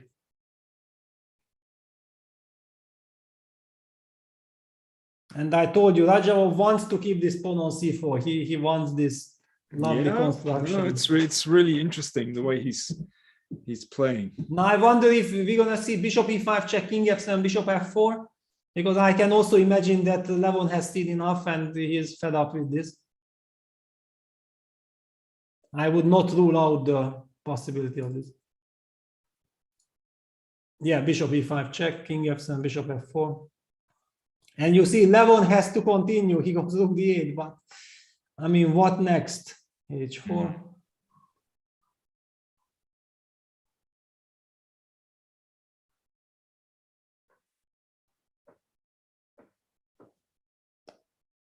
Yeah.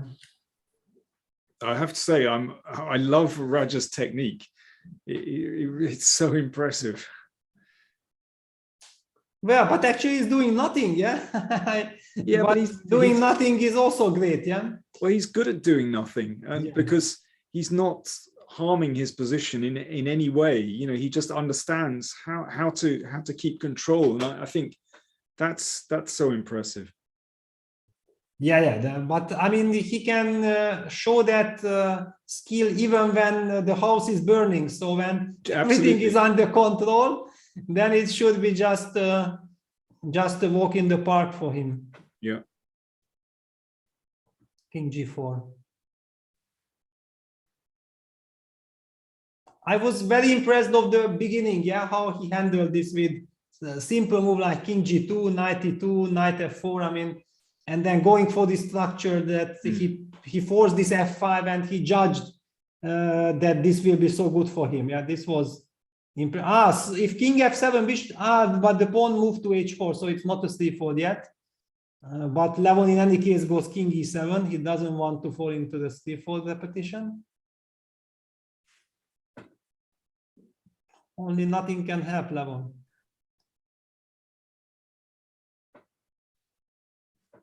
Yeah, we seem to be going through the motions.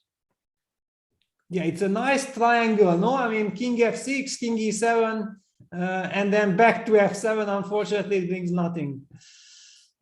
Oh. King H5. Well, sooner or later, even with pawn on H4, they will reach c4 repetition because it's, I mean, 3 times the same position, the mirror. Looks like it. Black is running out of moves. There are no legal moves available. King E7, King H5, King F6, King G4.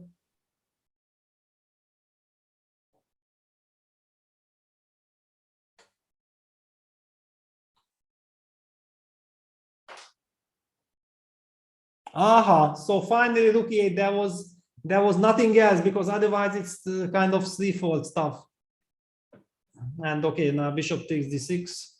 So basically, Timur's going to take on d6. Yeah, he gonna. Aronian will come and grab the b pawn. Oh, h5.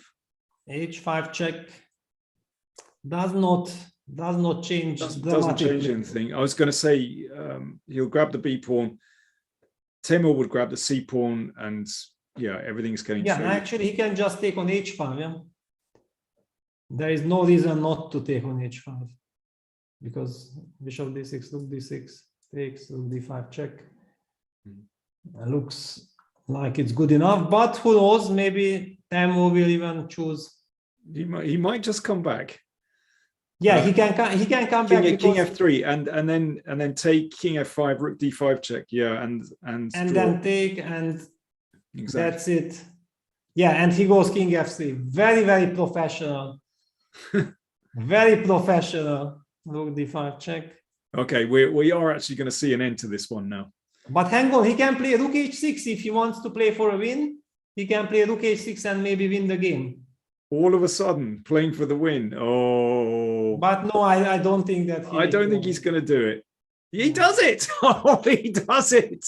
He goes rook h6, but look at the engine bar. Engine bar is not impressed. He says, no, don't worry, guys. Everything is okay.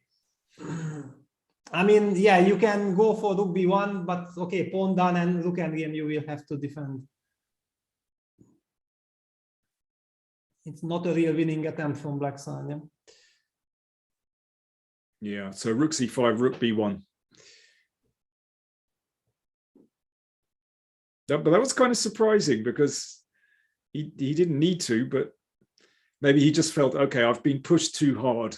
Yeah, exactly. I mean, okay, it's why should White do even one single defensive move? Yeah, it doesn't feel right. Just King e4 and okay. Yeah, there we have it. I think we're going to see. Surely, then they're not going to play this one on.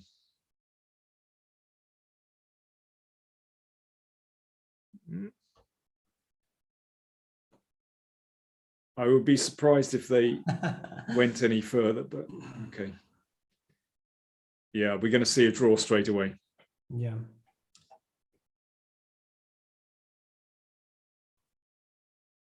Yeah. So repetition coming right now. There we are.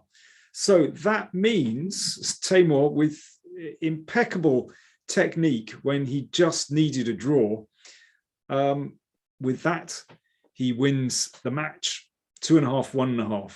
There's something that's very economical about the way Timur plays.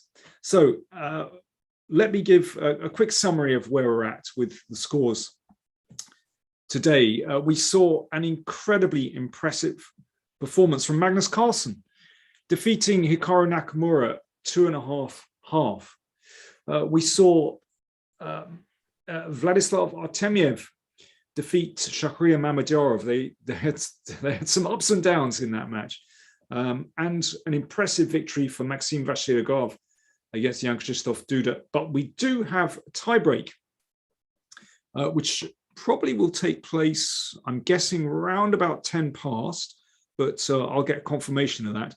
So the tiebreak between Wesley So and Anish Giri, 2 5-minute games. So we'll take a break, but do come back in round about 10 minutes when, let me just try and get a confirmation of that, but I think it'll be round about 10 past the hour, wherever you are in the world, 10 past the hour. So round about 11 minutes time, I'm guessing, we'll have Wesley So against Anish Giri for 2 blitz games. So do join us then. Still more action to come in round 5. Well, I would say that one of the highlights of the day is coming. Quality isn't the first thing that comes to mind when you think about chess and esports, but it affects our focus, decision-making, health, sleep, and more. What's in the air you breathe? Find out with Airthings. Breathe better. Live better. Freedom! So fresh, so new. Freedom! It's all for you. All for you. Freedom! Keep your ear to the ground. Talking about the freedom. It's the best show in town. Let's show you that freedom. Well,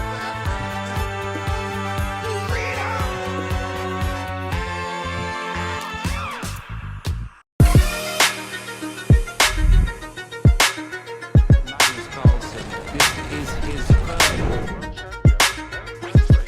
It's going to be Jan-Krzysztof versus Magnus Carlsen for the World Championship in November in Dubai.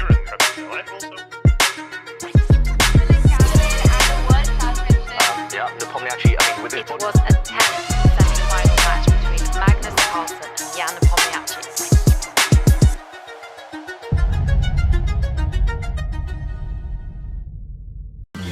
This is John. John loves to study chess. This is David. David loves to study chess as well, but efficiently. John spends more time setting up the board and figuring out what's on the page of his book than he gets to study. David likes to take it easy and use his time wisely.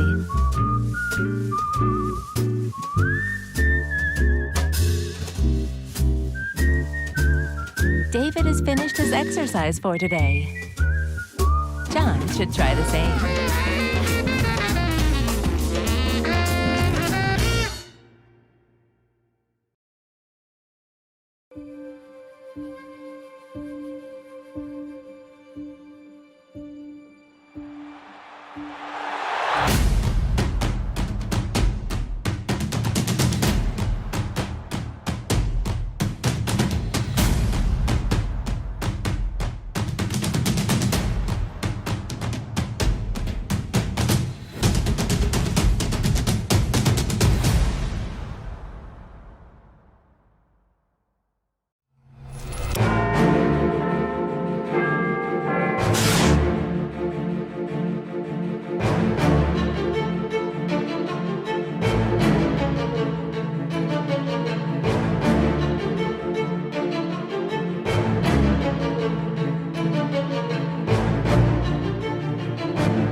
Want to raise your chess to a new level? Challenge Yourself is an exclusive, innovative experience designed for Chess24 Premium members. Train like a champ with a unique set of lessons prepared by the coaches of the challengers. Boris Girlfriend and Co. will help you improve your chess. Play a champ. Play a grandmaster each day in Banter Blitz. Take advantage of this incredible opportunity from June 10th. Go premium and challenge yourself. It's time to take control of your journey towards chess mastery. Magnus Carlsen introduces Chessible, the definitive solution for studying chess. Move Trainer uses the science of spaced repetition to identify your strengths and eliminate your weaknesses. There's no need to set up a board, remember which page you're on, or keep track of all the moves you miss. Move Trainer empowers you to go from the opening to the endgame with confidence. It's a seamless, effective, and fun way to study chess. Choose from one of the largest online chess libraries in the world, with hundreds of titles ranging from classic books through to our exclusive Chessible courses, including over 100 free courses. Get expert insights from International Master John Bartholomew, Grandmaster Sam Shankland, International Master Krzysztof Silecki, Grandmaster Simon Williams, World Champion Magnus Carlsen, and hundreds of other instructors. Get started now and join our growing community of over 100,000 chess enthusiasts at chessible.com. Chessible, take control of your journey towards chess mastery.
We're back. Welcome back, everyone. We're here for the tie breaks.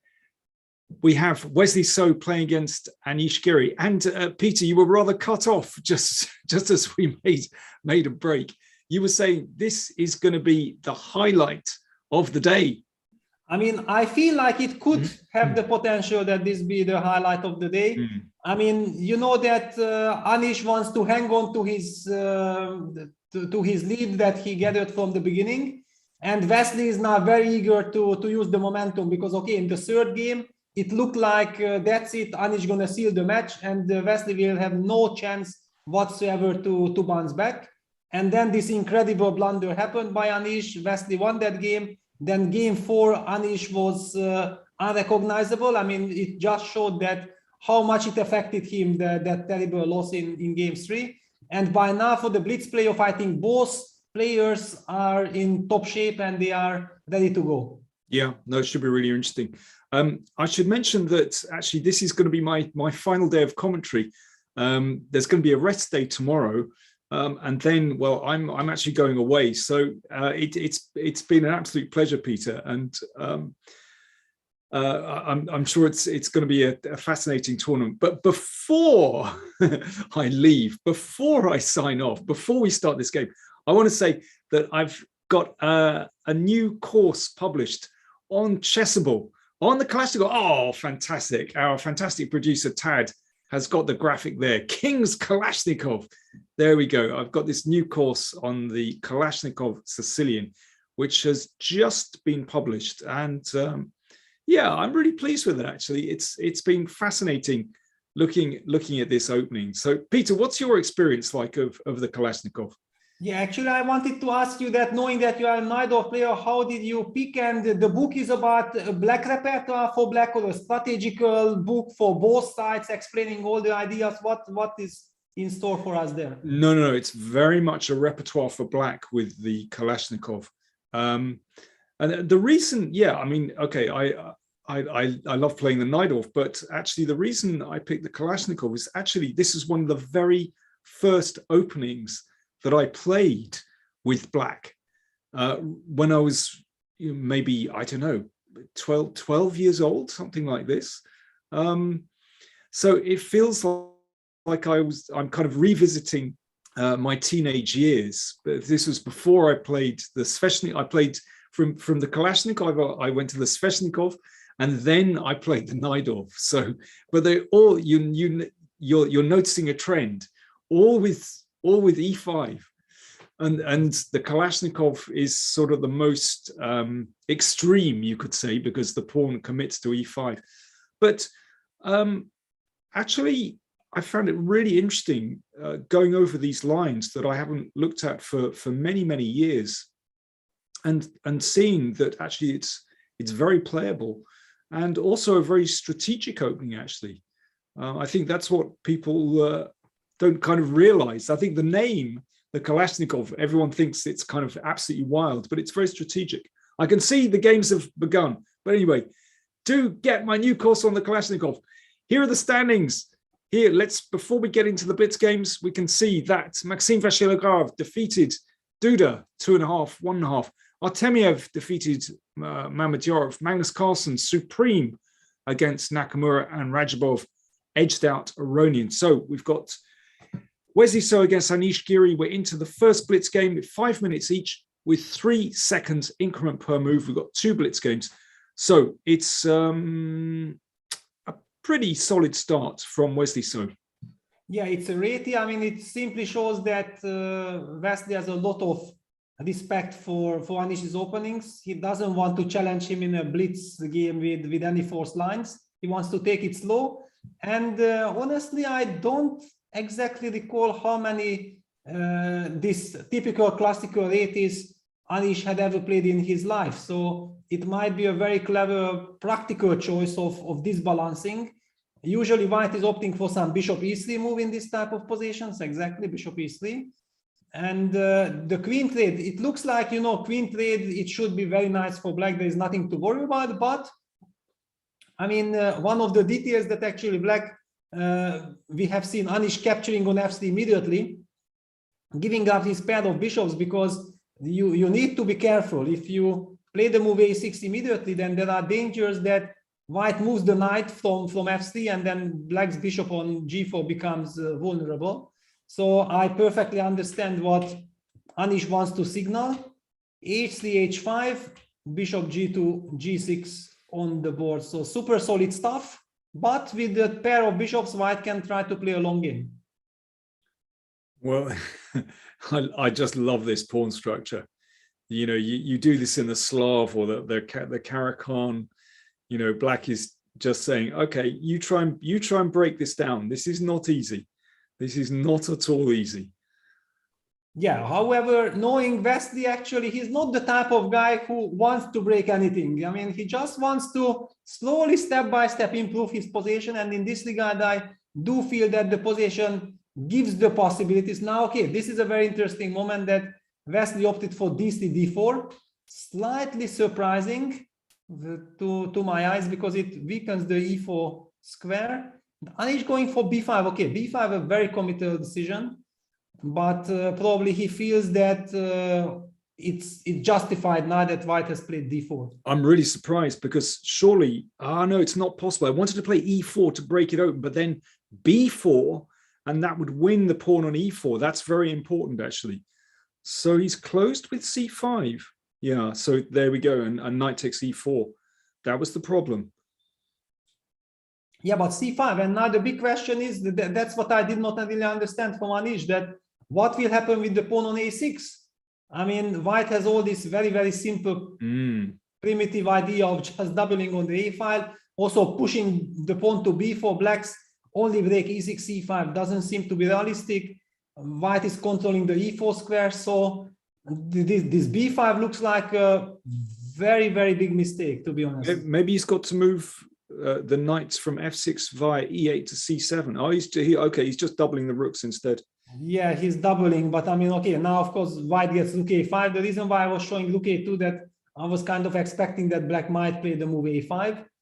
So yeah, rook a1, knight b8.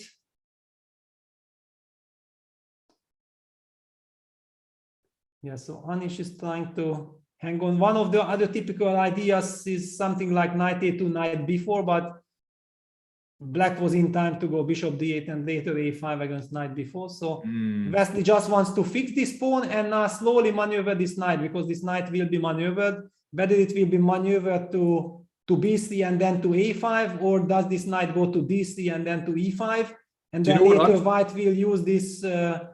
Peter, I'm thinking something else, that white might just go for the break e4. You think? I don't know. I believe like that he wants to slowly prepare also g4, yeah, because this is also a very nice break. And Anish goes knight g8, planning to go f5. If e4, then no. But I don't know if he wants to do e4. But if e4, then of course knight is the right time. Yeah, before f5 clamps. Yeah. Yeah, because otherwise I felt like maybe first of all black can get the knight to d5, but even it worried me more that black exchanges the knights, and he will have a terrible passive position, but a very solid one. Yeah, I mean, what I was, of course, banking on was the white's knight going to e4 to d6. But anyway, of course, this is, the moment has passed. Yeah, and now white plays g5. Yeah, it looks like it's totally blocked, but in fact, the potential piece sacrifice on b5 is looming in the air. So for example, e3, bishop e2, settling some sacrifice, or the motive that I already mentioned, that bringing the knight to d3 and then to e5, targeting both the c6 and the g6 pawns. Black will of course defend with the knight on e7, so I don't know if that is a devastating setup or not. But okay, Anish is heading with his king to b7, freeing then the knight. Really interesting the way Wesley is playing this. I mean, I don't know exactly if he has a plan or is he just moving around. This is because this bishop e1, bishop d2 doesn't seem to change. Now he's going for it, because bishop e2 and knight takes b5. Yeah, this looks like it could be curtains actually. I mean, this is the typical plan, but now Anish is getting ready for some king c8 and shifting with the rook to a7. That's why I did not understand why to remove this bishop from f2, because actually it was guarding white's king wonderfully. Little strange. But maybe it all doesn't matter, but... Yeah, okay, well, let's see. So king c8 takes on b5, takes bishop b5, rook h7. Okay, this isn't on the board yet, folks, but this is just an initial thought. Yeah, and counterplay. This is the problem. Yeah, this is the problem. I mean, why did this bishop? I mean, he might have to move the bishop back to g3. Yeah. But maybe the chance of really smashing on b5 will then pass, because the rook moves out and then king moves to b7. You might have to sacrifice two pieces to break something there. Yeah, bishop e1 coming back. Yeah, Wesley has missed his momentum. Oh, that's fascinating. Missed his momentum. Now also the big question after rook h7, can white sacrifice on a6? Yeah, I was just looking, but actually I don't think in fact it didn't really achieve anything. Yeah, and he needs to guard h2, of course. Yeah, that's bishop g3, and this is what I have been worried of, that black gets this. Okay, now the knight has to be transferred somewhere to d3 and to e5, and then look if you can get something with it. If not, then you will start. Yeah, now the knight starts. but it's too late. It looks like now Yeah, black is just the bishop just sits on c7 and white has nothing.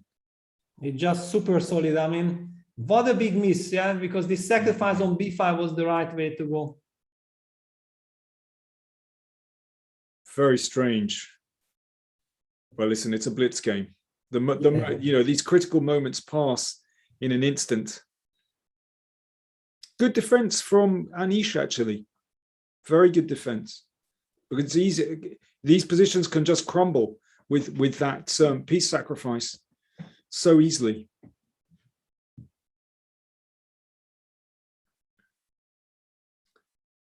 Well, if he trades all the rooks, then really nothing's happening.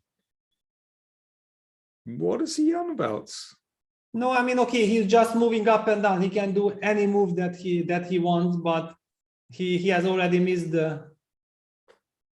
He has missed. Okay, the chance. it's going to be a draw. It's going to be a draw. Yeah. There we go. Wow, a missed opportunity for Vesti. I mean, especially this b5 felt like it was a very, very nervous move. I felt like this b5 was a super nervous move from Anish. Quite uncharacteristic for him. Yeah. Just unnecessary, because actually at the moment white doesn't really have a threat. I mean, I would. Yeah, I mean, e4 doesn't look right in this particular position. But I mean, of course, the problem for black is that it's just a little bit unpleasant. Yeah, white can play like bishop b3, king g2, then get ready with some g4, g5 ideas. I mean, that's why going for this endgame, I understand in blitz it's very practical and it's maybe very sympathetic. You know, you just bang out all your moves and then you try to be as solid as possible. However, if white is able to torture, then it might be a nightmare. Just a quick update on the standings there. So first game drawn. They play a second blitz game, which will take place in around about 3 minutes' time. If that's drawn, then they will go to Armageddon, of course, with 5 minutes against 4. But we still have one more blitz game before that happens. So high drama here at the Meltwater Champions Chess Tour final. So anyway, I was talking about the Kalashnikov, Peter. That's what we really want to talk about. What's your experience like with the Kalashnikov? Yeah, well, actually, okay, I'm not such a super big fan of the Kalashnikov, I have to say, because I was playing the Sveshnikov, and I always felt like, you know, the Sveshnikov was more dynamic. But this is what I already mentioned many times in this Chessible courses, that I mean, what is good for normal chess players is not necessarily what the top guys need. Yeah. So, for example, the Kalashnikov, what I really believe that it's useful for everyone, that you can transform into your structures right away. Yeah. That basically you don't give white so many options to decide which type of structure you want. Like in the Sveshnikov, you can try like this, you can try like that. Here, everything is fixed right from the start. So probably learning all the principles, all the ideas, all the strategic ideas. And as you mentioned, it's a very strategic opening. So it might be easier. Yeah. And then in the later stage, if you know this type of position, you might be also willing to expand to Sveshnikov, but it's a very good fundament already. Well, that's exactly my thought. And that's why I often recommend it to my students, because openings like the Sveshnikov and the Najdorf just involve so much theory, and even just to get out of the opening without, you know, getting blown up, it can be tough in the Najdorf. You know, 6 bishop c4, you know, for example, very sharp. So actually, you need a lot of knowledge just to play your, you know, your Najdorf variation or a Sveshnikov. Whereas with the Kalashnikov, actually, like you said, the structure is fixed, and so it's possible to determine plans right from the start. And I think it's a very good way, I think, of getting a good understanding of these kind of Sicilian positions. And actually, that's what I say. Start with the Kalashnikov, and then once you've mastered that and the ideas, then it's possible later on maybe to move on to the Sveshnikov or the Najdorf. But Yeah, anyway, I think it's a sound opening. That's my impression through looking at it. Because I always felt that, of course, the Kalashnikov allows white to play with the Morozzi bind with c4. But actually recently, there have been some very nice games played by Parham Magsudlu, Richard Rapport, even Anish Giri has played a very nice system with the fianchetto. And actually, this offers black some really nice dynamic chances. And I don't know if you saw the game between Anand and Magsudlu from last year in the online Olympiad. Yeah, I think I saw, but actually when you ask my experience, I did face this knight b5 and the Morozzi bind and after g6 against Dubov, I think in one of these Blitz Rapid War Championships back in 2015, and I think he did it against me. And I just couldn't get anything. And I was, thinking, trying to make the logical moves. And then suddenly I ended up, had to be precise to equalize. And afterwards, I was a little bit ashamed, like, okay, what happened? I mean, why I couldn't manage to punish it? And I realized that it's actually a decent system. Yeah, but, in those days, I mean, Dubov was often playing this fianchetto with knight e7. But actually what Magsudlu has done is play it with knight f6. And hitting the e-pawn gives chances. Anyway, that's another story. Let's get back to Giri against So, because we've got action on the board already. Yeah, well, the first move d4 had been played, but Wesley hasn't answered yet, so the clock will not yet started. This is the trick, yeah, that the game starts when black answers white's first move. I didn't realize that. So, but surely they have a set time to begin the games. Aren't you penalized if you're not there on time? No, I don't think so. And of course, if you are too late, it's too late. But if you are just few seconds and there we go, Wesley is there, he takes his seat, and we're gonna see some theoretical clash. Yeah, Catalan. Okay. So let them blitz out all these long forced lines. Yeah, I'm very, very curious to see how Anish, the big maestro of all these Catalans, will handle this line, because it has a very solid reputation with black. Goes for castles. But also there are some crazy lines with this, aren't there? Yeah, there are many. I mean, in order to play this with black, you really need to know a lot. And 95. So will we be seeing one of these? This end games, because there was now a game Grandelius against Van Forest in the Sigeman Malmö tournament just 2 days ago, something like this. After finishing the commentary while checking all the games, I noticed that this type of line was played again. It looks ugly, yeah. If you ask some classical guy, okay, you say like, what is this? I mean, how can you play such an opening? But it's a very direct, concrete line. And Anish is going for this. This was actually considered not to be so dangerous. But hang on. Anish and Jordan Van Forest are working together. If Jordan has analyzed it so deeply and he has demonstrated against Grandelius that he really did something, it means that Anish is maybe much more deeper into this endgame than Wesley has expected. Okay, so white is giving up the pawn on b2. So what are you going to do? Plonk the knight on c5, rook b2, pawn to e3, and then trade rooks and hope it's a little something. Well, I think if white gets that, it will be wonderful. The big question is that, does black have enough dynamics? For example, can you play bishop f5 stopping rook b1? That would be one of my very, very first questions. Yeah, bishop f5 on the board. Yeah, but a6 is on then rook a8. Yeah, rook a8. Rook a8. Interesting. Rook fc1.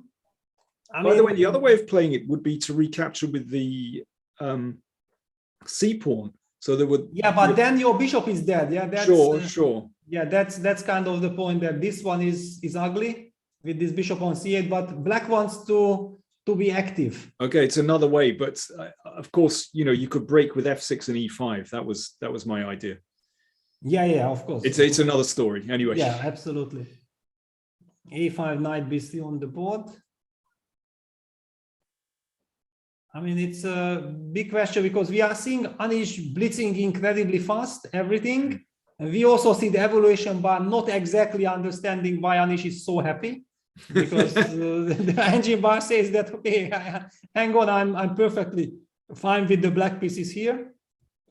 And to be honest, I don't see the trouble because even if I just want to play very primitively with bishop d7, now that the knight has committed to a5, you will need to take on c6. I might just trade everything, go rook fb8, and then open some window, and then on the second rank I might be compensating. But maybe that's exactly a wrong idea, but also tempting one. Well, it's one of those positions where black has to shake white's control, and if he doesn't get it quite right, then white can lock in with that wonderful positional advantage, and it could just be game over, particularly in the blitz game. So certainly I think the pressure is on Wesley here big time to unsettle Anish. But yeah, Anish seems to know the position very well. He's already got a 2-minute time advantage. Significant. Yeah, this is now a very crucial moment. It's because, as you mentioned, if white gets some blockade like taking on c6 and then gets a3, then this knight starts jumping. Wow, g6, no, this I'm not happy about. I don't have a good feeling with this. Knight takes c6 and okay, rook e8 like this. Yeah, does Wesley wants to go some rook e6, rook f6? Does he want to get counterplay like this? I'm little confused and surprised. a3, of course, because I have this plan, knight b4 and then rook a2, trade this active rook like this, and then my knight jumps back to b4, and I think, like you mentioned, that white can easily just be winning. It's a high risk position for black.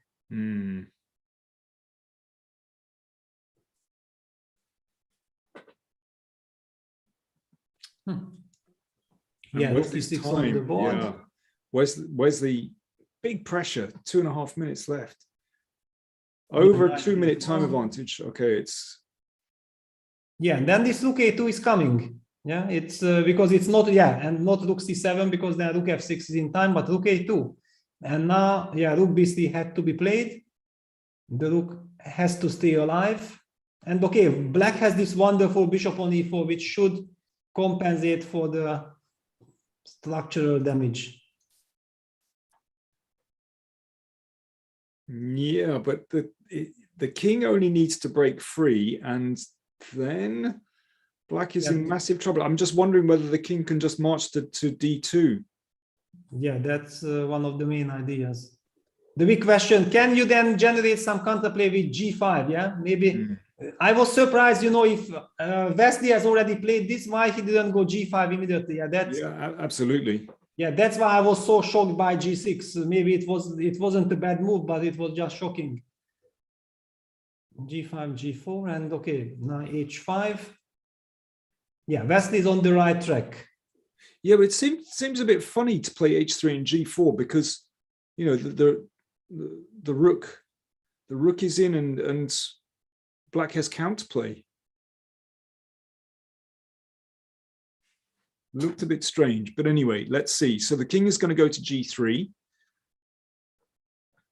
Yeah, he also wanted to get some luft for his king. Yeah, he wanted to free the g3 square. That was his idea. But okay, wait a second. f5, f4. Yeah, this is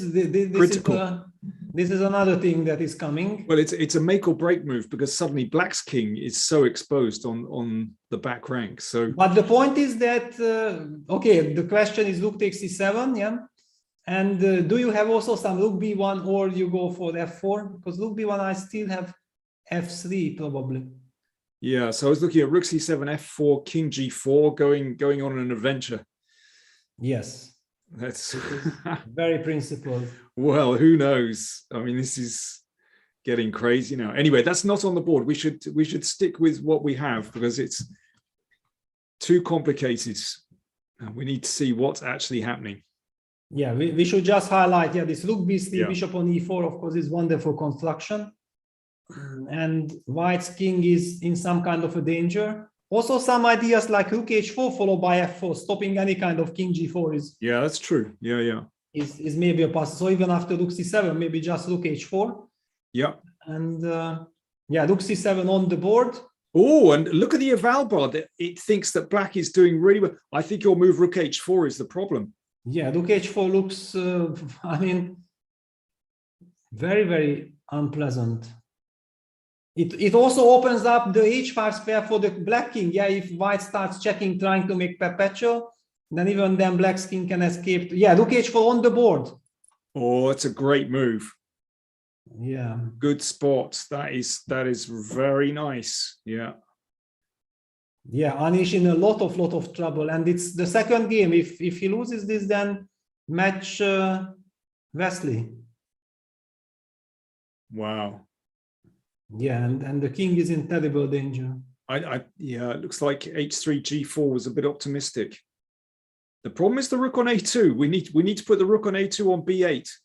That would solve some problems. That would be lovely. Yeah. Wow. I mean, it's very difficult to find the move. I even don't know what to suggest. Yeah, because white's king is a mating net. f4 is coming, followed by rook b1. And then rook h1 checkmate will come. If rook a1, then black will come with f4 and rook b2. This is maybe even takes on e3, but rook b2 also very, very tempting just to hit this. Super scary. Let's have a look at Anish. How's he looking? Yeah, very badly, I think. I mean, very concerned. Yeah, look at this. It's a very concerned damage. And now he had a 2-minute lead on the clock, and now he's down to just under a minute and a half. Yeah, f3. It's a desperate move, but it had to be played. I was also thinking about this. Rook takes e3, rook f2, trying to hang on, but okay, there is a move rook f4, collecting some pawns because f3 and then also a3 will be falling, and black still remains with this powerful bishop. And maybe even there is something else. f4 check. Okay, king g2.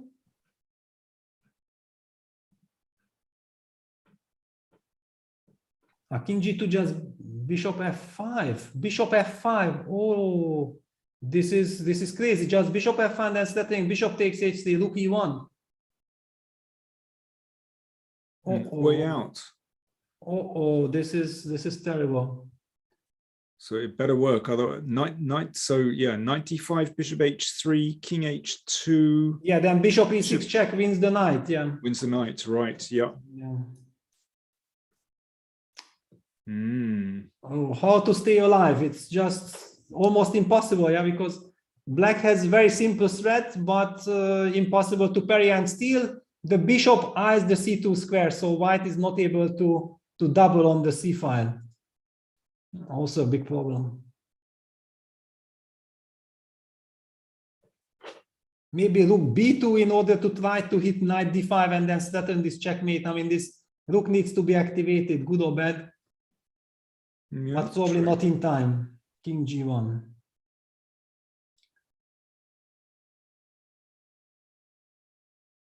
King g1. Okay, which way do we take on h3? But Anish down to 19 seconds. Oh, this is shocking. But king g1 is a very clever move practically because it gives some options for the opponent. Always nice in blitz too. And knight c2. Okay, that was his idea, to cover the e1 square. But now white is very passive. So rook b3, just switch. Yeah, rook b3 and then rook e2. Then I get some rook e2 business. Or rook d3. I don't know which is better. Rook d3. Maybe rook d3 is better. But I also go rook e2 because I have knight e1 against check. That's true. And then I suddenly I feel alive. Okay, so he's fighting. Yeah, absolutely. I mean, this king g1 knight c2 was of course incredible resource. But maybe black should just control the e file and say that, okay, anyway, nothing moves because white is not really able to move. Then just go back and then start everything from the beginning. Yeah, rook e6. But somehow that's a big disappointment for Wesley. But, you know, he must have thought, well, it's going to be game over. So he's still... Yeah, but also for white, because now with knight on c2 is super passive. Yeah, rook c5. I mean, there are some ideas like bishop f5, rook d5, rook h6, rook e6, settling some checkmates also.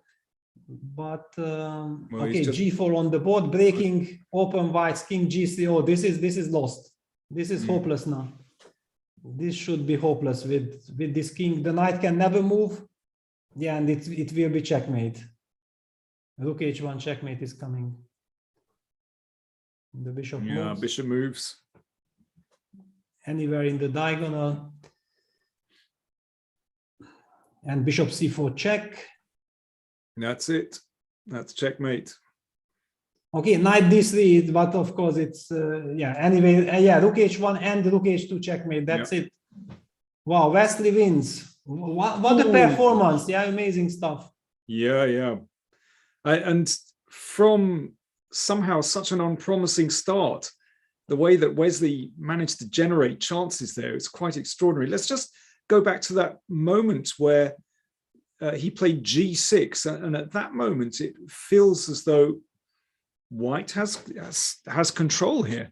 Yeah, what we were talking about, that g5 in hindsight also looks much more natural. Yeah, that actually g6 was a nervous move because he was down on the clock and then finally he had to make a move. But he already foreseen his concept. Yeah, he wanted to get this rook to e6. And I was very worried for black because of this knight before rook a2. However, this rook b3 was just in time because the bishop already reached d4. So everything worked out nicely for Wesley. And okay, this, you were criticizing h3 g4, and it turned out that this was kind of almost decisive. Maybe I should have tried to walk immediately. Yeah. But anyway, after king f1, for example, g5 comes, and then black is coming with rook h6, bothering the h2 pawn. Also not easy. Yeah, no, it's true. It's not easy. Yeah. Yeah. I think we might be cutting to Oslo fairly soon if we can get an interview. But I don't know if Anish is in the studio. Let's have a little look. Let me just. Okay, so we're cutting to Oslo, and Anish is in the studio there. That I realized that, and I think one strong player said once that when he plays blitz, he even like for every move he takes like a moment and never makes a move without thought. And I do that. I do make moves without thought, and that was yeah, that was very stupid. Is it something about having played for 5 hours that it is difficult to go into blitz tie breaks? No, I mean it's just in general difficult to play chess. Probably that's more that. And I mean, I did few inexplicable things today, and also my blunder, it was both a blunder and a bad decision, because even what I was aiming for was bad. I mean, I was aiming for a position which is winning, but less winning than the one that I could have gotten otherwise, and not to mention that I blundered the piece as well, so it was just horrible. But sometimes, yeah, you just have bad days and bad decisions, and it happens, I guess. How are you feeling about your performance overall so far in the of luck? But yeah, a few things were not ideal, really. I can do better. I'm sure I can do better, but the result is okay. I don't think the result is a disaster. I'm scoring some points, but yeah, the games can be better, for sure. Can we try to cheer you up a little bit, Anish? I don't think it's possible, but you can try. I'm going to try. I'm going to make an attempt, because you have an NFT that has been released today. Are you aware of that? Yeah, I am, but I don't own it, you know? But you will, of course, right? Will I? Well, okay. Let's have a look at it. This is the NFT that has been released with Anish Giri's name on it today. Wow, I think, yeah, Nepomniachtchi looked away because I don't know whether he's blundered this last move, but either way, he is in huge trouble right now, Jan Nepomniachtchi. It's going to be good night for Nepomniachtchi unless he whips up some miraculous counterplay here. Anish Giri, he's won the tournament. Anish Giri is the winner of the Magnus Carlsen Invitational. Huge congratulations. I mean, obviously, it's good. It's great to win. Okay, it was a little bit bad sound for you. No, but We heard David there, right, at the start? Yeah. So I was thinking about it, because you can never sort of price art, right? But still, it's made up of certain things. So you can try to break down the price, because, there are people who estimate the art. So the whole thing is worth, I think this one is roughly $430 at the moment, right? 0.1 ETH. So let's try to break down the price, yeah? So I think David's voice, probably $400, right? Yeah. And the rest is 30. I think that's how price breakdown. I was worried my voice had brought down the value. All right. Well, the NFT is out there now for everyone else to buy. I don't know if you want to buy it an each, but it's out there. And tomorrow is rest day. Are you happy about that? Yeah, for sure. Rest day is good, well timed, I think. I don't, you never know whether you're tired or not. I feel great. I'm ready to play 100 more games. But if I look at my games, maybe I'm tired. Today was really not fine. Few things. I mean, the blunder, but also the mouse. I don't know what it is. Like I just played knight e4, and I knew that it goes b3 rook before knight e4, but I don't know, for some reason I played knight e4, and then I immediately realized, of course, how am I even getting the position that I'm getting? It makes just no sense, because if rook before I go knight takes d6 and I'm up a rook, and that's when I realized, okay, something is off. Because if knight e4 rook before is not the line, then I said, okay, queen d5, and it's probably okay still, but already the very wrong start to the game. So maybe I'm tired, and some fun stuff is planned for tomorrow. Yep. They wanted, of course, to ruin my day with football. Obviously, I refused because I already understood the organizers here are very kind, so I'm using it to the max. After the special tea thing that they've done, I understand now that I can ask whatever I want. Yeah. So I'm using that to the full extent, and tomorrow I'm doing something fun. Yeah. Will you reveal what it is? Because I know what it is. You know what it is, yeah? Yeah, I know. We know. We know. Okay. No, but then when everybody knows, then I'm going to go skiing. So that's fun. You're going to do the same thing that David did. So. Hopefully better. Yeah. That one, yeah. That famous NFT. That should be an NFT. David on the floor with the We'll make sure our editors, only if you only fall once, we'll make sure our editors put it on repeat just to make it look like that slope, Anish, that initial slope. It's steeper than it looks. Okay. Ooh, it's going to be interesting. Going skiing. And then, of course, Magnus Carlsen on the podium on Friday. What will that be like? Oh, you think? I mean, I thought Magnus was gonna sing or something. Magnus on the podium is like suddenly like. I'm already looking forward to Friday. Speaking of singing, Magnus, he one of the channels. It's occasionally plays his rap track, and as it's with good music. His song, it gets better the more I listen to it. Really? Yeah, I'm totally vibing now. So you're actually listening to that during the game? Yeah, whenever it comes, I'm switching to the channel B, and it's very good stuff. Very good stuff. So, okay, Magnus playing well, but we both know with Magnus that he can be playing as well as he likes. Sometimes he has those days, and when he has those days, I'm there for him. All right. Anish, enjoy your rest day tomorrow and enjoy skiing, and thanks for joining us. Thank you. All right, and we're also joined by Wesley So, the winner of this match. Congratulations, Wesley. Yeah, I think you need to bring Anish back because very entertaining interview. Yes. But did you like listening to him? Yeah. But, I mean, he should have won the match today. So big shout out to Anish. I think in the Rapid, he pretty much wrapped things up.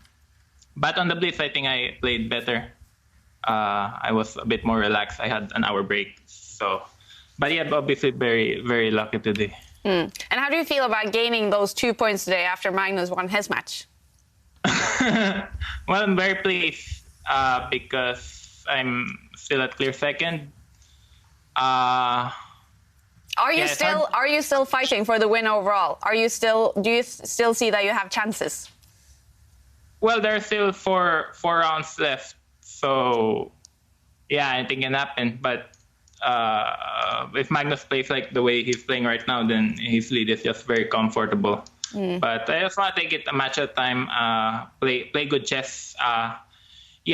Today some of the games were pretty bad. So if I could play better, then I think I'd have some slight chances. And we didn't get to talk to you yesterday, so you lost the Blitz tiebreaks to Hikaru yesterday. But did you regret going into those quick draws when you did see that Magnus actually lost his match yesterday? Yeah. No, it's not about Magnus' match, but also the way I came into the match with Hikaru. I definitely regret making those quick draws because in the blitz he gave me no chances. I mean, I got good positions, but I was just way too nervous and I couldn't play well. So I thought when he went for an early draw on the first game, I thought go for the blitz. I want to test my blitz skills, actually. I want to see how I do in the blitz. And turned out pretty bad. So it was a pretty terrible strategy yesterday. But next time I would definitely have to go on a different path. But it seems interesting at that stage yesterday. But turned out pretty awful. Yeah. It's a rest day now, Wesley. What are you going to do on the rest day, and how are you going to make sure that you can come back in the second half of the event and keep fighting? Sorry about the fan. Yeah, definitely. I think the rest day is very welcome. Try to get some rest, release some tension. Just try to be cool and chill, relax. Sleep early today. I'm actually going to go swimming now in a bit. So, Nice. yeah, I swim about a mile. Or a mile and a half nearby. Also tomorrow we're going to our local grocery shop, the Costco. It's one of my favorite places to go to. There are a lot of interesting things. And just relax. I probably won't do as much preparation as necessary. Just clear my brain and watch other games, watch other interviews. All right. Wesley, congratulations on winning today and enjoy your rest day. We'll see you back on Friday. Yeah, thank you. Very fortunate. Thanks for joining us.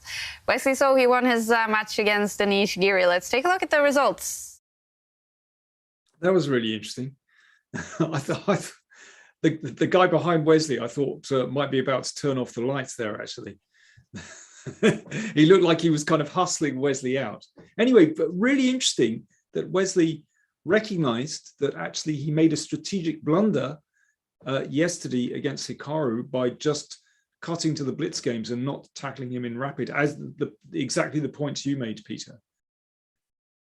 Yeah, but he also said that it looked like an interesting strategy to challenge and test his skills against Hikaru. So maybe this is a temptation, yeah, because if he can pass the test against Hikaru, it means then he can pass the test against anyone. But yeah, it just didn't work out. Yeah. And after knowing what happened yesterday, I think it's obvious that I think nobody will fall for this trap of Hikaru anymore. I mean, it's just too dangerous, too risky. And I think that will be also great for the tournament. I perfectly agree with Wesley that basically he should forget about Magnus, because, okay, Magnus really today also played wonderfully, fantastically. I mean, Wesley has to focus on himself. Yeah, he has to do the best he can, and if at the end of the road this will be enough to, you know, use his momentum, because, okay, what are his chances of catching Magnus if Magnus gets nervous and does some mistakes? Yeah, and there Wesley has to be there, but otherwise, in order to be there, he has to just play his chess, and he was very critical of his match today, and definitely he needs to play better. Anish had everything in his own hands to wrap up in the rapid section, and that's what I like in Wesley, that he's always very, very objective, and I think that's why he's also getting all these strengths, because he knows exactly that he needs to be better, and he's not fooled by the result.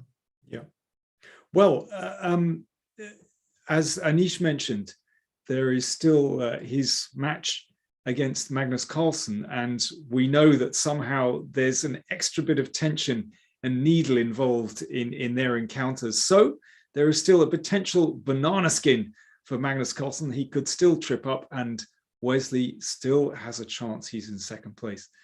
So I think we're going to wrap things up there. Peter, it's been an absolute pleasure. I should mention again that this is actually going to be my last day of commentary. I'm going away. So I hope you have a fantastic rest of the tournament, and well, the very best of luck with all your work. I know you're heavily involved in assisting Jan Nepomniachtchi for the World Championship match. It's going to be fascinating. I mean, are you enjoying that so far? Yeah, definitely. Of course, it's a big challenge, a never-ending story. But yeah, at the moment, I'm also very much enjoying this tournament. It's super fun. I always enjoy all these dramas and everything. It had been also an incredible pleasure doing this commentary with you. I remember that we already did not comment together, but in Biel, after some games, we analyzed together and so on. So I was absolutely sure that it will be a delight to work with you. So I'm very, very happy that it worked out, and it would be a pleasure to do it again in the future. Well, likewise, Peter. It was great fun. So yeah, like I said, best of luck with your work with Nepo. And yeah, well, for everyone watching, we're over the halfway mark. We've still got 4 rounds to go. Can anyone catch Magnus? That's the big question. So for now, rest day tomorrow, but then 4 rounds remaining after that. Thanks everyone for watching. Bye now. Bye-bye. Quality isn't the first thing that comes to mind when you think about chess and esports, but it affects our focus, decision-making, health, sleep, and more. What's in the air you breathe? Find out with Airthings. Breathe better. Live better. Freedom! So fresh, so new. Freedom! It's all for you. All for you. Freedom! Keep your ear to the ground. Talking about the freedom! It's the best show in town. Let's show you that freedom! Well, well.